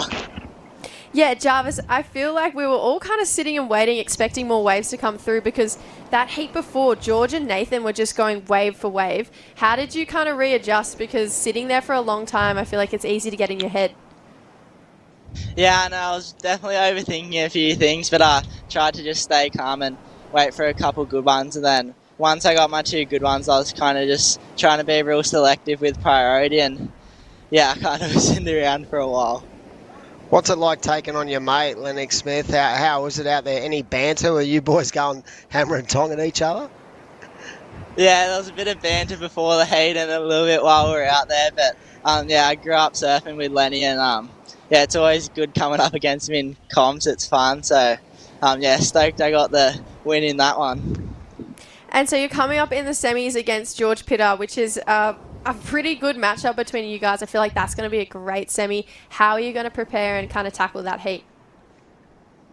Yeah, George has been surfing really good, so I'm stoked I got a man-on-man with him. It should be real fun, but probably just go cruise for a little bit and watch a few heats before, and then hopefully can get a few more good ones and get through the heat. Well, you're looking really, really good on your feet, kind of electric almost. So best of luck in your semis, and yeah, hopefully we get to chat to you again. Thanks so much. See ya. Yeah, Jarvis always looking comfortable in front of the camera, always looking happy, and yeah, getting the win over his mate would be pretty good. I think I told you the other day, I saw him at Aussie Pipe and he was absolutely blown up. And talking about blown up, this young lady's been so impressive. Already has a 5.75, so that's the best way of the heat so far. Semi-final number 1 here on the Central Coast at Copacabana, of course. The breeding ground of some amazing surfers, Maddie Wilco, Rebecca Woods, just to name a few. And I feel like the waves are absolutely starting to turn on. I hope that wind holds off. And yeah, part of the World Surf League Regional Series, the second last Regional Series event on our calendar. The crew will be rolling up to Newcastle next week, in between the ABBs on. And as I said before, a lot riding on, and this is a good looking wave from Mace. Just really aggressive first manoeuvre. Macy is just the definition of cool, calm and collected. She never looks like she's phased or rattled. I just feel like she knows that she's not competing against anyone else. She's competing against herself, and she just has to, keep bettering. And I feel like on every wave, we're going to see Macy just nail it. Yeah, that first term was absolutely on point. And like you said, she's just so stylish. You could be watching a clip from like Indo, her just free surfing Indo right now, and she's so powerful. Her timing is exquisite. And basically, I just love how casual it looks. It always has. Even as a junior, she was very much unfazed by the scenarios, and she just let her surfing do the talking. Yeah, that's exactly right, Dimmy. And I just think even now, to this day, that's basically how she surfed every heat, and that's why she's had such good success on the challenges on the CT and now on the QS. And yeah, I mean, she's back at home. She's looking super comfortable. Yeah, I just love seeing Macy in the jersey. So I was stoked that she put her name in the draw for this one. Big thanks to all our corporate partnerships, of course, Camplify, Australia's largest van sharing community. Chasing swells has never been so easy. Hire a camper van and cruise the coast searching for your next set in style. And what a great way to actually see the Australian landscape and to see some of the most pristine, beautiful locations in the world. The water is still really warm. It's so clean over here, and these local communities just embrace everyone. So get yourself into that Camplify website, have a look. And of course, Destination New South Wales, without the support of the government, we would not be able to hold events like this. So the crew at Surfing New South Wales do a great job, Maddie and all the crew, making sure that we have support with the local community and of course the New South Wales government. And why wouldn't you? There's 2,000 kilometres of spectacular coastline in New South Wales, and it's home to some of the best surf beaches in the world, let alone in Australia. So check it out, and great to have the support of the New South Wales government. So right now that last wave are 7.75, and I reckon the meat of that score came from that first flawless frontside turn. Absolutely. She definitely got a bit of release on that turn too, and then she nailed it with that second section. So yeah, it was just such a classy turn, and then just pushed it hard on that second section again. And I feel like Macy's got so much left in the tank too. You know, I feel like she can push so much harder still. And if she's getting sevens for that type of surfing, imagine what she can do when she really pushes hard off the bottom. I love how coiled and spring-loaded she went through that turn. Yeah. She ended up getting so low at that point of contact with the lip and really gave it that, you know, that formula to punch through the lip. And she did it with such speed and flow. And that's why the judges rewarded that score, because technically it was just so flawless. Now Manami Nonaka is looking for a 7.51. But yesterday we saw Manami lock into 7.5, so we know she's definitely capable of it. I love Manami's forehand, so I'm hoping we see her on one of those rights like we saw Macy on, because it's always so fun when you see two surfers battling it out, going back and forth, multiple lead changes, like we saw with George and Nathan Cook in that heat. That was an exceptional heat. George ended up getting the jump on Nathan, but I reckon they're the best kind of heats to watch. Yeah, 100%. Not so much for the supporters, but definitely for your average surf fan, it's great to watch. And I love how George pulled that apart in that posted interview where he said, you know, you can't reproduce that in training, and that whole, and you know, that to and fro in a heat is something unique to surfing, where you have to be in the moment to actually be able to do that. So he was stoked he was able to have a heat where, you know, Nathan Cook, the powerhouse that he is, was able to push him really hard, and George, to his credit, was able to come back every time. So I felt like every time Nathan laid down a forehand, George just went down the line and got him. And such is, you know, the talent pool that we have, and their ability to adjust on the run, ultra impressive. And that's one thing that I feel like has really improved in George's surfing, where when he was a bit younger, you know, he could get a little bit twitchy and a little bit moving. And I think now these days he's working with different coaches and stuff, and the maturity level is definitely showing, because, you know, I used to see him get like an 18.5 in a junior event, and then the next heat he'd get 4 or 5 because if he didn't get off to a good start, he'd struggle with it. But over the course of his career, he sort of built a foundation, and now he looks ultra comfortable. In fact, you know, gets the juices flowing when that scenario happens. Yeah, I think if you take a surfer like George and apply all the training he has been doing, working with so many different coaches, getting lots of different opinions, it's kind of a recipe for greatness. And I feel like that's what you got to do to become a better surfer. Hear different opinions, work with different people, work and move away from home if that's what it means to be a better surfer. And yeah, I think George is kind of right now the exemplar of how to take your surfing from good to great. Yeah, and I feel like a lot of the women and the men do have that change up in the way they are, whether they move a different state, to a different venue, to get out of the comfort zone, to teach them maturity as a human as well, not only as an athlete, but to bring them out of the comfortable realms of being at home, being in their home city and their hometown. Because as an elite athlete, the one thing you have to do to make the top echelon of our sport is to make sacrifice. While your friends can go out and party and have fun, you need to be the one to make the decision not to do that, to focus on your training, focus on your diet, your nutrition, and really focus in on making sure that you are ticking every box to give you the best opportunity to become an elite athlete in our sport. Yeah, and he's surfing around better surfers and with people like Morgan and Callum and this lady right here, Macy, she lives up here too. And I mean, when I'm out Deba and I see Macy out there, or Steph or Dimity, I want to push myself to be just as good as those girls in the water. And it's scary moving away from home. I mean, coming from the same place as you and George, like moving 10 hours up the coast and away from mum and dad and all your mates and everything, it's scary, but it's definitely a good decision. If you want to improve your surfing, Macy's done it. She's moved away from the Central Coast, and she's kind of excelled since she moved up here. And it is kind of the home of Australia's surfing, I'd say, up here. I love watching Macy at Snapper. I love watching Macy at Snapper too. Because it's just, her technique on that side is just so smooth and stylish. It's so pretty to watch. It's like Steph.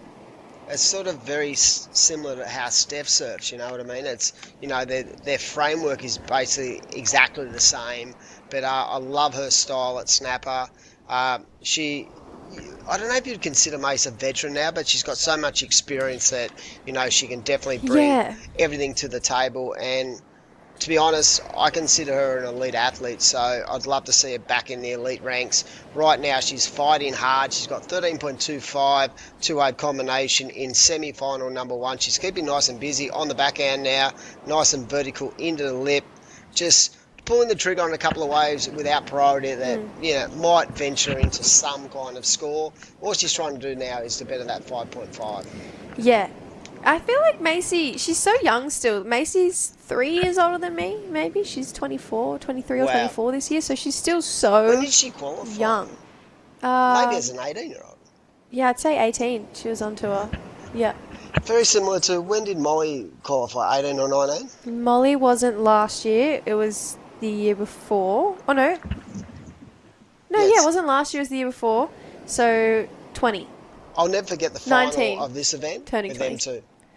Yeah, such a good final. That was absolutely just must watch, that final. But it just, and they're so different as athletes.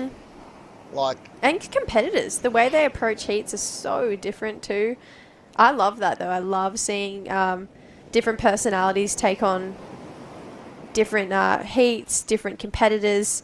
It was a great final. Here we go, Macy down the line. Feel like she's finding her rhythm right now. Strong first turn, belts it for a second. So Macy almost booking her ticket to the final.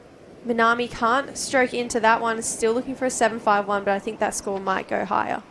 Yep, that is a good-looking wave, and you could just see how it opened up a little bit further down to the north, or to the south, I should say. But yeah, very strong, and that's the thing. It's so easy on the eye, and her timing on her turns, both forehand and backhand, is the most critical part of her surfing. She just has a very easy read of the ocean. Her rhythm with the ocean is exceptional, and that's what makes her one of the best surfers in the world. A big shout out to all our event partners. Ryde, the naming right sponsor, as we see the surfer in blue up and riding, quick, smooth, classy, but at the moment she's just got to back up against the wall, the Japanese surfer. So as I said, without corporate partners, Camplify, the Central Coast Council, Destination New South Wales, URBNSURF, of course, get online, get yourself one of those memberships, save yourself some cash. I know I'll be looking at one of those memberships in the coming days. WSL and Surfing New South Wales, and look at that score. Just pushing the boundaries. Now Surfing Blue is in an awful position. She needs a 9.25, and I don't know if I've seen a 9. I haven't seen a 9. Have you seen a 9 in this No. event? I'm searching for it. Jarvis got pretty close with an 8 in that last heat, but yeah, a 9 is a massive score. Manami's definitely got the talent, but I just don't think the waves will allow a 9 out there today. 4 minutes to break it down into 2. Yeah, time is an issue as well. Mm-hmm. We can see the ladies getting ready for that next heat. Willow Hardy taking on Paige Harrop. Another good heat, so a battle of the goofy footers. So no matter what, we'll have a natural versus goofy footer final. Here we go, Macy. She's definitely finding her rhythm at the moment. Oh, wow. This is what I mean. I love her backhand. I just think it's so classy. We were talking about maybe... Oh, is that incomplete? Yeah, I we were think talking so. about... I reckon if she landed that turn, I reckon that was the 9 we were talking about. It was just from the other athlete. But yeah, that was an amazing first turn. The depth into that corner, the timing was all there to see. And here we go. The Japanese surfer looking. This one's got a bit of froth and bubble on the face. And it's a little bit tough. But yeah, that last score for Mace is going to be interesting. Because I felt like that was the best turn I've seen in the women's division. That was the best wave I think I've seen in the women's division. That first turn was... I just love her backhand. I'll say it again. I just think, yeah, it's timeless. It's classy. Lil and I were talking about how style isn't in the criteria anymore, but if it was, that wave definitely ticks the style criteria. Wow, that first turn perfectly timed in the pocket. Gets a really strong second one. She was looking good to make this third turn, but just comes unstuck at the end. So, yeah, I don't think the judges will deem that as a ride out, but I could potentially better her 7.25 dim. Yeah, that was an amazing first turn. You could just see the fins, the amount of water dispersed through that rail, and the timing and the execution in itself was just next level. So we're down to 2 minutes, just over 2 minutes to go, and it has been an absolute clinic so far from Macy Callahan, who comes from this region and will be surfing for North Shelley, I'm pretty sure, over the weekend at Burleigh. Wow, if Burleigh's pumping, how good is she going to go out there? Macy at Burleigh, her forehand is going to be amazing. Someone else that could surf for their team, but obviously can't right now, is Molly Picklum. She can't because she's on the the CT, yeah. But North Shelley has so much talent. The Vaughan brothers, Russ Maloney. Yes. Shane Russ Holmes. Maloney. Yeah. That's the whole thing. Russ Maloney is like... There's he's like it's the glue. He's like their hoggy. 100%. He's... When you go up against Russ, the thing with Russ Maloney is he doesn't fall off ever. Macy's coming in. She's called it a day. She said, yeah, I'm good. I've got the job done. Well, probably conserving a little bit of energy too, knowing that, you know, a huge 9.25 hasn't been seen so far. It takes something pretty special, and she's probably backing herself in going, you know what, I've had a bit of fun out there. I'm into the final. I'll get myself, conserve my energy, get some hydration into me, and go from there. I love it. I love the laid-back approach she has to her competitive style. You know what? It's probably not even that laid back. She probably is thinking and it's really calculated, but it looks laid back. 30 seconds on the clock. Looks like maybe a wave coming through now. Whether or not Manami takes it, she won't. So potentially not another opportunity coming through for the last man standing for Japan. So looking like Macy Callahan is going to move on through to the final. There's 20 seconds to go. Massive requirement for Manami. Needs a 9.25. But she's definitely done Japan proud. And she's going to get another great result for her Challenger Series campaign. With a third place here at the 3,000. And that will hopefully give us some confidence moving in to Newcastle next week. So congratulations, Macy Callahan. We're going to go to a short break and come back for semi-final heat number 2. Lay back and just forget the pressure. Always in my life, it's alright. This is the motivation.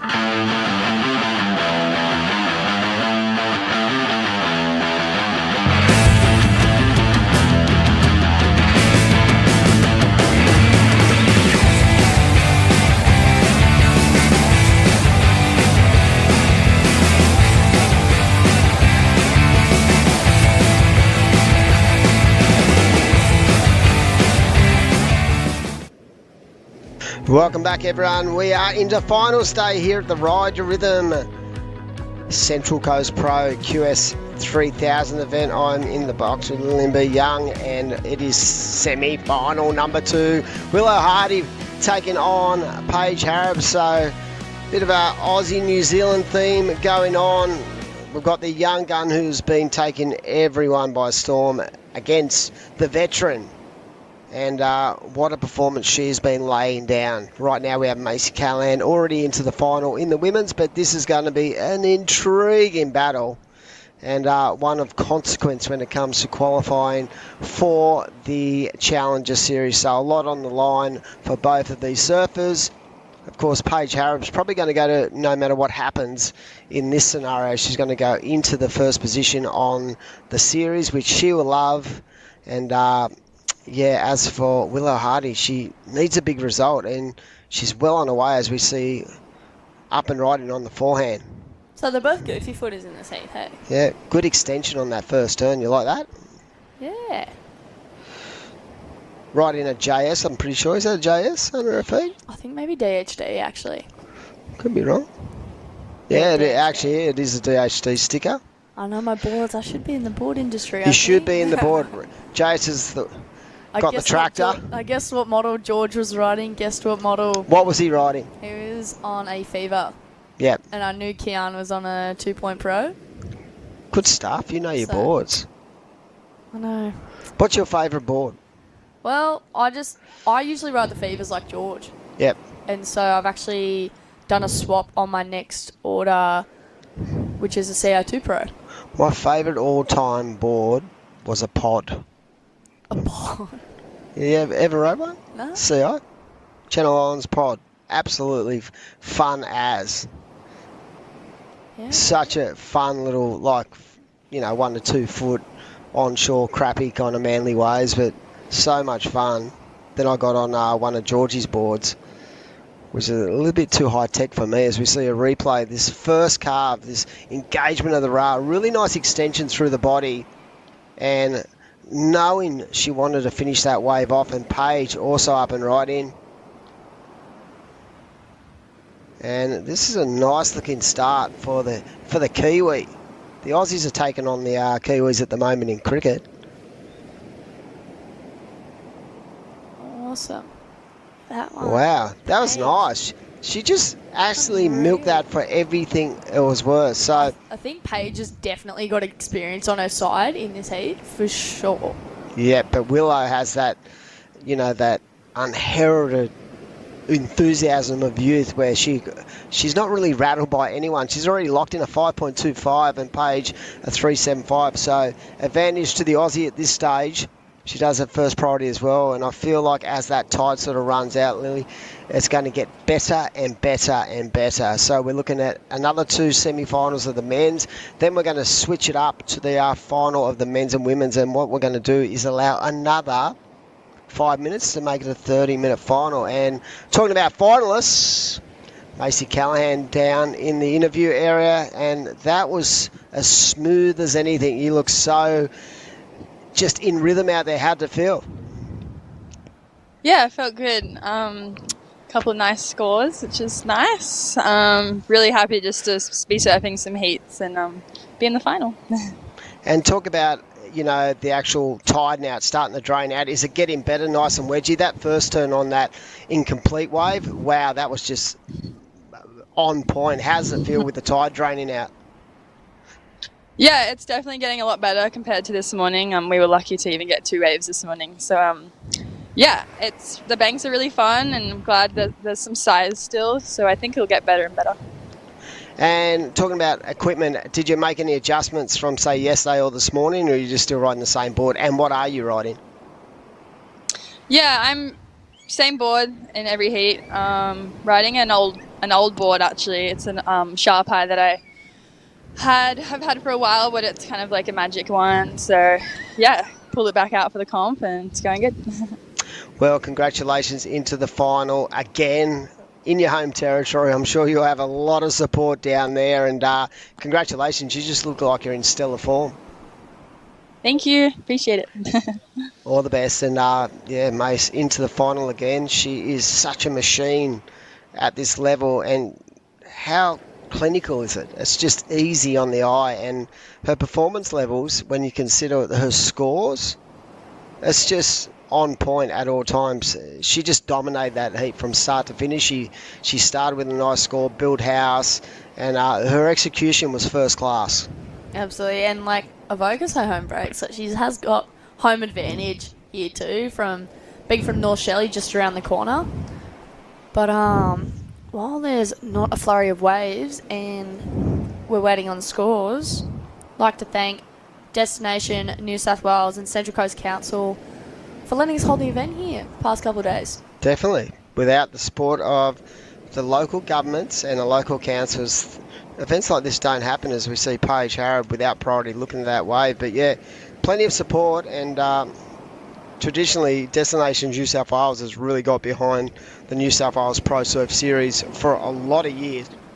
Even Camplify as well has been with even the Boomerang QSs the past couple of years, and Central Coast the last few, like a big major supporter of Surfing New South Wales. So if you're looking to head down for the Newcastle event, as we see Willow Hardy up and running, she actually did quite well at Newcastle last year as well. So make sure Willow actually travels around in the van as well with her dad. So whether they're with Camplify or not, I don't know. That is not a unique thing either. Over the years, I remember back in the day, Matty Wilco used to travel around with his dad, Neil, and they'd be in their van at every event. The Wright family, it was like the Partridge family, just cruising around Australia. There were so many of them.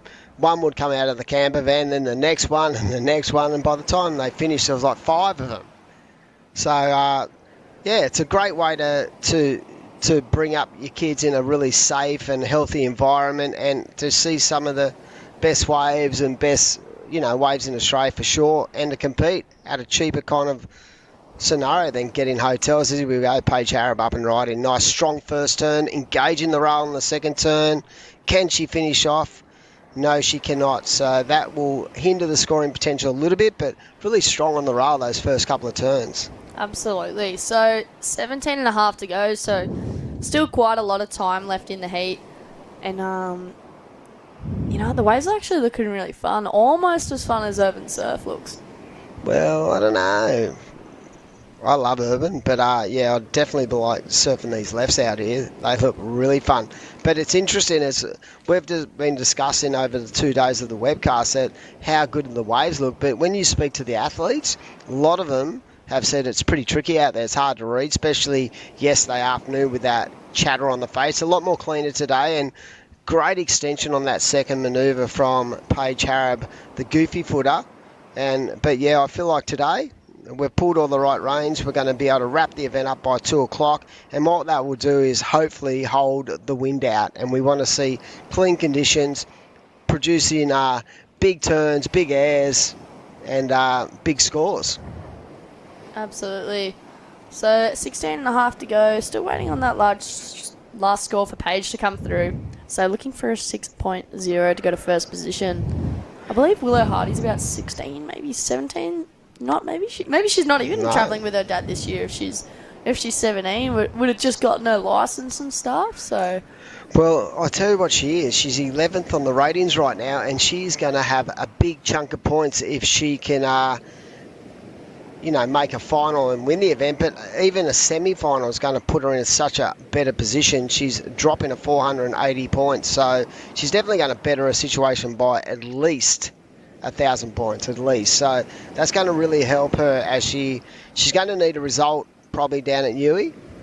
But like you said, she had a big result there last year, so that will be in the back of her mind as we see the experienced Paige Harrod up, attacking on that first turn, comes around. Good flow. Again, her boards look really good under her feet, and this time she makes sure she finishes off, and I think that's an important part for the visual for the judges. She would be loving these lefts, hey? Especially compared to her home. Did you say she's from Taranaki? Pretty sure that's where she was born. I could be wrong, but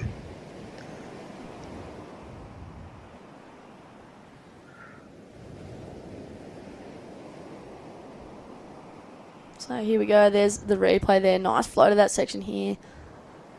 And gets a finish on that one. So that's what the judges are looking for, ladies and gentlemen, making sure you complete your waves.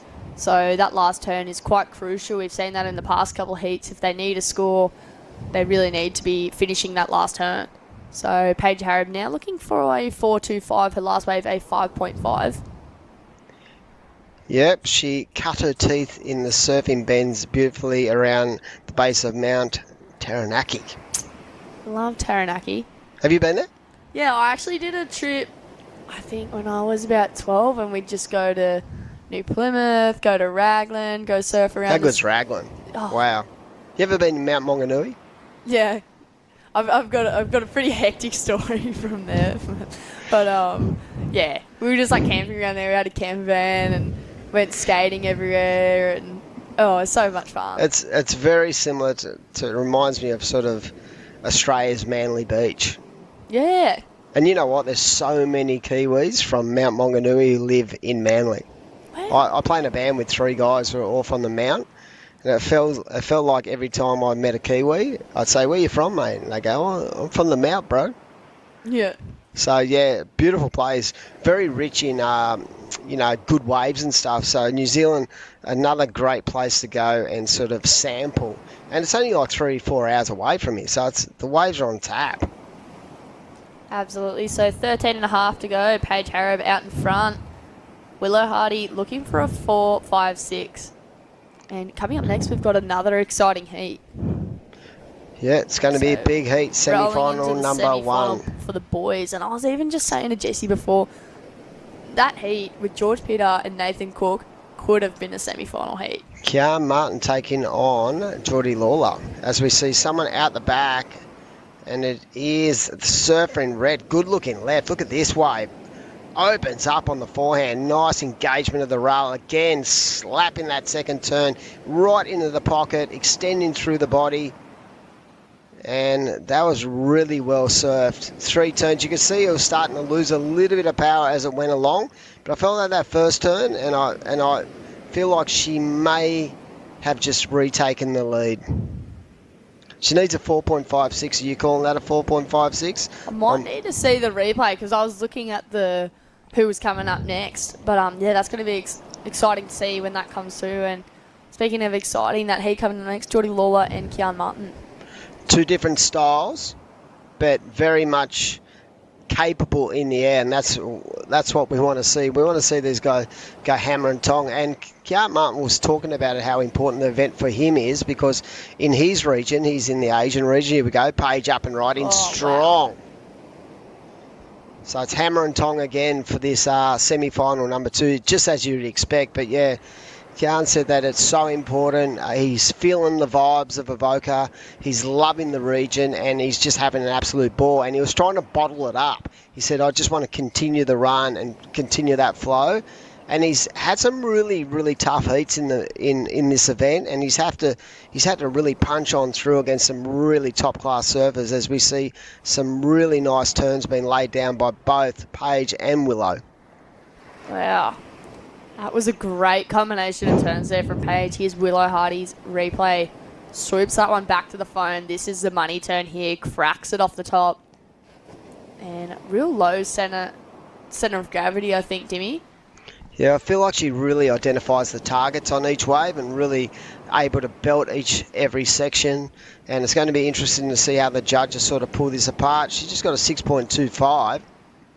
And that put her into the lead, and we'll see if Paige improved with those 2 turns. But yeah, there's so much to like about the performances of the men and the women at this event as we sort of head towards the finale for WSL Australia and Asia, to work out exactly who's going to go into the Challenger Series. That is the ultimate goal. When you start out at this level, and you're working your way through, whether you're an experienced campaigner or you're a rookie, you want to challenge yourself on the Challenger Series, because not only the caliber of surfer you're going up against, but just the actual quality of waves you get to surf around the world. So I think last of Willow Hardy, a 6.25. I'm not sure if that last score of Paige Harab has come through yet, but currently she needs a 6.01.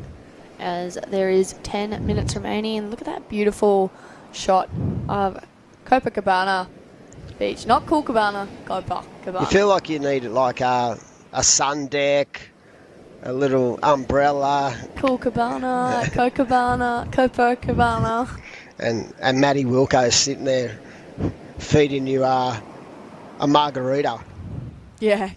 Or a Ryde energy drink. 100%. Take Relax. your best shot at today. I love with the Ryde relax. Wellbeing shots. 60 ml of energy, focus or relax. They're small enough to fit in your board short pocket and big enough to change your surf sets. So your surf sesh. Look at me. It's too much incredible surfing going on. It's getting me tongue tied. I'm forgetting how to say words and. So right now, Paige Harab needs a 6.01. Talking about the Challenger Series, of course, the events in 2024 kicks off on the Gold Coast at Snapper Rocks, then goes down to beautiful Sydney for the Sydney Surf Pro, the GWM. That is at Narrabeen. The Bolito Pro is another favourite of all the surfers. Then you got the US Open of Surfing. Nothing beats that for atmosphere. Then you got Portugal for the Asira Pro, and then over to Brazil for the Saquarema Pros. So that is the lineup so far for the Challenger. And that's the reward you get. You get to surf some of the best waves in the world. Most of those waves are either been on the CT or close to being on the CT. And when you consider the quality of surf you have in that dynamic, it's amazing to watch. Here we go. Surfer in red again. She's picking the eyes out of these waves. And maybe that was a little bit of intrigue from Paige Harab, just that, that experience, pushing her into a wave like that. Because she only needs a 6 to take the advantage back off the rookie. So for Willow Hardy... You and me both know Paige is definitely capable of that. Oh. Wow, look at that first swooping takedown. Wow, if she could have actually coiled and got a spring into that second manoeuvre, that was going to go very close because of the amount of rail she set on that first manoeuvre. So down to 8 minutes to go. Already we have Macy Callahan into the final of this 3000 series event, and it's a QS 3000, not a series. And we are at the Central Coast Pro. WSL Australasia, big shout out to all the crew doing a wonderful job. I love the New South Wales Pro Surf Series logo. It's real retro. Yeah. Mind you, they have a retro rugby league round. That's what that logo looks like. It's looked like something that should have been on a Robbie Baines board back in the mid-'80s, or Tommy Carroll board. But yeah, pretty tricky, and I love it. The logo looks good. Speaking of the Baines, I've actually always been a fan of Billy Baines surfing, and now he's just released some really cool artist. Yeah. Good artist. Always has been. Such an incredible artist. I don't know if the old boy would have been a good artist, Robbie, but yeah, Billy, we had a lot to do with him as he came through the juniors. He's such a good surfer. I actually saw him up at Av in pretty punchy waves about 4 months ago, and he was absolutely ripping. Oh, we love Billy Bain. So Billy Bain, if you're watching, Bob Bain, big hello to all the Av crew, or the Av Cats. The Av Cats. Here we go, surfing red, up and riding. Hardy. Nice swoop back to the foam there, making her way to the inside. And I don't know about you, but I think that might be just a little bit higher than her 5.25, maybe a 5.3. She's got that first wrap just down pat. The timing of it is really good. That low center of gravity really helps her, and I love the way she really holds that rail right back to the power source, and that gives her that speed line into that final manoeuvre. So it will be interesting to see if the judges identify that. It could go a bit above that second score. I don't know if it's the best wave of the heat. We're not judges. But what it does do, it gives the opportunity back to Paige Harab. And that's all she wants. She wants an opportunity.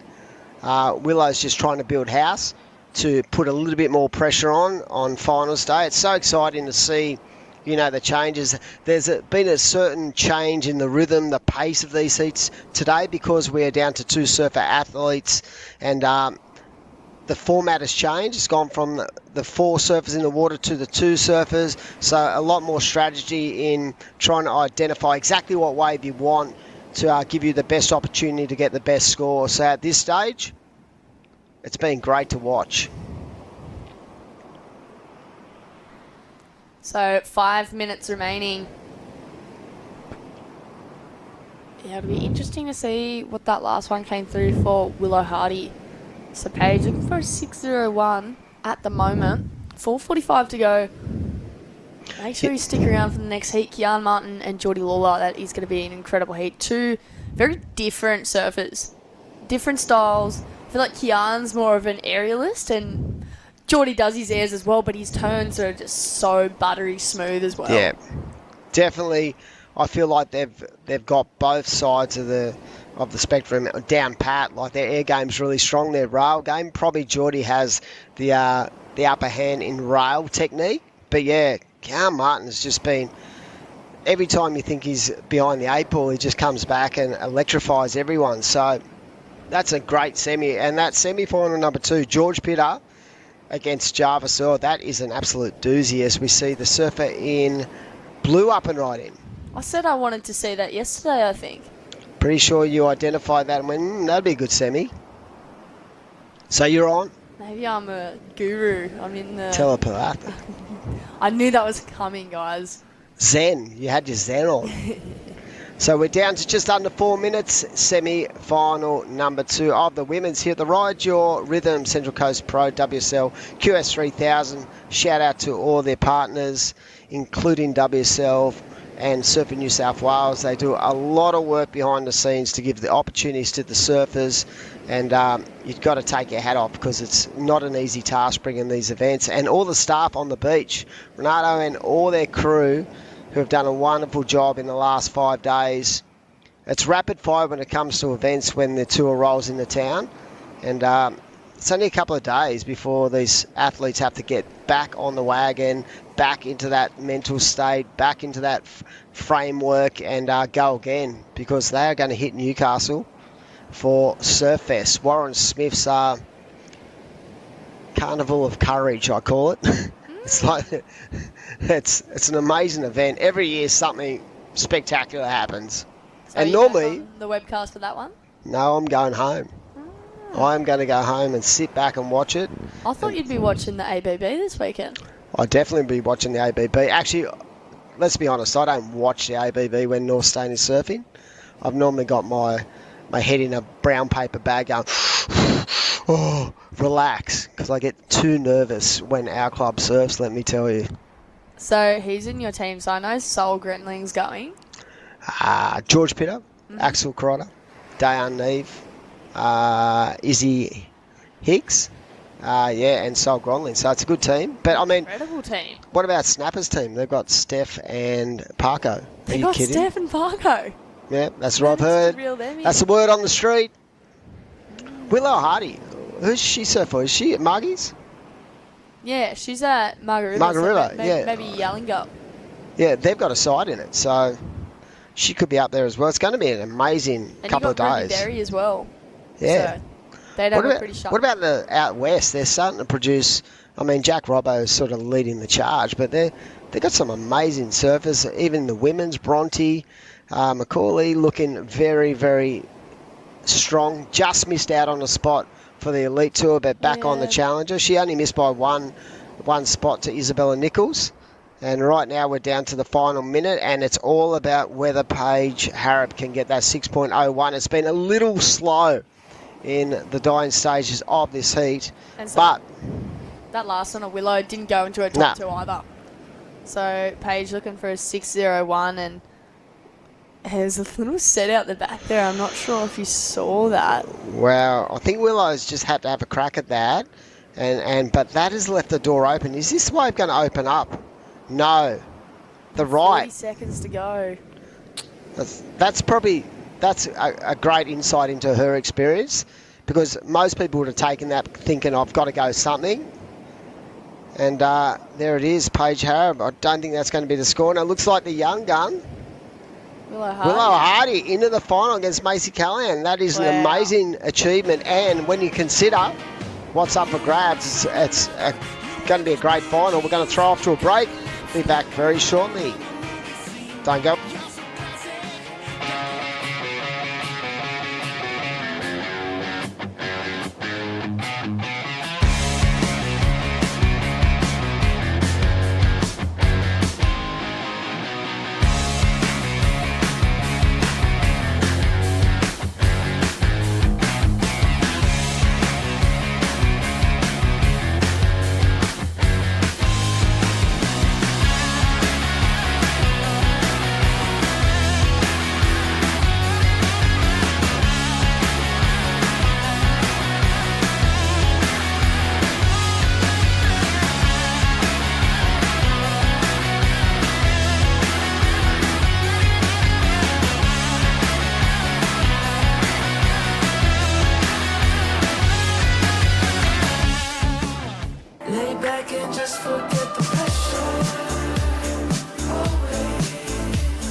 Welcome back. We are into finals day.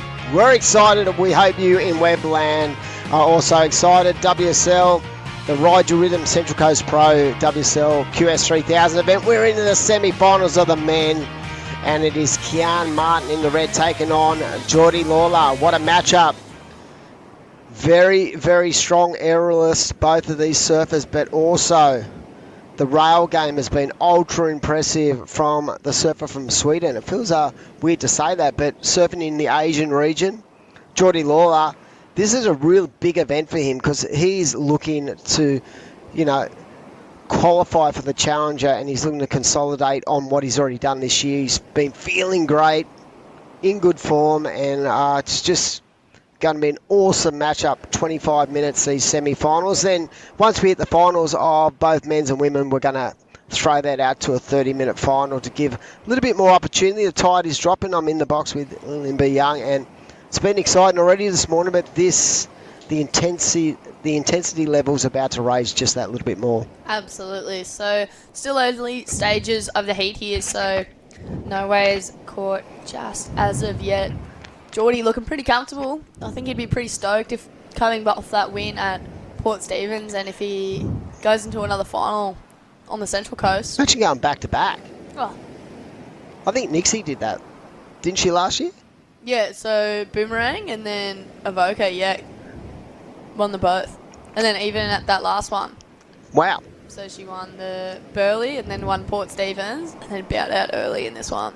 Here we go, surfer in red, having a look. It is Kean Martin going for that innovation side of the judging criterion, not able to ride out. So nothing ventured, nothing gained. But as he spoke in his posted interview, he just feels like he's in such the energy he's feeling at this event has just been amazing. And here we go, Jordi Lawler. This guy's world class, big, snapping turn into another one. How quick fire was that? I'm lost for words once again. I will say, honestly, I reckon his speed line has improved by 20%. Now he's on the Timmy Pattersons. These boards just work for him. They look so knifey. Like, how was that first turn? He's more than capable to be on the tour. Oh, 100%. Like, he's like one of the surfers that I reckon fully deserves it. Well, he's just so happy all the time. He's like such a nice human being. Well, he's had quite a few opportunities over the years as replacements and stuff, but I'd love to see him get a full-time crack. But the whole thing with Jordi at the moment is just trying to get himself the opportunity. So he's trying to work his way into that, top 10 of the QE to get himself a chance to have the opportunity. And one of them is going to be on his home break. So surfing Narrabeen with the amount of support he gets would be amazing. But right now it's all about the focus point is on this semi-final number one. The judges given that a 5-point ride for Jordi in the blue and a 1-point ride for the first of red. So yeah, the waves are pretty much at their best right now. There's very little wind. The tide is starting to run out, so that high tide situation where it was very lully this morning, I feel like that's gone. So I feel like everyone's going to get plenty of opportunities. You definitely saw a lot of waves in that last heat with Willow Hardy and Paige Harrop, and you got to take your hat off to the young gun. She needs a result, and she's into the final.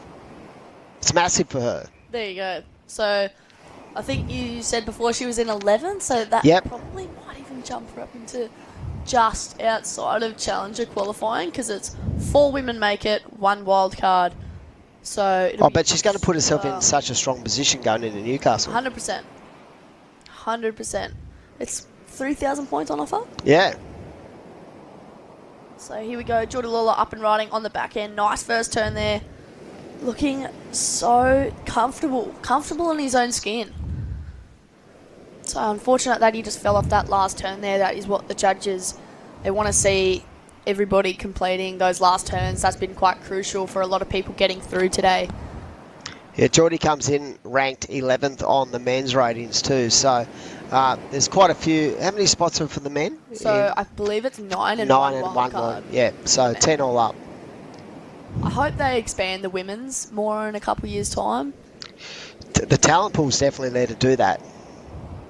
Like, expansion would be great on the Challenger Series and just giving more opportunities. There's so many female athletes competing these days, and the standard just blows your mind. Right from the juniors right through to the elite ranks, you know, even at a club scenario, the girls now are really putting it together. Absolutely. So 18 minutes to go, and You saw can't feel Jordi then. nothing but bad for even the Japanese tour. It's only 2 girls. Isn't that 3 and a wild card? Yeah, so 2 and a wild card, I believe. Okay. As we had it up. I'm interested to see what Jordi was looking back. I have a feeling he felt like the surfer in red might have paddled for a wave then. He was definitely looking back at the tower, and he put his hands up, and he looked a little bit irritated at that scenario. But we'll see what happens there. But with 18 minutes to go, or just under 18, plenty to go. Semi-final number 2 is going to be an absolute doozy. It is George Pitter, the excitement machine from Manly Beach down at North Stain. He'd have plenty of support online. He's going to be taking on one of the rising stars, not only in this region, just around the world, the World Junior Champ, Jarvis Earl. I'm sure that all the crew at Hurley, Tyson Brune, Josh D'Souza, they'd be all tuning in online to support their man. And Even Brett Simpson from the US as well. For Simpo, what time's it over there at the moment? Oh, it could be late. Oh. No, it's in the middle of the day, isn't it? Yeah, they're only like 4 hours. Well, I'm not sure if he's in Hawaii still, because I know it's only 4 or 5 hours ahead in Hawaii. All right, so we're going to post it.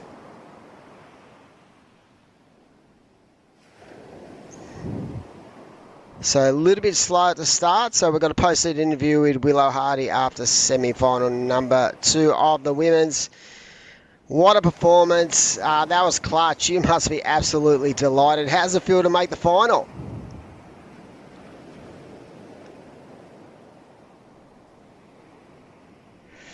I think we've lost Willow there. Can we hear her? No, we'll get back to her. Wow, but yeah, she was quite superb in that semi-final, and I'm sure we'll get back to her very shortly. We're down to 16 minutes in semi-final number 1 of the Ryde Rhythm Central Coast Pro WSL QS 3000 event, and yeah, we're talking about, you know, Willow and the fact that she's fighting hard for a spot on the Challenger Series, and she sits in the 11th position going into this event. She's definitely going to improve now she's made the final.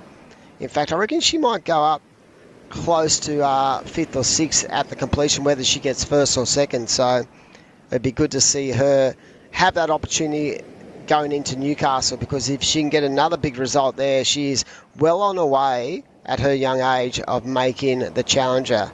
And that would just solidify exactly how talented she is. Here we go, talking about talent, Jordi Lawler. Up and right in.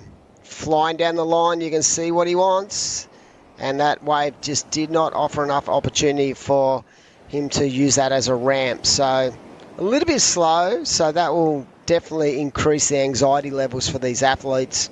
Of course, a big shout out to Destination New South Wales for being a big part of this event. Of course, Camplify, URBNSURF, Destinations, WSL, Surfing New South Wales, the local council, the Central Coast Council, they have done a wonderful job bringing this event to the world stage, and it's a QS 3000 for both men and women. It's a big deal. Absolutely. So just under 15 to go. Jordi Lawler out in front with a 5.0 and a 2.0. Kean Martin looking for a 6.0 to advance to the next round. And then again, we've seen a couple lulls here, you know. Yeah, it's been pretty tough. The tide is running out, so it may slow up. But I feel like when they come, and with an extra 5 minutes, I also feel like that gives everyone a certain amount of opportunities as well. So even if it slows up a bit, I feel like execution is key to success. Semi-final number 1, we've seen a 5-point ride is the best wave, and I do believe we have Willow back, so we're going to have a chat to her into her first final, I believe, on a QS 3000. You must be absolutely delighted. Talk us through that heat and how nerve-wracking was that? Yeah, I'm so stoked. I was pretty nervous in it, but honestly, I was just so happy to make the semi that I wasn't really feeling any pressure. And I managed to find a pretty good left and get a couple turns, and I was just so stoked to get through. Okay, now let's talk about it. I don't know if you look at ratings and stuff, but you're right up there, and this is going to really push you up towards the top echelon of the ratings going into Newcastle. And I do believe you had a good run last year at Newcastle too, didn't you? And how do you feel going into Newey? Yeah, Newey is definitely one of my favourite events. Like, I love the place. You have some really good friends there.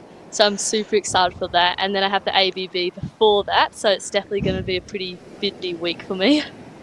Now, talk about taking on Mace in the final. How do you feel towards that? Are you just going to stick to your strategy? You look like you're really looking at those lefts as well. So how do you feel and taking on someone of the ilk of Macy Callahan?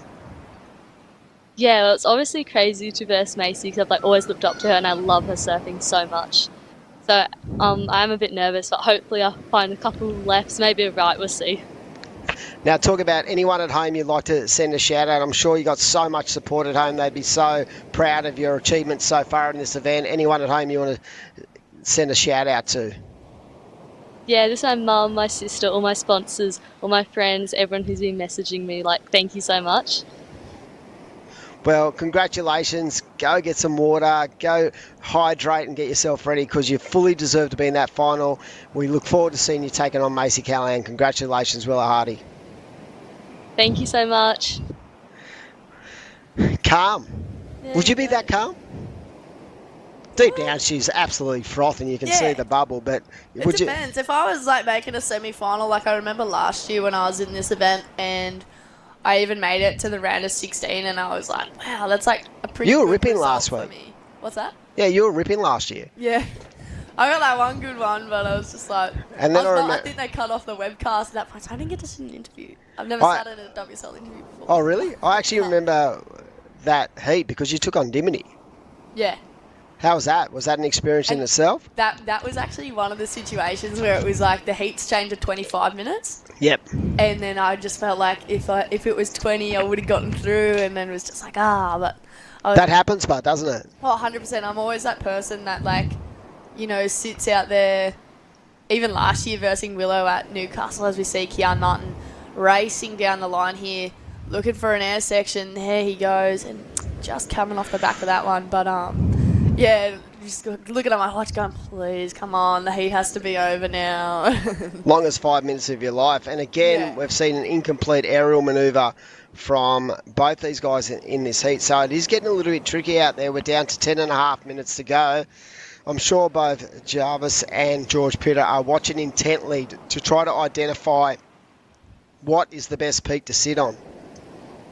Absolutely. Because there is a bit of different, there's definitely a little bit of space in between these two surfers. Jordi is traditionally loves those lefts because they're often in plenty of ramps, but with that drop in tide, it's definitely slowed up and it's definitely got a bit smaller. Yeah, I think so as well. And that same thing as the other day, that south swell's really died off. So it's held up all week, but it's been so good. That's why I was so surprised the other day when at my local when Surfline was there, and I was like, this is really random. It's just never had that happen to me before. Tell us about that. Who was that? Was it Nick and Tommy? Yeah, Nick and Jesse said what the girl's name was yesterday. Okay. But the funny thing is they were asking us how we keep affording, doing the comps and stuff, and my friend Charlotte Malliot, I don't think Charlotte's watching today. Charlotte usually judges some of the events, and she's actually eligible to surf for England, so I had friends from England come over, but yeah, me and Charlotte got interviewed, and we were just talking about all the judges. So she works at Coles and Woolies, which is a bit of a I don't know, because they're two rivals, working against each other. And here's Jordi Lawler up and riding, boost to the air. Oh, come on. That was so close to being Oh, complete. that hurt my knees to watch. Hurt my knees, but you can see how angry he is right now with that, because he was very, very close to riding out that wave. And this is where it sort of starts to really amp up with this sort of energy. And look at this wave for Kean Martin on an absolute drainer. Wow, that first turn and second. So that's what I mean. I think that's gonna be the best wave of the heat, I reckon. for sure. I think that's in the sixes range, definitely. Even that first turn would be great to see that first turn again. I was thinking maybe even sevens, but I could be pushing it. That was such a wedge, and his execution was just first class. So It was definitely a bigger wave. yeah, Jordi's definitely going to be behind the 8-ball. We're not judges, but visually I feel like that was a very strong combination of turns with speed, power, flow. And we're just looking at the replay. Look at that first turn. A little bit of a drift of the tail as well. A little bit shorter on the second turn, but yeah, a 6.75. That's a great score.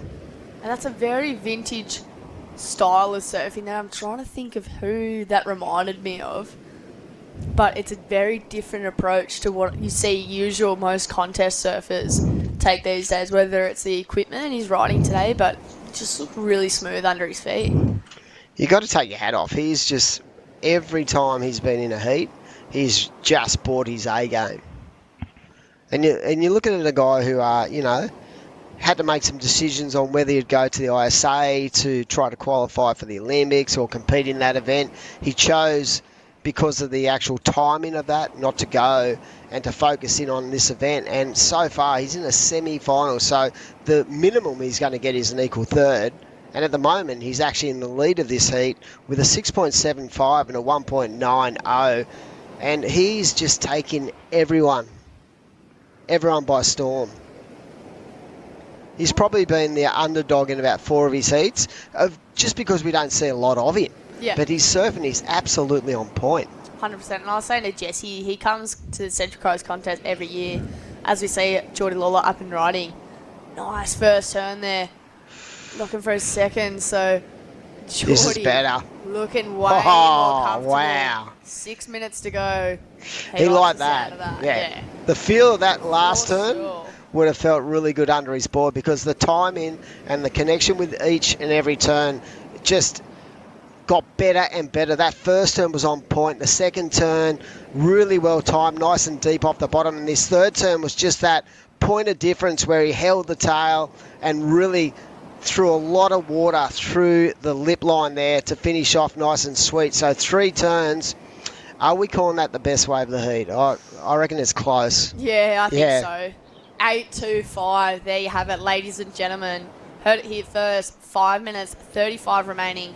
Jordi Lawler out in front with an 8.25 and a 5.0, but Kean Martin not far behind, looking for a 6.51. So he's looking to ditch that 1.9. Yeah. And currently left out there on his lonesome with first priority.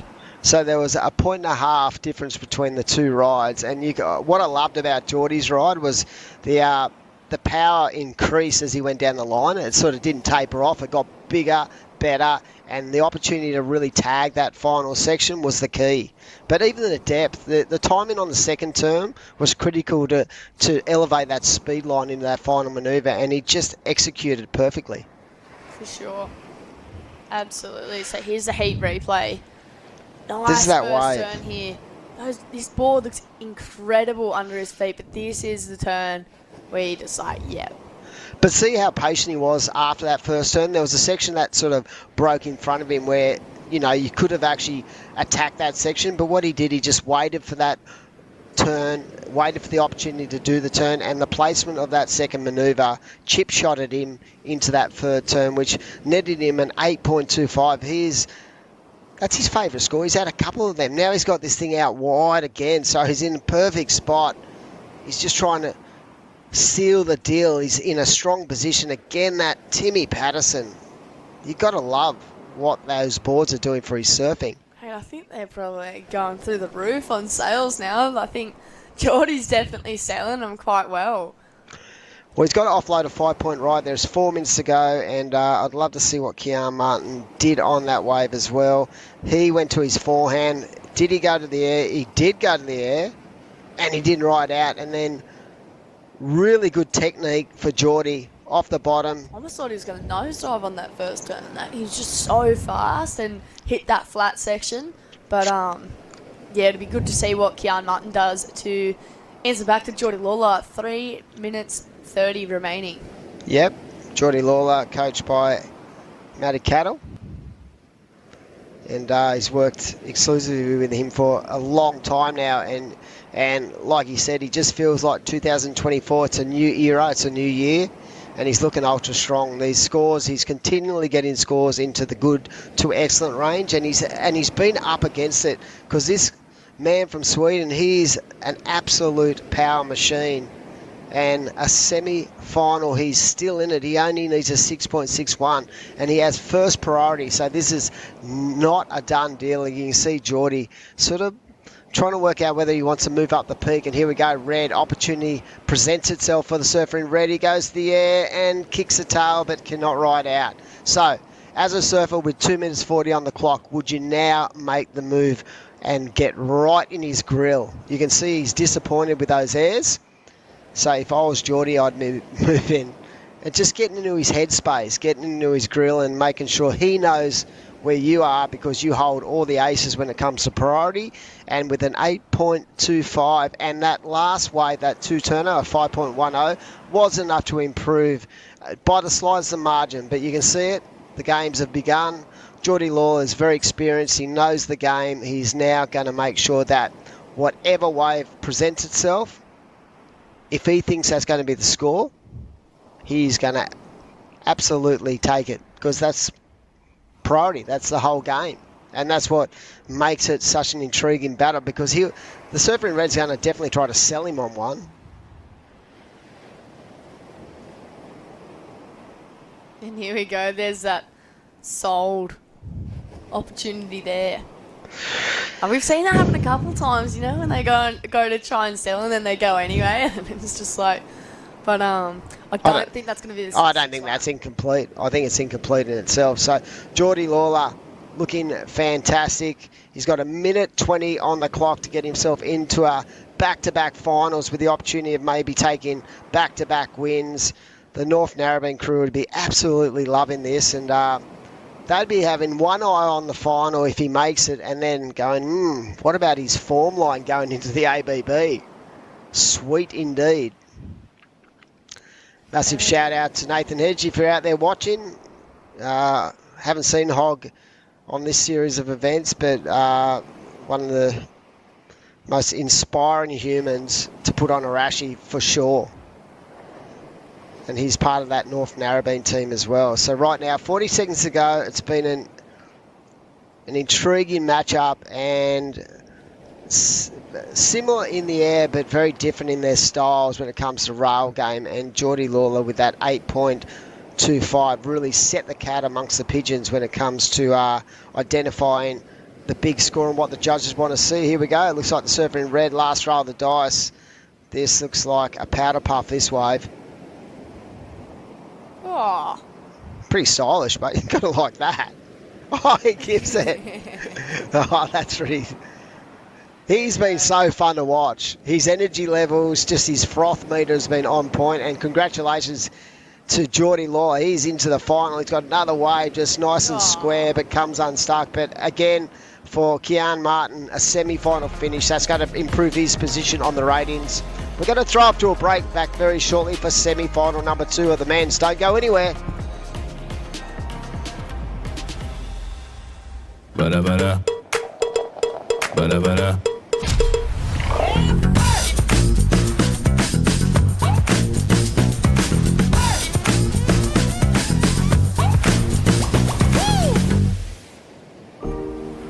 Welcome to Sydney. A place to feel alive, to feel free. Come feel it all and feel new. This is the motivation.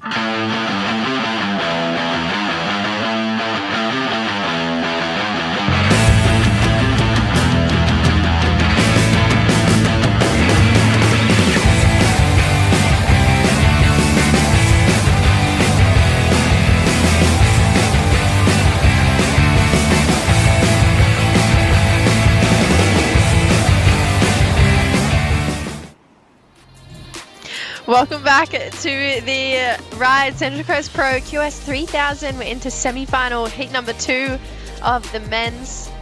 Whoever wins this heat will be joining Jordi Lawler, I believe, in the final, which is really cool. Yeah, George and Jarvis have been on an absolute heater all event, but especially today. George has had, one of the best heats I think we've seen all morning with George and Nathan Cook. So hopefully he can continue that roll on now in semi-final heat number 2. Great day of action. Conditions have stayed really fun all day. I love that we've seen the lefts come into play. Were there any rights in that last heat?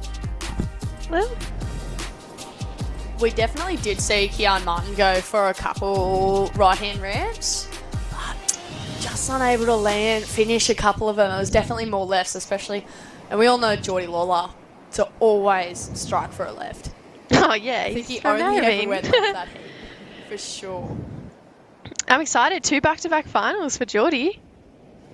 Yeah, it'll be good to see if he wins it, and Yeah, then that'll that'd put be- him in a pretty prime position to re-qualify for the Challenger Series. Yeah, that'd be really, really cool. And I'm not sure if you remember yesterday, I actually said I would love to see a heat with George Pitter and Jarvis Earl. Yeah, you did too. I'm just like psychic guru, knew that was going to happen.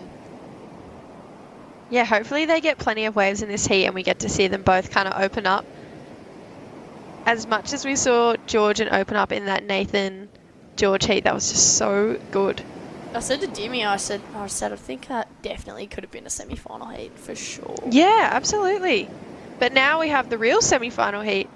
The real deal. George and Jarvis, Goofy versus Natural.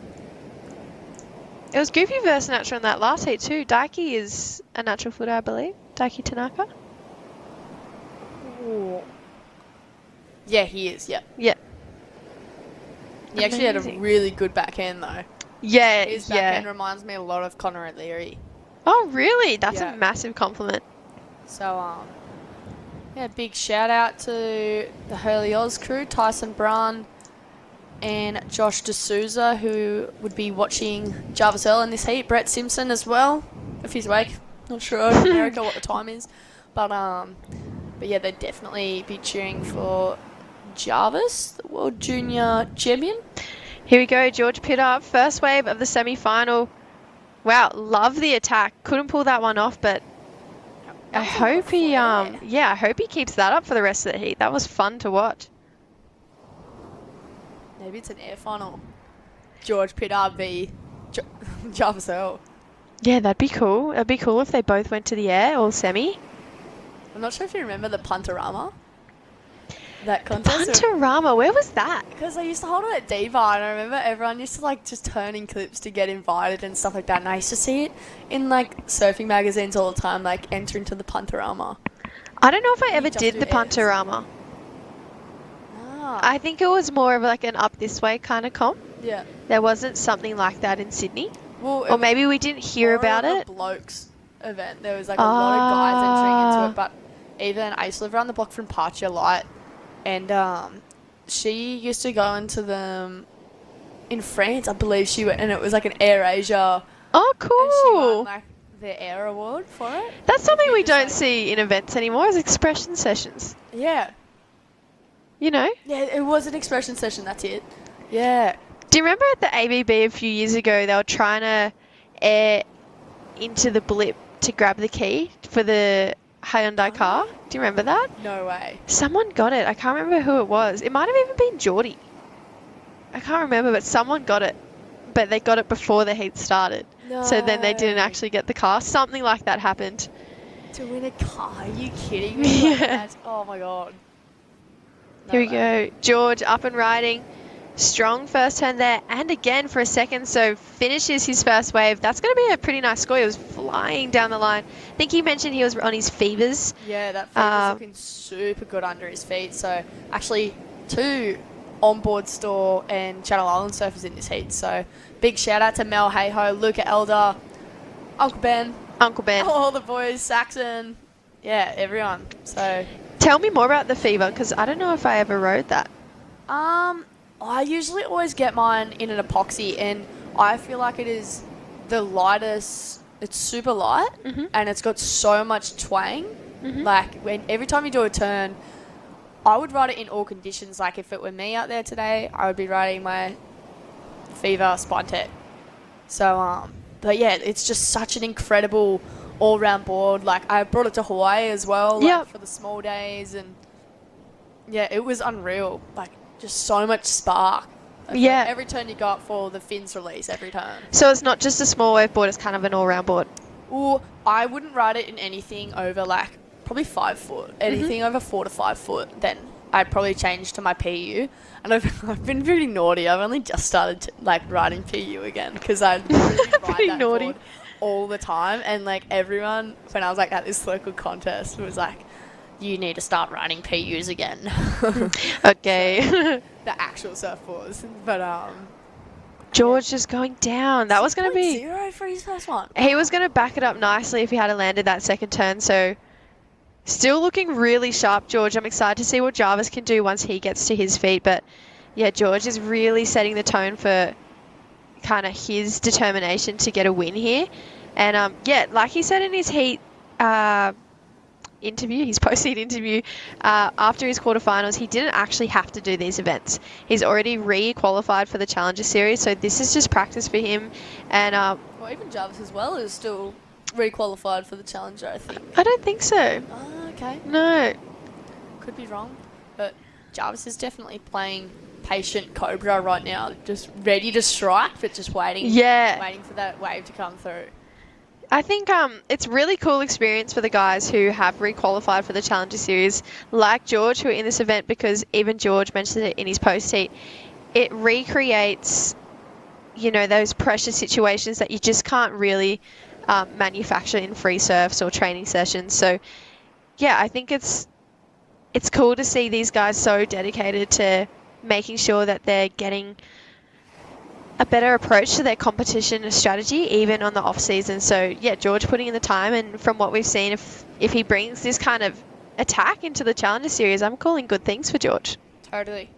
So still early stages of the heat, 16.5 to go, so pretty much just under a normal heat.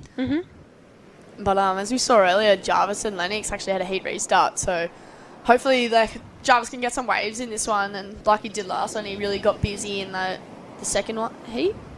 But in the meantime, get on your computer and book yourself a Sydney Foundation membership for the new Urban Surf in Sydney, the golden ticket to surf it first, exclusive events and limited edition merch. One upfront fee for 52 sessions where you can surf at any time, when you want, and at any park, up to $10,000 in value. And I'm not sure about you, Jessie, but they did have a air event at the wave pool last year, the Urban Surf. I think they definitely need a women's division. You've got incredible aerial surfers, Miller Brown, you've got Molly Picklum, Sally Fitz, and even like Sierra Kerr, you've got Quincy Simmons, like heaps of people, heaps of women, young women throwing down incredible airs. I was like I wasn't going to say bummed that there wasn't a women's event last year, but I think this year they definitely need it. Like women's surfing was always in, but now it's like even more in, you know? I think even if we look to the CT, right, what happened at the start of the year in Hawaii, it was the women's surfing, it took the crown. It was the star of the show. Maybe I'm being biased, but I just think what the next generation of women's surfing was able to accomplish in Hawaii at the start of this year, it's one of the more pivotal moments that we've seen in this sport in a really long time. Here we go, George on this wave. So I feel like that'll better his 4, 2 really fast turns there for George. I love how he's keeping busy, surfing his way into rhythm. Now Jarvis finishing off his wave. I wonder if he got something done before then. Yeah, it'll be good to see that on the replay, but I was even going to tap back into you. Beyonce said it first, who run the world? Girls. And I actually love walking into the bathroom at Surfing Oz, and like they've got, I'm not sure if you saw, but all the quotes. On the... was it Poker Face by Lady Gaga? There's a Lady Gaga song, and I was like cracking up at it. But yeah. No, happy International Women's Day to all the women out here watching. I know Zalia Short's probably watching Jarvis in this heat, and yeah. She turned 18 yesterday, so happy birthday, Zalia, if you're watching, Miss Z. But yeah, I couldn't agree more. I think if there's any day we can brag about women more so than what we already do, it's today. So, sorry everyone. International Women's Day every day. Yeah. But, So, Beyonce said it herself, guys. Yeah. Around the world, girls. If you're planning your next surf trip, stay closer and surf longer with Camplify, Australia's #1 fan sharing platform. And you know what? International Women's Day. Plan a girls trip. Girls caravan trip. Why not? Why not? All the girls. I saw actually a photo yesterday of Sophie Fletcher and Sage Goldsbury travelling around in the van. It was so sick. Yeah, they're travelling together both from Phillip Island. I think that's a really cool crew of surfers that are travelling together. Really similar people, really just easygoing, easy to get along with people. So I think that's a cool little duo that are taking on these New South Wales Pro Surf Series.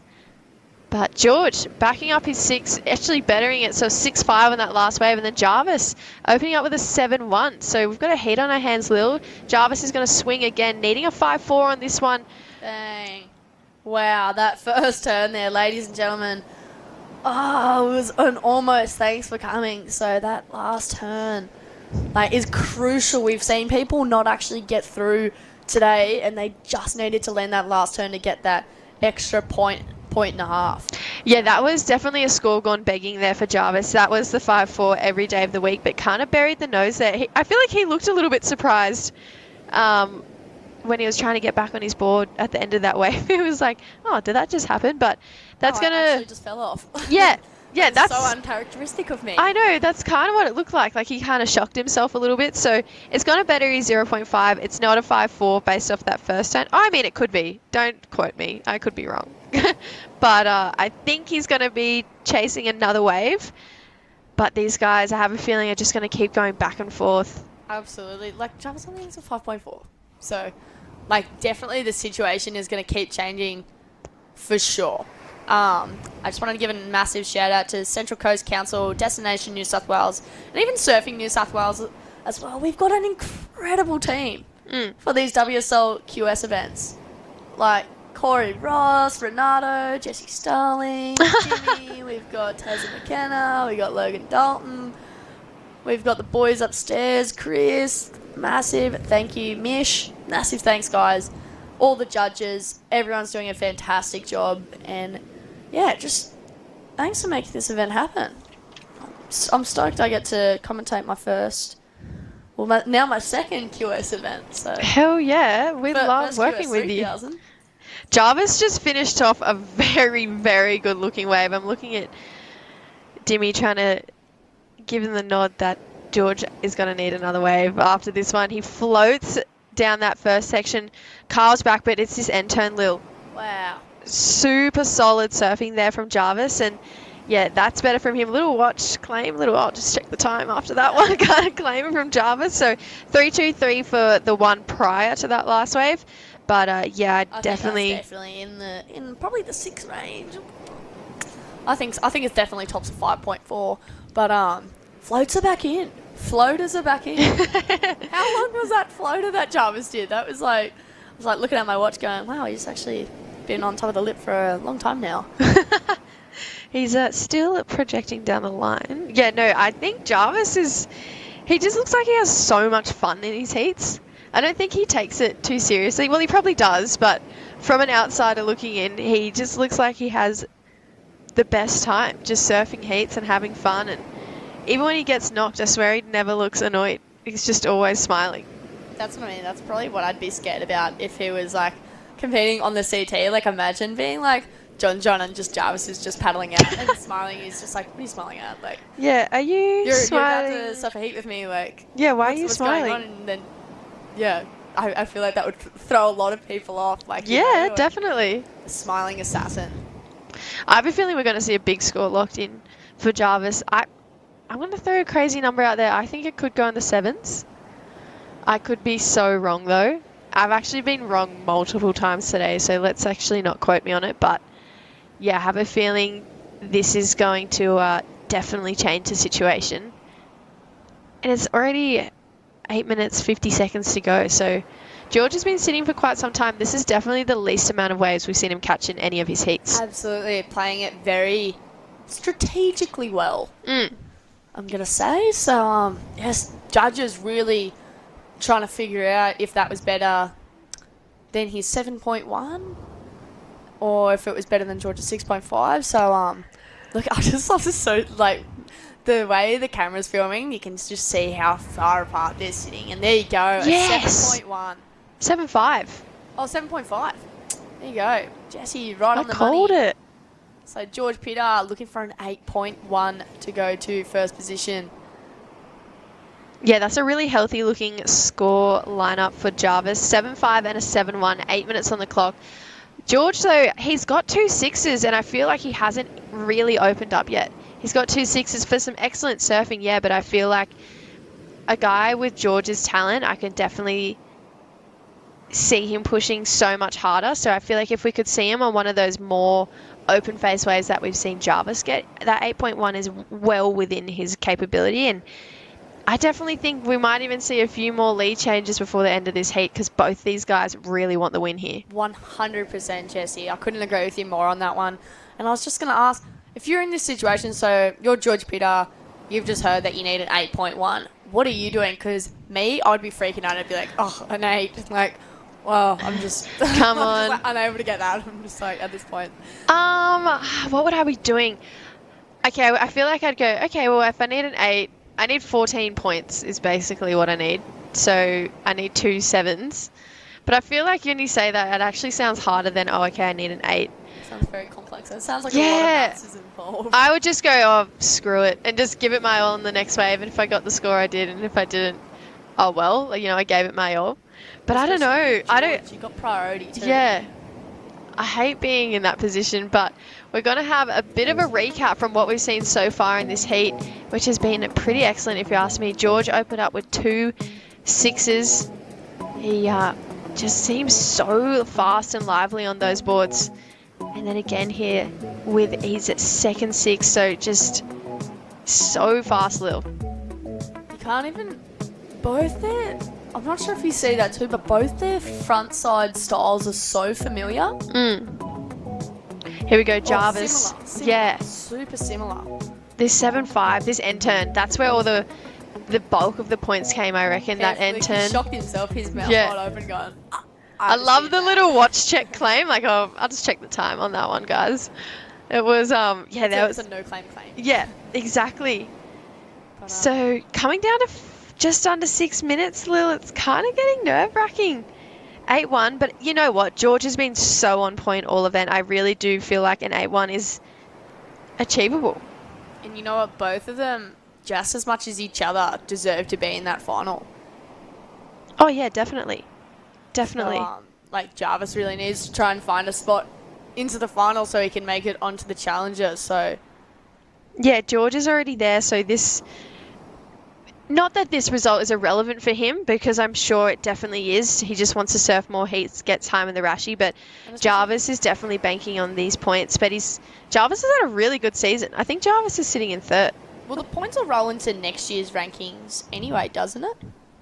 Not from here. Not from here. No, this all counts towards this year. Ooh. So Avoca and Newcastle are the last 2 events that will determine who makes the challenges for Australia. Oh my God, Australia and and Asia. Guys, that we just get tongue tied all the time. Oh, that was ridiculous. I'm not sure if you heard me interviewing Jordi Lawler before, and I literally just got tongue tied, and I was just like, "So, what's your wave of choice out there?" And I just went, "What did you just say?" And he's just sitting there like, "What?" So Jarvis is currently sitting 4th on the rankings, and if I feel like he might even jump Tully based on results here. Here we go, George chasing an 8-1, strong first turn, gets the finish on the second, so really nice stuff there from George. He's got time to get back out there and get another wave too. Was Dakota in this event?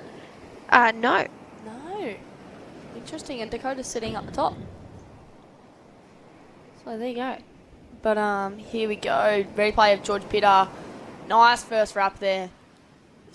I love the drive he has on his turns and just progresses out all the time. Super progressional surfing there from George Pitter. So he needs an 8.1, I think. That'll better his 6.0. There we go. Macy Callahan heading out for the next heat. Stick around, ladies and gentlemen. Macy Callahan versus Willow Hardy. Oh my goodness. It's just been a jam-packed 5 to 6 days of incredible surfing. Yeah, this is finals day. We're about to crown some champions, which is really, really exciting, Lil. I can't wait to see who wins and who takes home 3,000 points. No matter what, it's going to be an Australian. They're going to take home the 3,000 points, which is really cool for our region. Here we go, Jarvis. Right. I think that was a bit of a block there. Huge first turn. And again for a second, so Jarvis is looking really on point. I'm waiting to see if that score has locked in for George. Still saying TBD, so the judge is really thinking about this one for George. Yeah, so 2 minutes 45 to go. George Pitter now left in critical position out the back, rubbing his hands together going, all right, Huey, come on, give me a wave. But here's the replay. Jarvis Earl, a lot of racing down the line here. Great first turn there. Gets super low. And I just love the tail. I'm going to call it a tail twist to the beach. Okay. I don't know what it's called, but I just thought the name sounded cool. Or the cyclone. The cyclone. Like the icy pole. Hey, that's because I'm kind of hungry. I'm a little bit hungry. All right, last wave of George was a 7, so definitely puts him back in. Now needs a 7.6. Does Jarvis better his situation, though, that last wave? The judges will take their time to think about it. It's situations like this I'm super grateful that I'm sitting here. So I thought George would have gotten that one. Yeah. It was kind of a closeout, but this one definitely isn't as bad as the one that just went in. Here we go, George, looking for a 7.6, bit of a smaller wave. Gets a little funky with it on that first turn, but you can tell with the body language that's not going to be a 7.6. He's pretty sure that that's not it. His last one was a 7.0. So it did better his situation a little bit, but he now needs a 7.6. Look at that scoreline, though. Both of these guys, They're so close. Yeah, it just shows the depth of talent we have in the Australian region, and yeah, I think these guys are definitely on their way to the Challenger Series this year. 100%. Just wanted to say massive shout out to WSL as well, Tyson Ryde. Thanks for having us here today. Bonnie McLeod as well. Hey everyone on the webcast. Ryde, make sure, even for the finals, you got to be fueling up with the focus, energy, or relax. The 60 milliliter well-being shots. So guys, get onto it. Ditch the water, but still have the water maybe after the shot, maybe. Yeah. So got to stay hydrated, but get that focus on. So 35 seconds to go. But yeah, look, even Jarvis has got priority now. He's going to sit on George, and pretty much there's a couple sets approaching. So it's getting super exciting. I'm not going to say too much because I don't. Too much pressure. Got goosebumps. But looks like Jarvis might just take this one. Yeah, you'd think that Jarvis would probably play the block card. George putting his hands up in the air, but I don't know if Jarvis paddled hard enough for it to lose priority, but he did. See, this is why I'm not a judge. So now it's swapped with 2 seconds on the clock, but George isn't going to get another wave, so it's going to be a goofy footer affair in the final. Jordi versus Jarvis.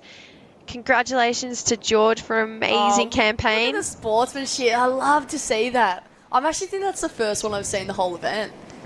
Yeah, all these guys are friends more than anything. All right, we're going to go to a short break, and we'll be back for the women's final right after this.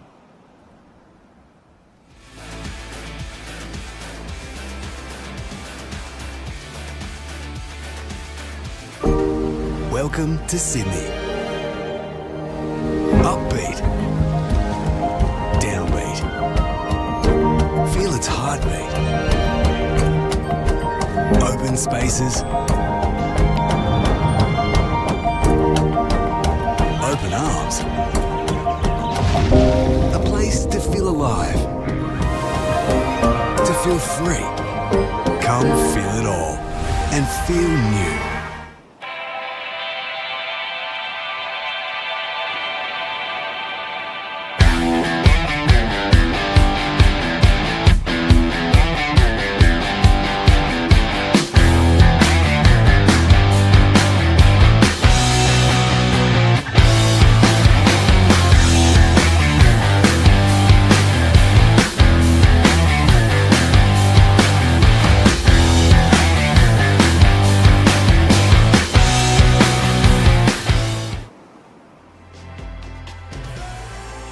Welcome back, everyone. We're into the final of the Ryde Your Rhythm Central Coast Pro WSL 3000 event.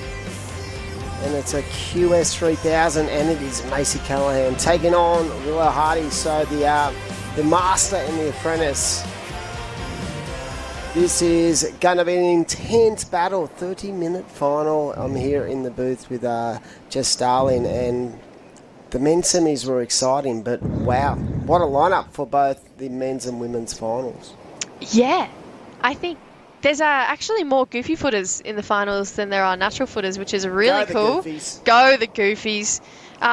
Macy being the sole natural footer left, but honestly, if I'm going to be completely honest with you, Dimmy, I was thinking Paige Harrop was going to be unstoppable. She just had that look to her, but Willow proving us wrong and, yeah, getting the jump on Paige in that second semi-final. So, yeah, Willow could be on her way to a QS 3000 win right now.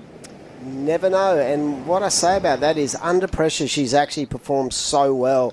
Coming into the event ranked 11th on the ratings, very tight on the overall ratings for the women. And she's put every foot forward and just been a giant killer. And to take out Paige Harrop, who realistically was one of the favourites of the event, basically due to her form, just how good she looked, how she was progressing through heats. Good.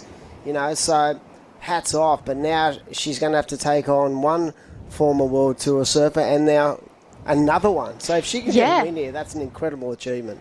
Yeah, she's definitely hasn't had the easy road to get to the final here, but she's done it. You know, she started off the day up against Sarah Wakita, and that was a hard draw in itself because Sarah is such a reliable competitor. And then Paige Harrop and now Macy Callahan. If she can get the win here today, yeah, really impressive stuff from Willow Hardy, who I think 17, maybe 18 this year, so still super young. I'm sure her sister Olive is watching on over from WA, so big hey to Olive. I'm sure we'll start to see Olive's name in these QS events start to filter on through pretty soon. Such a talented family. Bloody oath, I love that. And it happens. I spoke about you and your sister, that the ability to push each other and just be that support mechanism as well. It's such an advantage to have that. And yeah, you see a lot of siblings these days coming through the junior ranks in Australia and really pushing each other hard, both the males and the females. Here we go, Mace up, and tradition just, again, effortless, just nice and square into the pocket. Nice way to start. We spoke to her earlier in a post-heat interview, and she was not happy with herself in the quarterfinal because she felt like she let her competitor get off to a start, and she had to sort of, you know, pull it back a bit. But yeah, she's got the first wave on the board right now, and it was a nice turn. Yeah, I feel like she doesn't waste any time on her waves. You know, she gets straight into it, and it's really fun to watch. There's no downtime with Macy's surfing. It's one of those, she's got one of those styles where you just can't look away from. I think she's just got a timeless, elegant style, and it's just never going to go out of fashion. Nah, she's so graceful in the way she goes about her surfing. It's just picturesque, and visually it looks so sweet to watch. And she's always been like that. Even as a junior, she was very calculated, such a strong competitor, but just her surfing, I saw her free surfing a couple of times on the Goldie in free surf sessions, and she absolutely looked amazing. And talking about amazing, we got Jarvis Earl down in the interview area. A very intense battle, taken on my boy from North Stain, but got the job done. Jarvis looking sweet indeed, mate. How's that feel? Yeah, it feels really good. George was surfing so good all event, so stoked I got him in that one. But it was a tricky heat. We both had some good scores, so looking forward to the final. Jarvis, you've come into this event fourth on the rankings, and now you've made your second final in a QS 3000. That's got to be a massive confidence boost moving into the final. Yeah, I'm feeling really good. Like, I knew coming into Central Coast and Newcastle, I needed a decent result in one of the events, so it takes a lot of the pressure off to get a good result here in the Central Coast. So yeah, I'm looking forward to the final. I've travelled a lot with Jordi, and he's been surfing so good, so I'm stoked we finally get to share a final. And last year you had a year on the Challenger Series, and we were saying here on the comms that you kind of came back from the Challenger Series more of a well-rounded competitor. You look a lot more confident in your decision makings. How important was the Challenger Series last year in your growth in your surfing? Yeah, the Challenger Series was like a really big learning curve for me. It was really good to just get practice against some more experienced competitors, and yeah, I feel like I learned a lot from that and brought it back into the regional series. So yeah, it's been good. And that's the main goal, to get back there? Yeah, that was my main goal doing all the QSs this year, was to get back on the Challenger Series, and with this result I'm looking pretty good, so hopefully I can get another decent result at Newcastle. Amazing. Well, best of luck for the final. It's only 23 minutes away, so quick turnaround, but yeah, you're looking really good, so hopefully you win, but if not, amazing points nonetheless. Yeah, thanks so much. I'm keen to get back out there shortly. Cool. Thanks, Jarvis. Good luck. Such a legend. He's always so happy. Yeah. He's the internal grommet. I mean, he's still such a young guy, but he's got such a mature head on his shoulders when it comes to competing. And the fact that he doesn't take a backward step, and he embraces the challenge of taking on George Pitter and then taking on Jordi, who he has so much respect for, but also they know how dangerous he is. He's world class. Like, he's literally one of those guys you can identify as the future of our professional ranks moving forward, whether it be in the next 2 years or 4 years. I have no doubt he has the ability and the all-round game to match it with the elite ranks. Was there ever anyone you saw coming through, because you would have seen so many excellent surfers coming through, was there ever anyone you saw and you were like, yep, they're going to make it, and they never made it? Yes. Mitch Colborne. Yeah, right. He literally, for me, was the one guy I'm still baffled how he just couldn't pull apart the QS. He basically had a year on the Pro Juniors where he didn't lose. Wow.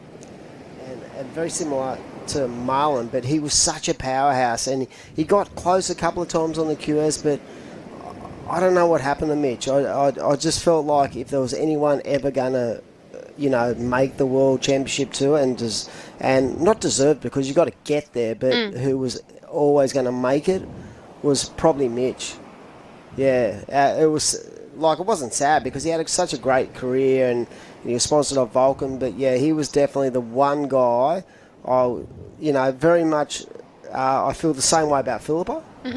There, I feel like she's done her time and she's still surfing at the peak of her powers. But yeah, if you're talking about men, definitely Mitchell Colburn was the one guy that I really identified from an early age that I felt it was tailor-made. Had he got there, I reckon he would have absolutely gone ham, but I just don't think the QS at that stage, the quality of the waves he was surfing, really, it didn't really get him. You know what I mean? Some guys can adapt and change with conditions, but I mean, even on the QS these days, I feel like the venues are much better suited to high performance surfing, where back in the day I felt like there was a lot of poor waves, and I felt like the QE, they used to call it the QE grind, So we still call it that. I mean, you guys are blessed with really good conditions for the most part, but yeah. He's the one guy, definitely as a male, I thought would get himself on the world tour. I want to touch more on Dimmy's insights because I'm just so curious. When did you see Macy and go, yep, that girl's got something? As a junior. I remember chatting to a couple of the guys on the Central Coast, and I said, who is this girl? Like, she just had that 10 or 20% better than anything I'd seen. And very much. I didn't see a lot of Steph as a real junior coming through, but I saw a lot of Tyler. But I felt like Macy had an elegance, like just that really graceful kind of technical side of her surfing that was so pretty to watch. But she was also pretty lethal as well. Like, you didn't ever see her get rattled, but you never ever saw her give an inch, and that was the point of difference in my looking at her. And in the last couple of years, I feel like definitely under the tutelage of, say, Micro, I feel like Molly is that. And the other person coming through right now, I feel like might, raise that level again is Ellie Harrison. Yeah, Ellie's amazing. Like, she just is a competitive freak. She never looks rattled either. She always just looks so composed, so ready to take on whatever challenge is ahead of her, and she's so humble about it too. I'm sure she's probably watching on, rolling her eyes and saying no, but Ellie, she's incredible, and I do think she's definitely part of Australia's women's future for surfing. I got to admit, I get rattled doing a post-seat interview with Ellie because she just laughs the whole time. I know, she doesn't give you much. Are you being serious? Yeah. But no, she's definitely one for the future. But as for Mace, I just saw something unique and special about her technical side of her surfing, and her adjustment from QS into CT was pretty I felt like it was really easy. I agree. Nothing's easy, but she made it look easy. Yes. So from a point of view of what I've seen in her surfing and her transition from a junior surfer to a mature adult who really has the mindset of an elite athlete, I felt like Macy Callahan was at the top of the tree. And that's why I'm pretty bummed she's not up there right now, because I just feel like she's got so much to offer. Yeah, I think she's got so much to offer too. I think there's definitely young girls who really look up to Macy, even style-wise. We've talked so much about her style and how timeless it is. There's a young girl coming through the ranks at the moment, Australia's junior ranks, called Mika Locke.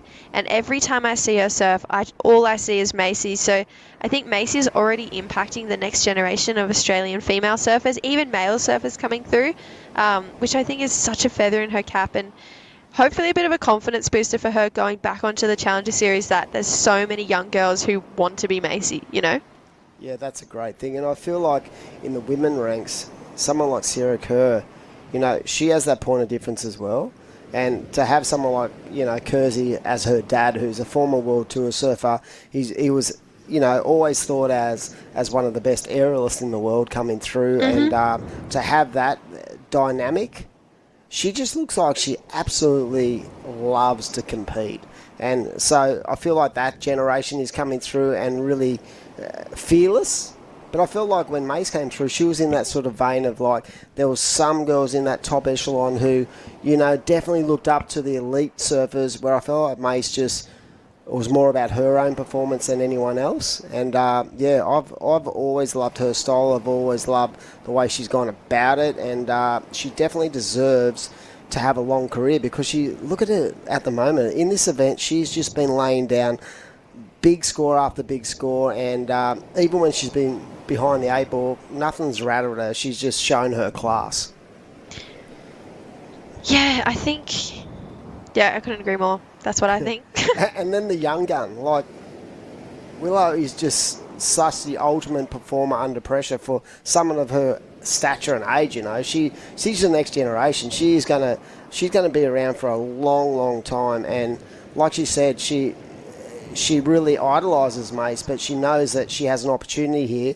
She came into this event ranked 11th. She knows that a massive result here puts her in such a strong position going into Newcastle, and she has really good vibes on the Newcastle thing because she had a good result there last year. So I'm sure everyone in the West is absolutely cheering for this young lady, and like I said, her performances and her identification of good waves in this event has been the point of difference, and that's what's got her in the final.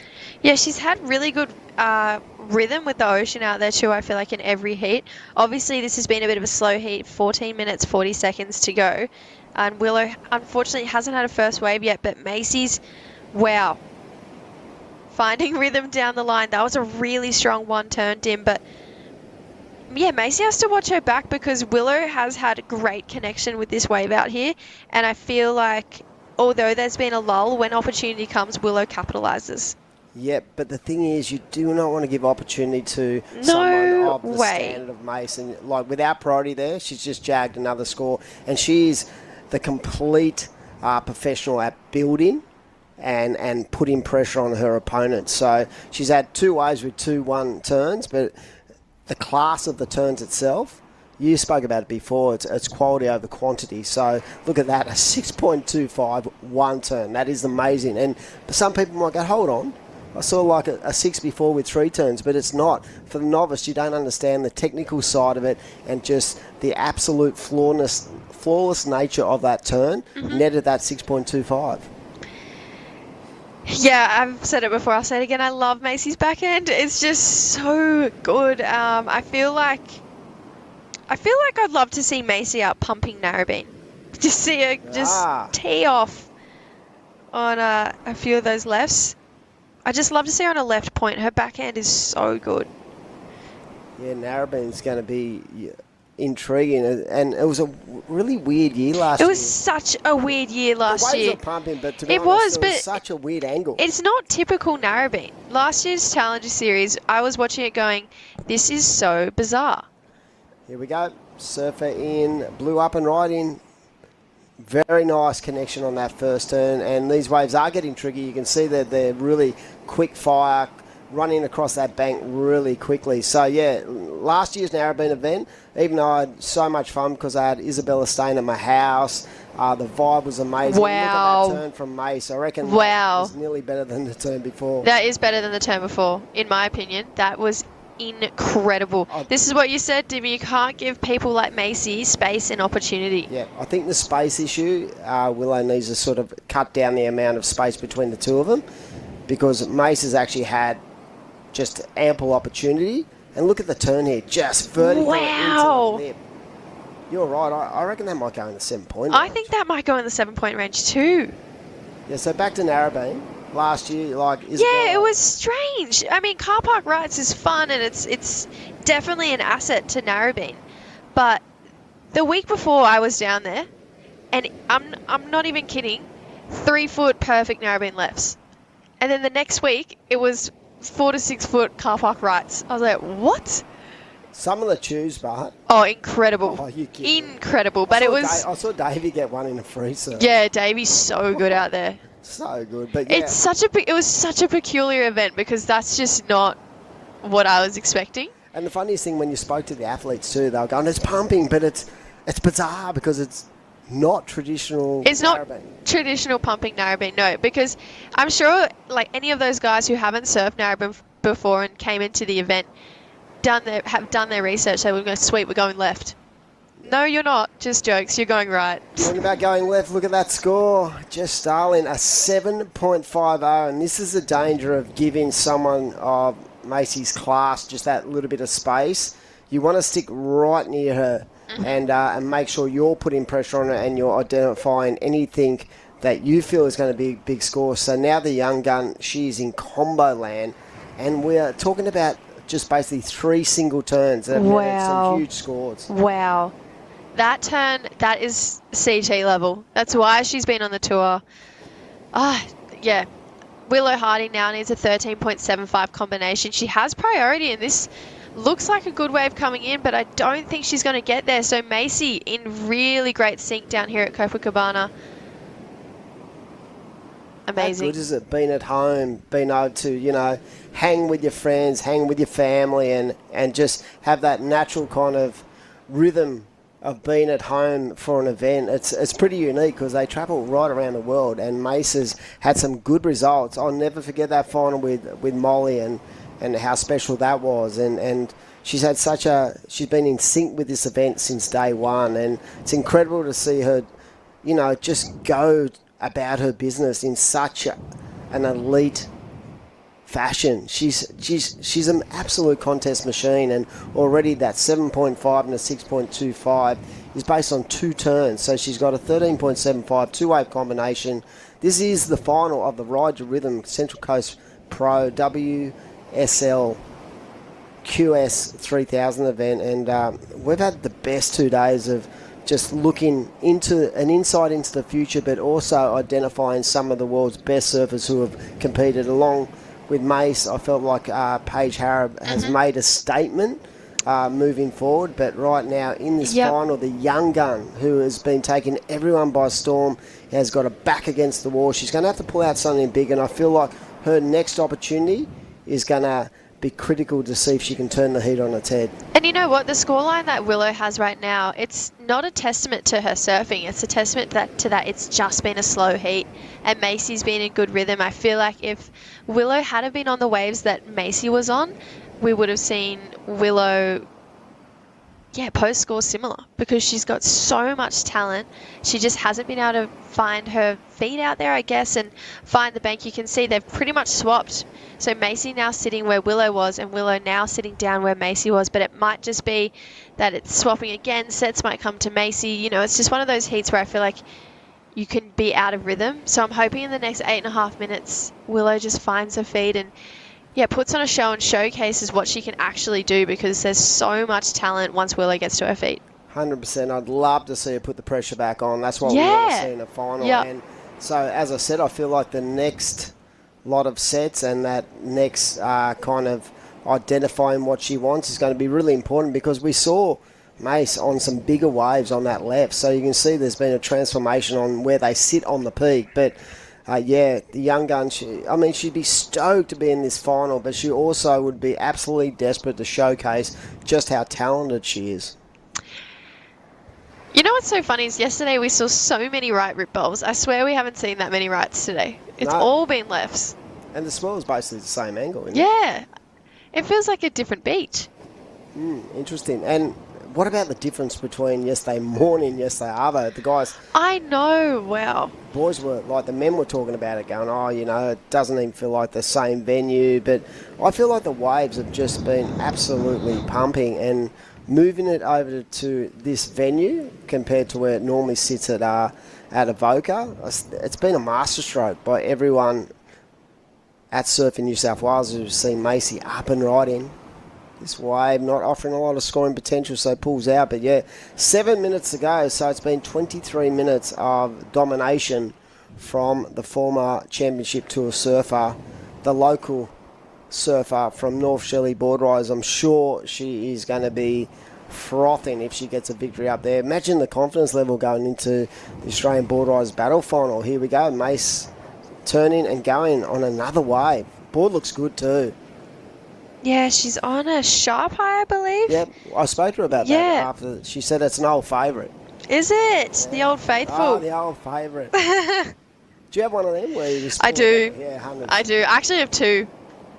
And It's got cobwebs on it. I just love them. We're going to go through a recap of pretty much one-turners. We haven't seen a two-turner yet, so Macy... That was her 6 that kind of set the tone of what we were expecting, but this is the turn I love, Dimmy. This is incredible. If you were doing a video clip, you'd be frothing on these 3. Absolutely. You know what I mean? That is a video part for sure. Just the nature of those turns on the back end. You spoke about how dynamic she is on the back end, but she has put on an absolute clinic in this final so far. We're down to just under 6 minutes remaining. And a big shout out to all our partnerships. Ryde Your Rhythm, of course. They are the naming rights. Came on this year for the first time. It's great to have them. Take your best shot at today with Ryde Wellbeing Shots. 60 mils of energy. You can focus or relax. They're small enough to fit in your board shorts, and big enough to change your surf sesh. So such great partnerships we have, and they are available at all 7-Eleven and selected IGAs. Here we go. It might be the opportunity for the Western Australian to get herself back in the game. And that looked like a good turn. We sort of were focused in on Mace, but I feel like Willow got her best opportunity on that wave. It was definitely a bigger wave. Yeah, I'm sure we'll get a replay of that wave. I feel like she might have done a turn right before the end, so maybe 2 turns on that wave, but it was a bigger wave. It was definitely Willow's best looking wave so far.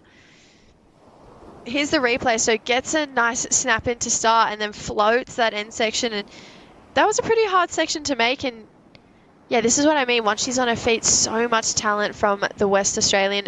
It'll get her out of combination, but she's definitely going to need another score.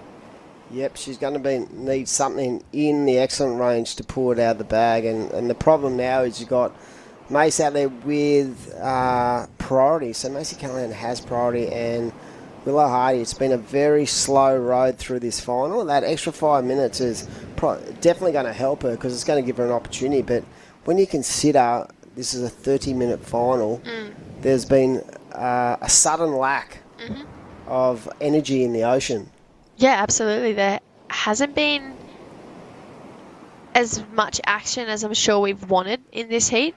But that last wave of Willow locking in a 4.25. So, yeah, I do kind of feel bad for Willow. I feel like she's just been out of sync. Macy, you know, she said it in one of her post-heat interviews not too long ago. She was saying that she's spent so many hours out here. She's done so many training sessions out here. And I just feel like that's all just paying off right now.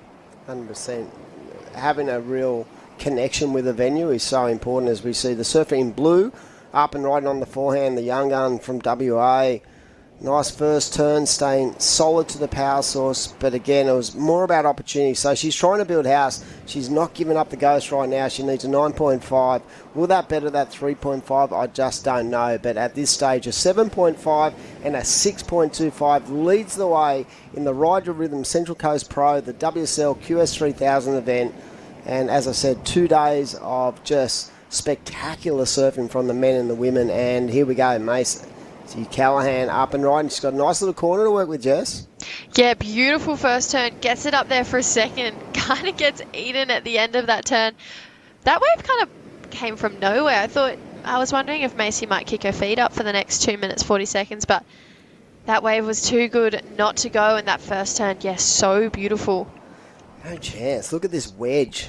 And the speed she created down the line just to get into the first corner. Big snap. Had she landed that second turn under the lip, that was going to go into the excellent range for sure. But, yeah, probably she could have sat on her heels and gone, you know what, I've got priority. I'm in a strong position. But she wants to put on a show. She's an entertainer. She definitely is. I'm hoping Willow gets another chance. That last wave, I feel like, even though it was smaller, we got to see her push a little bit harder and show us what she can really do. It was a 4.1, still needs a 9.5 to get to the lead. Massive requirement for Willow, but she's so young still. She's got so much future ahead of her. She's going to have so many more QS finals, maybe more heats with Macy. But yeah, she's going to come away with great points and great prize money moving into Newcastle. From an Australian point of view, we hope that both of those athletes get back or get onto the elite ranks and absolutely have many battles. But she is definitely one of these rising stars of the sport, and she'd be absolutely delighted with what she's been able to produce at Avoca. And again, showcasing just the talent pool we have in Australia when it comes to women's surfing. And while Macy Callahan is a leader, we've got these young guns who are just knocking on the door consistently. And like I said, she came into this event 11th on the ratings. She's taken around, I think she hits 2,400 or something for second position in a 3,000 event. So that's a big chunk, and that's going to push her right up the rankings. But right now it's about Macy Callahan in the lineup, in the lead, flawless performance. Just been amazing to see her put on a clinic, not only in the final, but just the way she's gone about it. She's been so calculated, so relaxed, in rhythm with the ocean every time she's hit the water, and she is a world-class surfer. And Australia get excited because I feel like she's still got so much to offer. 30 seconds to go in the women's final. And a win at home. A win at home for Macy, a win in front of her home crowd, and yeah, she's going to definitely come up with confidence. What are they going to do tonight for North Shelley? They're going to have to celebrate the win, but they got the APB tomorrow. They're going to have to go to the Burley Pav. Burley Pav for a countery. Do it. Go to the Burley Pav. So there you are, ladies and gentlemen. We have a winner. Macy Callahan taking out the Ryde Your Rhythm Central Coast Pro WSL QS 3000 event, and it is such a deserved victory for someone of her ilk. She's been absolutely on fire. It's been a pleasure to watch, and we're going to throw off to a commercial break. We'll have one more heat to go, the men's final. It is going to be Jordi Lawler, Jarvis Earl. Can't wait. Don't go anywhere, guys.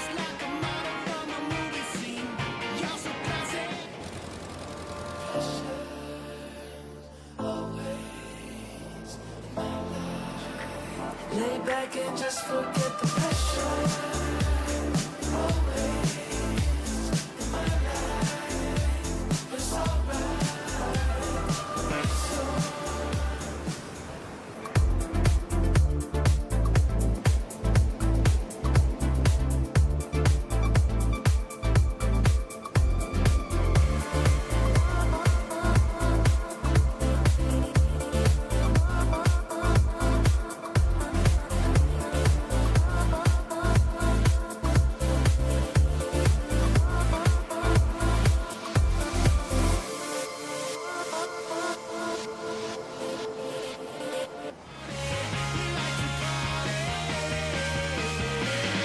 Welcome back to the Ryde Central Coast Pro QS 3000. This is the last heat of the event. The men's final. It's a bit of a goofy footer affair. Jordi Lawler taking on Jarvis Earl. Two Sydney surfers, one from Narrabeen, one from the Shire, the other side of the bridge. So a bit of a battle of the side of the bridges too. The south versus the north. Yeah. Being honest, like Manly taking on Cronulla in the rugby league.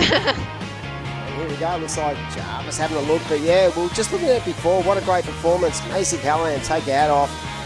Deserved winner of the women's side of the draw, and Willow Hardy. She's going to move up, I reckon, into 7th on the QS rankings. She started in 11th, should be stoked, but what an experience for such a young competitor to make, a final of a world-class WSL QS 3000 event. But right now we're into the men's, and it's the mind games. Jordi Lawler taking on Jarvis Earl for a place in history to add yourself to that trophy.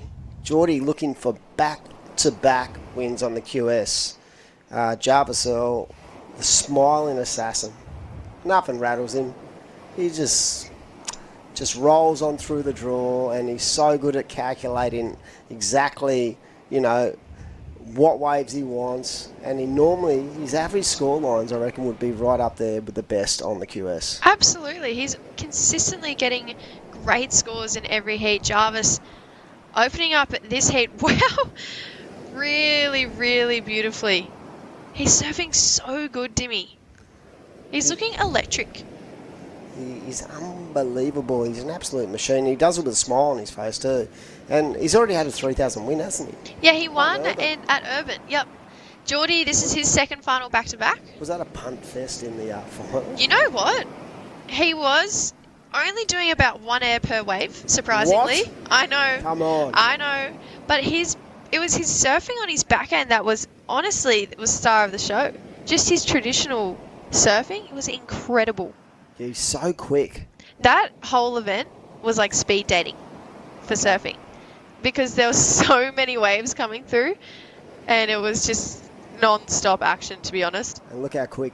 He's just off to a start straight away. He's got a section. He's going to go to the air. Oh, just a bit of wind underneath the board there. But yeah, he's definitely one of these surfers who finds that energy early in his heats, and he tends to fire and just continue through. But yeah, Jordi Lawler been ultra impressed with his performance so far. He's going to be so dangerous. He's had multiple goes on the World Championship Tour as an injury wild card or a replacement, and I'd love to see him really have a good season on the Challenger. He's sitting right on the bubble at the moment, so this is an important scenario for him. So I'm pretty sure you get 2,300 and something for second and 3,000 for a win. So that's going to definitely improve his position. And as for Jarvis, he's already sitting in 3rd or 4th. So 4th, yeah. Another strong position. A 6.5 that first wave. You said before that Jarvis is the kind of surfer who likes to build his rhythm at the start of the heat. I feel like Jordi, he's such a unique competitor in the fact that he kind of takes on the heat as it comes. He never tries to force anything. You never really see him grinding. He's just, even in his round of 32 heat, he had a 2-minute heat. He went from 4th to 1st in 2 minutes. Yeah, against Xavier Huxwell and Tully Wiley. I'm pretty sure Zabe would still be trying to work out exactly what happened as we see Jarvis again. I'm sure the crew down south would be absolutely pumped on what's going on here from Allura board riders. I feel like his adjustment levels has been the maturity and the making of Jordi Lawler. In that scenario, I forgot he was in the heat. I was going, hold on. Jordi's in 4th position at the moment. What's he doing? He wasn't going waves that really weren't going to play into his hands. He just took his time. And yeah, he basically had a 4-minute heat where the battle was between Tully and Zave the whole way, and all of a sudden Jordi just went bang bang, 2 waves, got through, and he spoke about that stroke of luck. But to be honest, he spoke about luck and I spoke about the skill set of that. I mean, that's not easy to do under pressure. No way. You still got to execute. So and then in the next lead he came out and basically locked in a high 7 and an 8. So he can. There's no certain pattern. He just goes with what's in front of him. Here he goes. Here we go, Jordi up and riding, first wave of the final. Nice at first turn there, flying. Those boards look so fast under his feet. Gets the finish. I have a feeling Jarvis is a good score coming in from that last wave. Yeah. But that was a great way to open up for Jordi. I am extremely biased in this heat, so I know who I want to win. Only because I grew up with Jordi, but Jarvis is definitely putting up a fight already. Yep, definitely. They are in the final because they've been the two most dominant athletes Absolutely. in the draw, and for different reasons too. We've spoke about how Jordi has actually had to, conjure up different kind of scenarios in heats, where I felt like Jarvis, his fluency and his ability to be in really comfortable positions has been, the making of him as a surfer and a competitive surfer. And I feel like, his time in the juniors and his time last year on the Challenger has really matured him. I think that was a real learning curve to have to be able to be so consistent from round one. Yeah. The whole thing with the Challenger, right? In the QS, you might get some heats where you're sort of not at your best, but you get through due to your class. When you hit the Challenger from round one, you have to be so on point. And if you are 10% down, you're going to miss. You're going to not get through a heat. So I feel like that whole learning experience and travelling, along with that win in the Worlds, it's just making him the ultimate competitor. And someone who doesn't, he doesn't fear himself. He doesn't fear failure. He just goes at everything at 100% with a smile on his face. Yeah. And I feel like even if he does fail, he's not overly fazed by it either. It's all part of the journey, isn't it? Yeah, that's what they say. Yeah, so Jordi locks in a 5 for that first wave. And Jarvis Earl, a 5.85 for that last one of Jarvis's. So still super early days. I just hope this is a heat filled with opportunity, because I feel like the more we see these two surfers on their feet, the better entertainment we're going to have, because these two guys are incredible. Yeah, we definitely want to see these guys with opportunity to light it up and show us something that is just going to blow our minds. We saw in that last heat with the women, Macy Callahan, basically her 2 scores came from 2 turns, but they were basically the best 2 turns I've seen in the whole event. And right now we have 2 of the most dynamic surfers in the water just waiting for that opportunity. And it's the game you play. Right now, Jarvis is in a pretty strong position with a 6.5 but a 5.85. But honestly, from the amount of big scores both Jordi and Jarvis has locked in during the course of the event, we expect maybe none of them scores to be in the scoreline by the end of it, or you hope so, because we've still got 20 minutes on the clock. Yeah, we still have a regular heat to go, which is crazy. Those 10 minutes are just a bonus. If you can get something done in a 30-minute... If you have a 30-minute heat and you can create something in the first 10 minutes, it's literally just a bonus. Now the heat actually starts. That's how I look at it. Is that how you look at heats? Okay, now I have a real heat. That bonus 10 minutes is at the start of the heat, I reckon. And then that's when you can not take it easy, but you can slow things down. You can still have time, but as soon as the 20 minutes hits, that's when you go, right, we're on. That's how I look at it. And the intensity rises from, again, maybe I'm saying this wrong. Coaches are going, well, that's why you haven't made it. It's Matty Cattle just going, what are you talking about? Matty Cattle's probably going, Jesse, stop talking. But yeah, it's true. Like, that extra 10 minutes does play a part. And what about the performance of this athlete? She has been on an absolute tear. Mace, you're incredible out there. It was like a video clip, those 2 one-turners. What a performance. You must be absolutely delighted. Congratulations. Thank you. Yeah, I'm super happy. I feel like I haven't won anything in a while. So, it means a lot to win here too. So I'm super happy. Macy, you threw your name in the heat draw kind of just for some more heat experience before the Challenger Series. How much confidence are you going to take out of this for the win, and how much better do you feel getting a bit more time in the Rashi again? Yeah, definitely. I wasn't super happy with my year last year, and that's something I wanted to take into this year was, to surf more heats. And at the end of the day, everyone's here to win. So I'm super stoked it worked out for me today, and I'm feeling really good. And big couple of days coming up with the board riders battle and then the surf fest. But I'm feeling good. Oh, we're excited to see you do all the events. So from the Surfest, do you think you'll then spend a bit more time up the coast at home getting ready for Snapper? Yeah, I've already been spending a lot of time out Snapper. I live just there, so yeah, I'm super excited. No matter what though, when there's no one in the water at Snapper, you're always like, oh my god, I feel like I've never surfed here before. But I'm really excited and looking forward for the Challenger Series to kick off. But super happy. Now the question is, how are you going to celebrate tonight when you got the ABB tomorrow? All the boys are going to have to like tone it down a bit until Sunday night, because you guys are seriously one of the favourites of that event. Traditionally, you guys are so strong at the ABB. How are you going to celebrate tonight? And are you going to have to pull it back a bit? Yeah, I actually I'm flying home tonight at 7:30, so there's not much celebrating happening tonight. Honestly, I think for me it would mean a lot to go well in that event for my club and everyone. So we'll celebrate when we win that. Amazing. Well, congratulations on your win, Macy. You're looking so in form, and that board, I've heard it's the Old Faithful. It looks so good under your feet. Yeah, we look forward to seeing you at the ABB and then again at Newcastle. Thank you. Congratulations. What a performance. And like you said, the old favourite came out of the garage, and basically the surfing was on point. It was world class. And like you said, she's identified she wasn't that happy with 2023. She was pretty disappointed. But a win like this, it's been a while, but a win like this can just turn the mindset and turn the energy levels. And I'm sure she'll take a lot out of it, because she's got so many good heats under her belt in this format and in this QS 3000. And, you know, she's got a busy couple of weeks. They all have a super busy schedule. Yeah. Yeah, absolutely. It's back-to-back for these athletes. But you know what?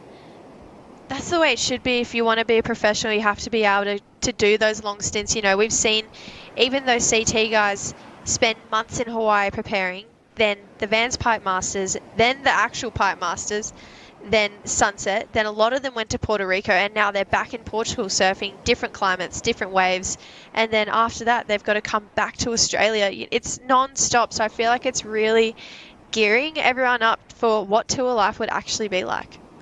100%, and you've got to be able to translate that into, you know, the mental side of the sport, which is the toughest side really, because you've got to deal with the travel and the different time zones. And yeah, it is such a great lifestyle, but it is underrated when it comes to how much, you know, the travel does affect the body, because it does affect the body. If you talk to elite sports, the NRL guys, I saw an interview the other day about how they're trying to, you know, come back from Vegas and get their bodies right. So it's a unique sport in that sense, because you're traveling everywhere. And here we go, Surfer in Blue, good looking wedge, and look at that. Wow. Are you kidding me? Yeah, this is excellent. Oh, this is one of the best waves. Wow. Oh. Jarvis Earl just lit that thing up. Oh, wow. That's going to be a massive score. You could even see Jordi kicking from down the beach to get up there. I don't even know what to say. Dimmy, run us through this way. What about this? This is just incredible surfing. The flow and the innovation and just the power and the timing of these turns. It's the wave that just kept on giving. That's got to be up there in the excellent range. That has to be maybe the best wave I've seen all event. Yep. It actually is the best wave. That's the best wave I've seen in the last 2 days. I can't believe how that wave just kept walling up after that air. And the fact that he took the opportunity to do that manoeuvre at the start of the wave was critical for that score. You know what I mean? He really risked a lot on that turn because it was such a nice wave. But as soon as he landed that, he got to work on the rail, and his turns they were dynamic. I'm speechless. I can't believe he landed his feet in the perfect I position. know, and he just transitioned so perfectly to then move into 40 turns down the line. You think he was smiling at the end of that, or was just buggered? He didn't even claim it. 8.9 for Jarvis Earl. Honestly, I was thinking like 9.5s. Yeah, that's what I was thinking. Wow. I could see Jordi eyeing that off, and he just must have seen that air and gone, oh no. That was so impressive. That was one of those ways you get to the end and as a commentator, you just don't know what to say. it's that good. You just go, what just happened? To be honest, that was complete perfection. He got everything he could have out of that wave. Yeah, I am shocked. The variety of repertoire, everything that is in that judging rule book was showcased just then. An 8.9. I definitely thought it should have gone into the 9-point range, but neither here nor there. But it's definitely the best wave I've seen in the event. But absolutely. Yeah, you and I both thought 9.5. The judges may be thinking, well, Jordi can do more, or I don't know, Maybe Jarvis can do more. Yeah, maybe Jarvis can do more. Exactly. No, sorry, we want to see 2 airs on the wave, Jarvis. That was absolutely insane from Jarvis Earl. I feel like that's kind of setting the tone of what we're going to see from Jarvis in the rest of the year. Obviously, we've got Newcastle coming up, but I feel like once Jarvis cracks that Challenger Series, that's the kind of surfing we're going to see him bring. What is exciting about this last 12 and a half minutes, Jordi is going to have to pull out something so extraordinary, and he's capable of doing that. So this is game on. He's just going to put this down as, this is a test of my own skill set. And if an opportunity arises, he goes to the air as good as anyone I've ever seen. So this is nowhere means over by any stretch. But this has just put the complete control back in his own hands. He now needs to push that point. And he did do an interview earlier in the event where he said, I was stuck under pressure and I couldn't surf safe. I had to go for broke, and it paid off. Well, he's going to have to do exactly the same thing if he's going to get the win down here at Copacabana. I was going to say that, Dimmy, he's been in this position before. In that same heat we spoke about earlier, he was actually in combo from Tully and Zave, and in 2 minutes managed to break out a combo and win the heat. So it's not like we haven't seen Jordi in this position before, and it's just a matter of whether he gets the opportunities or not. But I think he's on the right bank. That's where Jarvis got his 8.9 from, and yeah, Jordi, if he can get himself on a wave like that, there is no doubt or question in my mind that he can get the 9.9.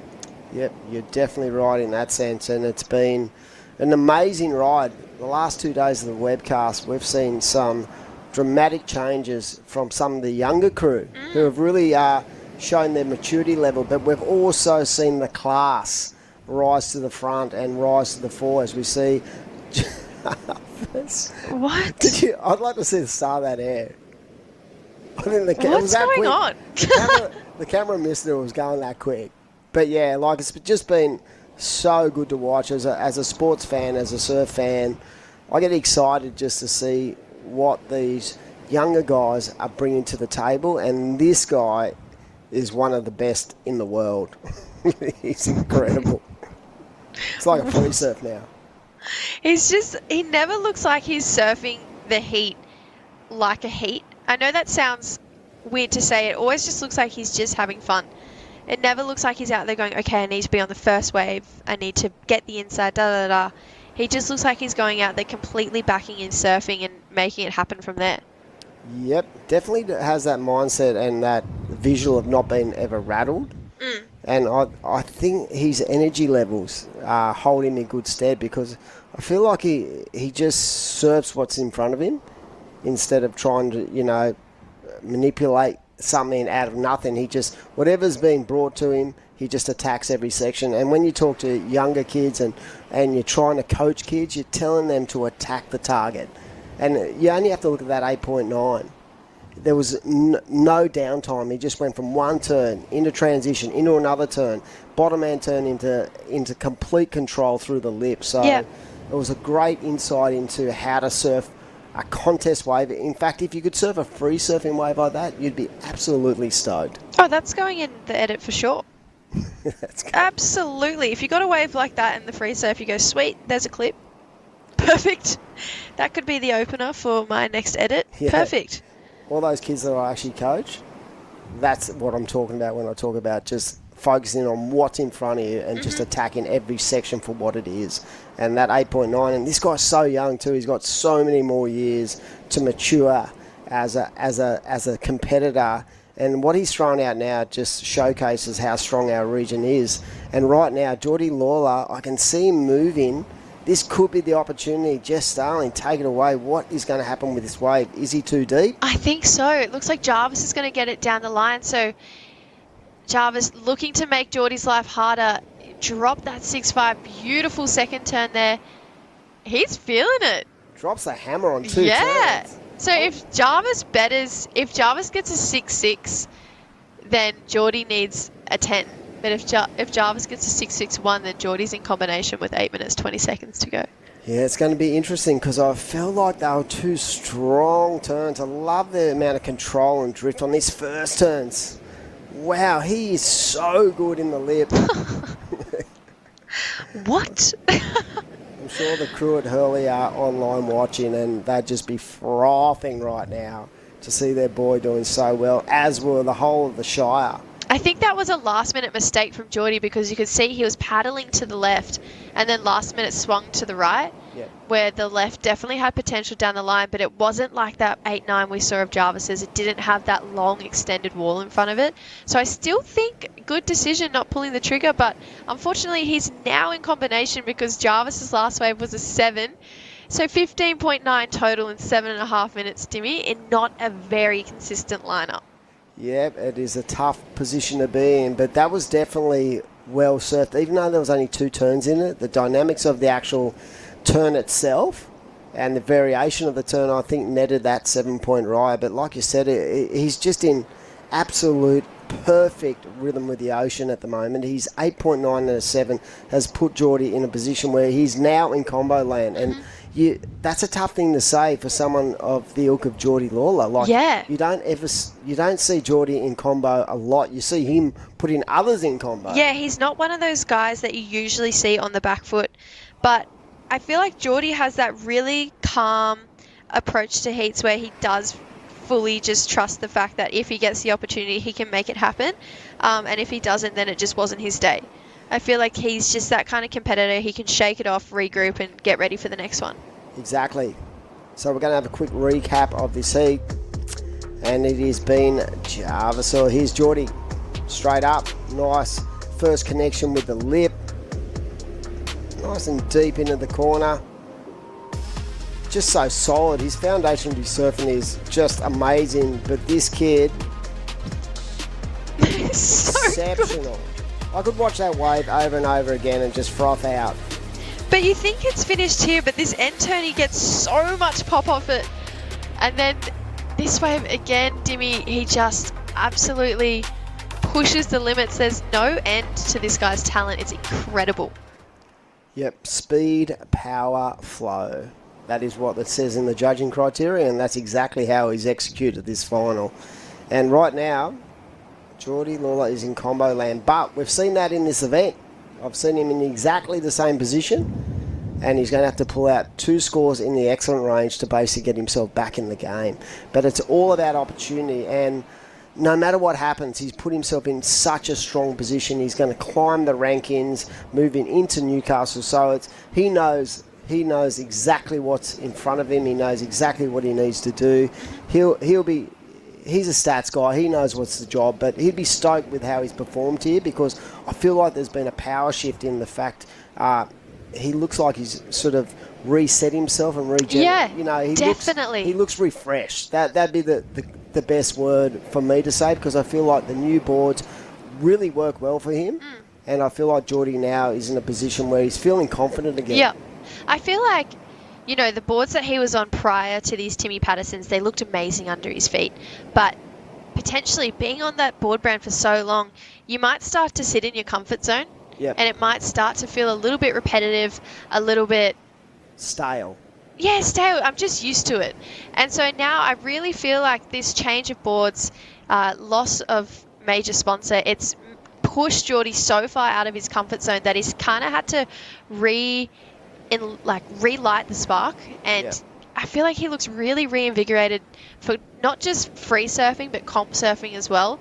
But it looks to me like he's looking at comp surfing in a completely different light. He's just backing himself. He's not trying to make up the numbers. It looks like he knows that he can do it, and it's just whether or not, you know, the opportunity's there. I don't know. He's looking, I definitely think, the most confident I've ever seen Jordi Lawler look.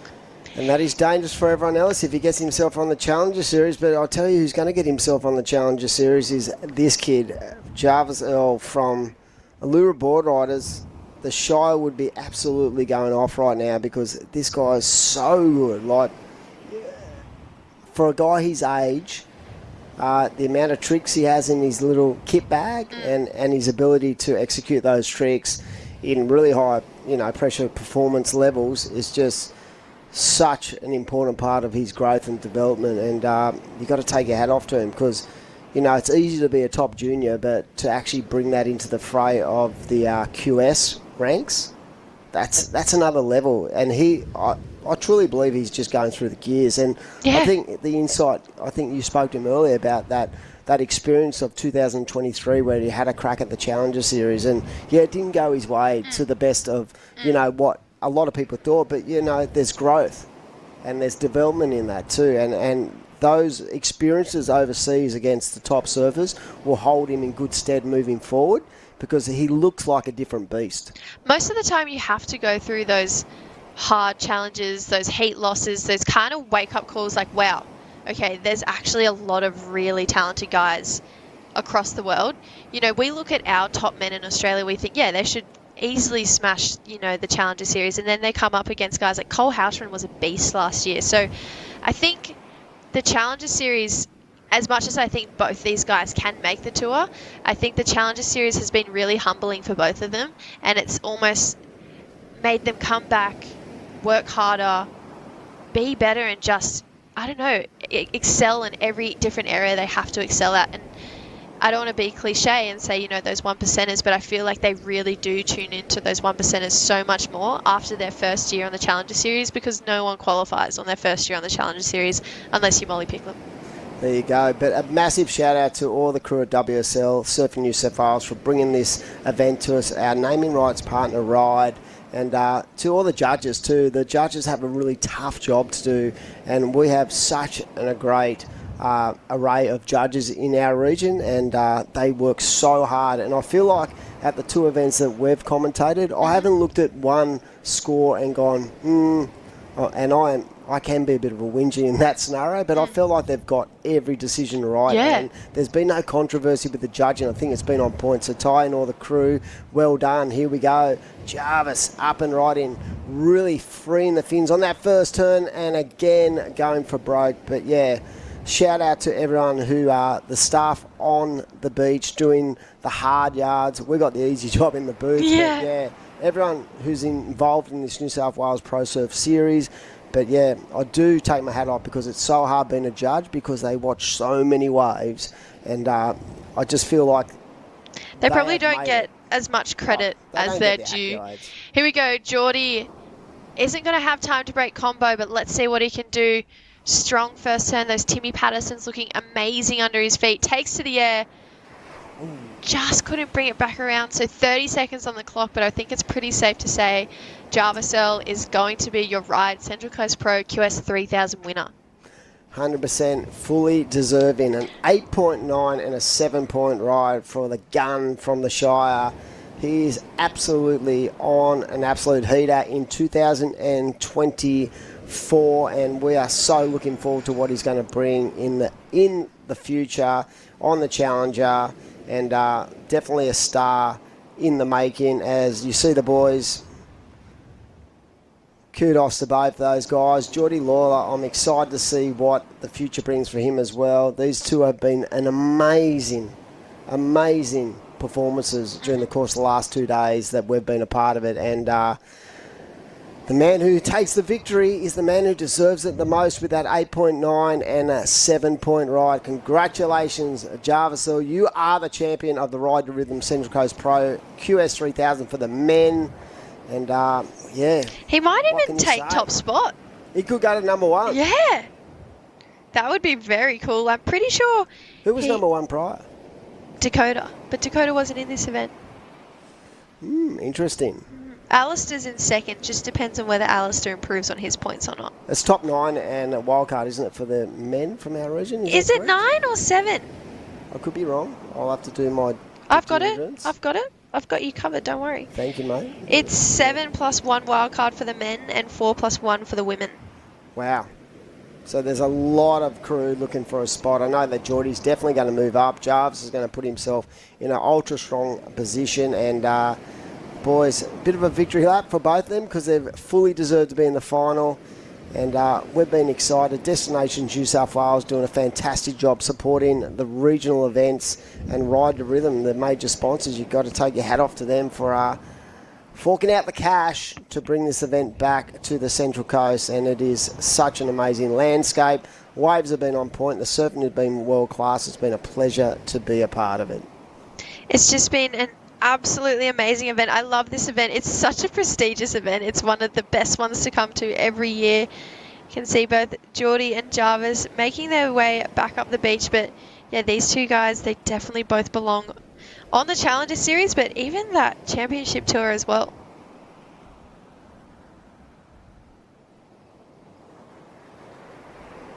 Plenty of action, Dimmy. I can't believe. I reckon they were just discussing that 8.9. Jordi's going, I can't believe I couldn't get onto that thing. Yeah, I know. Well, Jordi was chasing it from down the beach.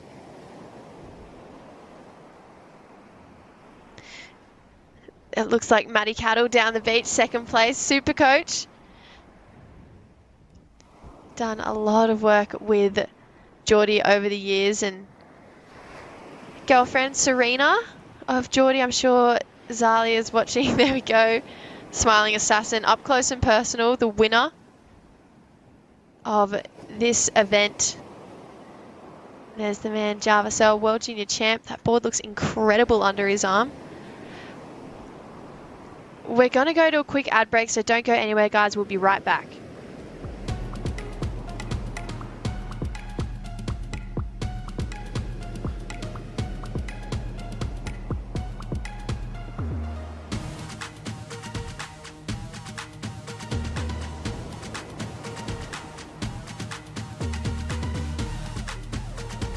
Lay back and just forget the pressure.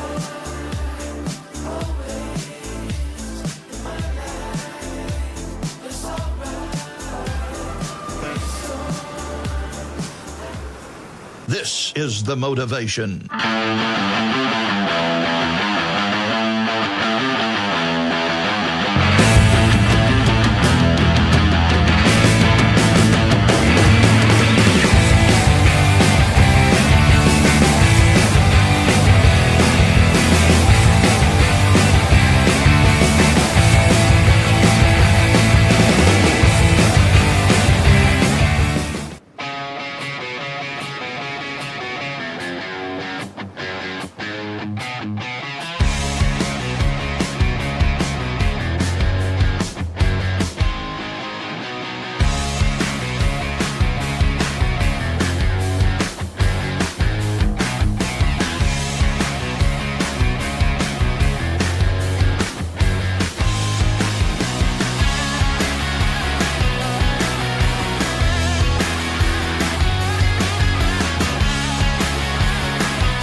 Welcome back, everyone. We are just wrapping up the final bits of the puzzle when it comes to the Ryde Your Rhythm Central Coast Pro QS 3000.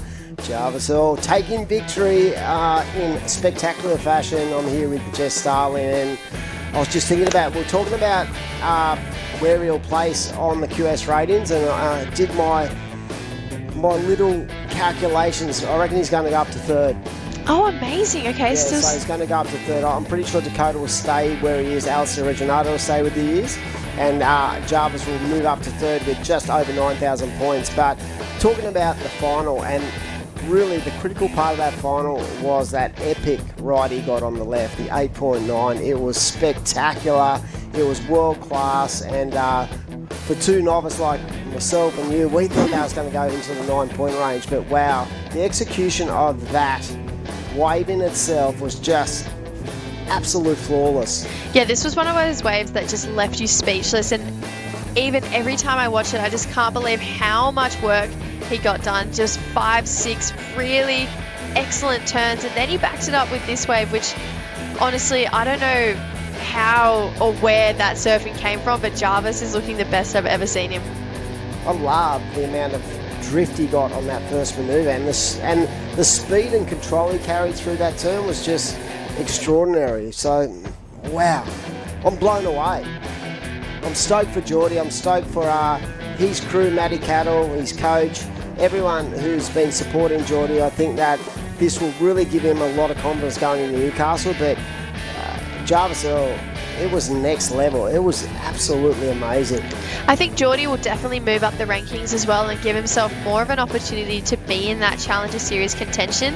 And Newcastle will leave a lot of the other people who are already in that and need more points, you know, kind of getting some work done. I feel like Newcastle's a bit tricky too, because I feel like a lot of the tour guys and the Challenger Series guys who really don't need points actually love to do that event anyway. So yeah, Ryan Callahan won it that year and Hoggy got second. Like the amount of talent that goes in the event, and talking about the amount of talent, this guy has just got bucket loads, and that was world-class Jarvis Earl.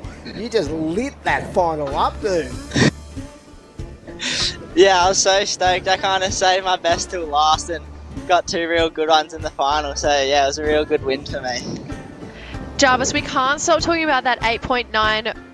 On that wave, were you just thinking, oh my gosh, if I land this next turn, this is going to be a big score? It was like 5 incredible turns. Yeah, when I took off, I actually thought it might only be the one good section, so I just went for that nose pick. And when I made that, it just kept giving it. I reckon I got like another 5 turns. So yeah, I knew it was going to be a good score. I was so stoked. The most incredible part of that wave, the more turns you did, the better the section became, especially that last bit. Like, you got so much pop out of that turn. And then what I loved was the next one, the 7, that first manoeuvre, the speed line you took and the drift you got out of that first turn was such visually fun to watch. You must have been absolutely feeling it under your feet. Yeah, I was having so much fun. It was like really nice and rippable with a crumbly lip out there. So yeah, I was enjoying it. It was so fun. You've looked on point all event, but especially in that final, it just felt like start to finish, it was just your final to win. How was it competing against a competitor like Jordi Lawler, who kind of has a bit of a different approach to you? He takes the sit and wait, where I feel like you just turn waves. Yeah, Jordi's a bit older, so he has a lot more experience. So I was worried going into that heat because he surfs so good. Like, he has all the airs and sick turns and stuff. So unfortunately, he couldn't find as many waves, but it was still sick to come up against him. Now, my calculations tell me you've moved up to 3rd behind Dakota and Alistair Reginato, so you are in prime position to do exactly what we all want you to do and get on the Challenger. You must be absolutely delighted. 2 wins in the 3000 series going into Newcastle. You must be just so confident moving forward. Yeah, this win takes the pressure off a lot for Newcastle, so I should be pretty good on the Challenger Series, hopefully, as long as not too many people climb up the rankings. But I'm still going to go to Newey and hopefully get another decent result there. Any particular people you want to give a shout out to? A great win. You'd have so much support down in the Shire. So who would you like to shout out to? Yeah, thanks, Mum, for coming down, and everyone Bella watching, and Allura Bordeaux, who's up at the ABB right now. I'm going to hopefully come up the Savo, and all my sponsors and Jordi for a sick final. Awesome, Jarvis. We're so stoked for you. Congratulations. We'll let you get on your way, but such an awesome event. So, yeah, well done again. Thanks so much. Cheers, guys. Wow, what a winner.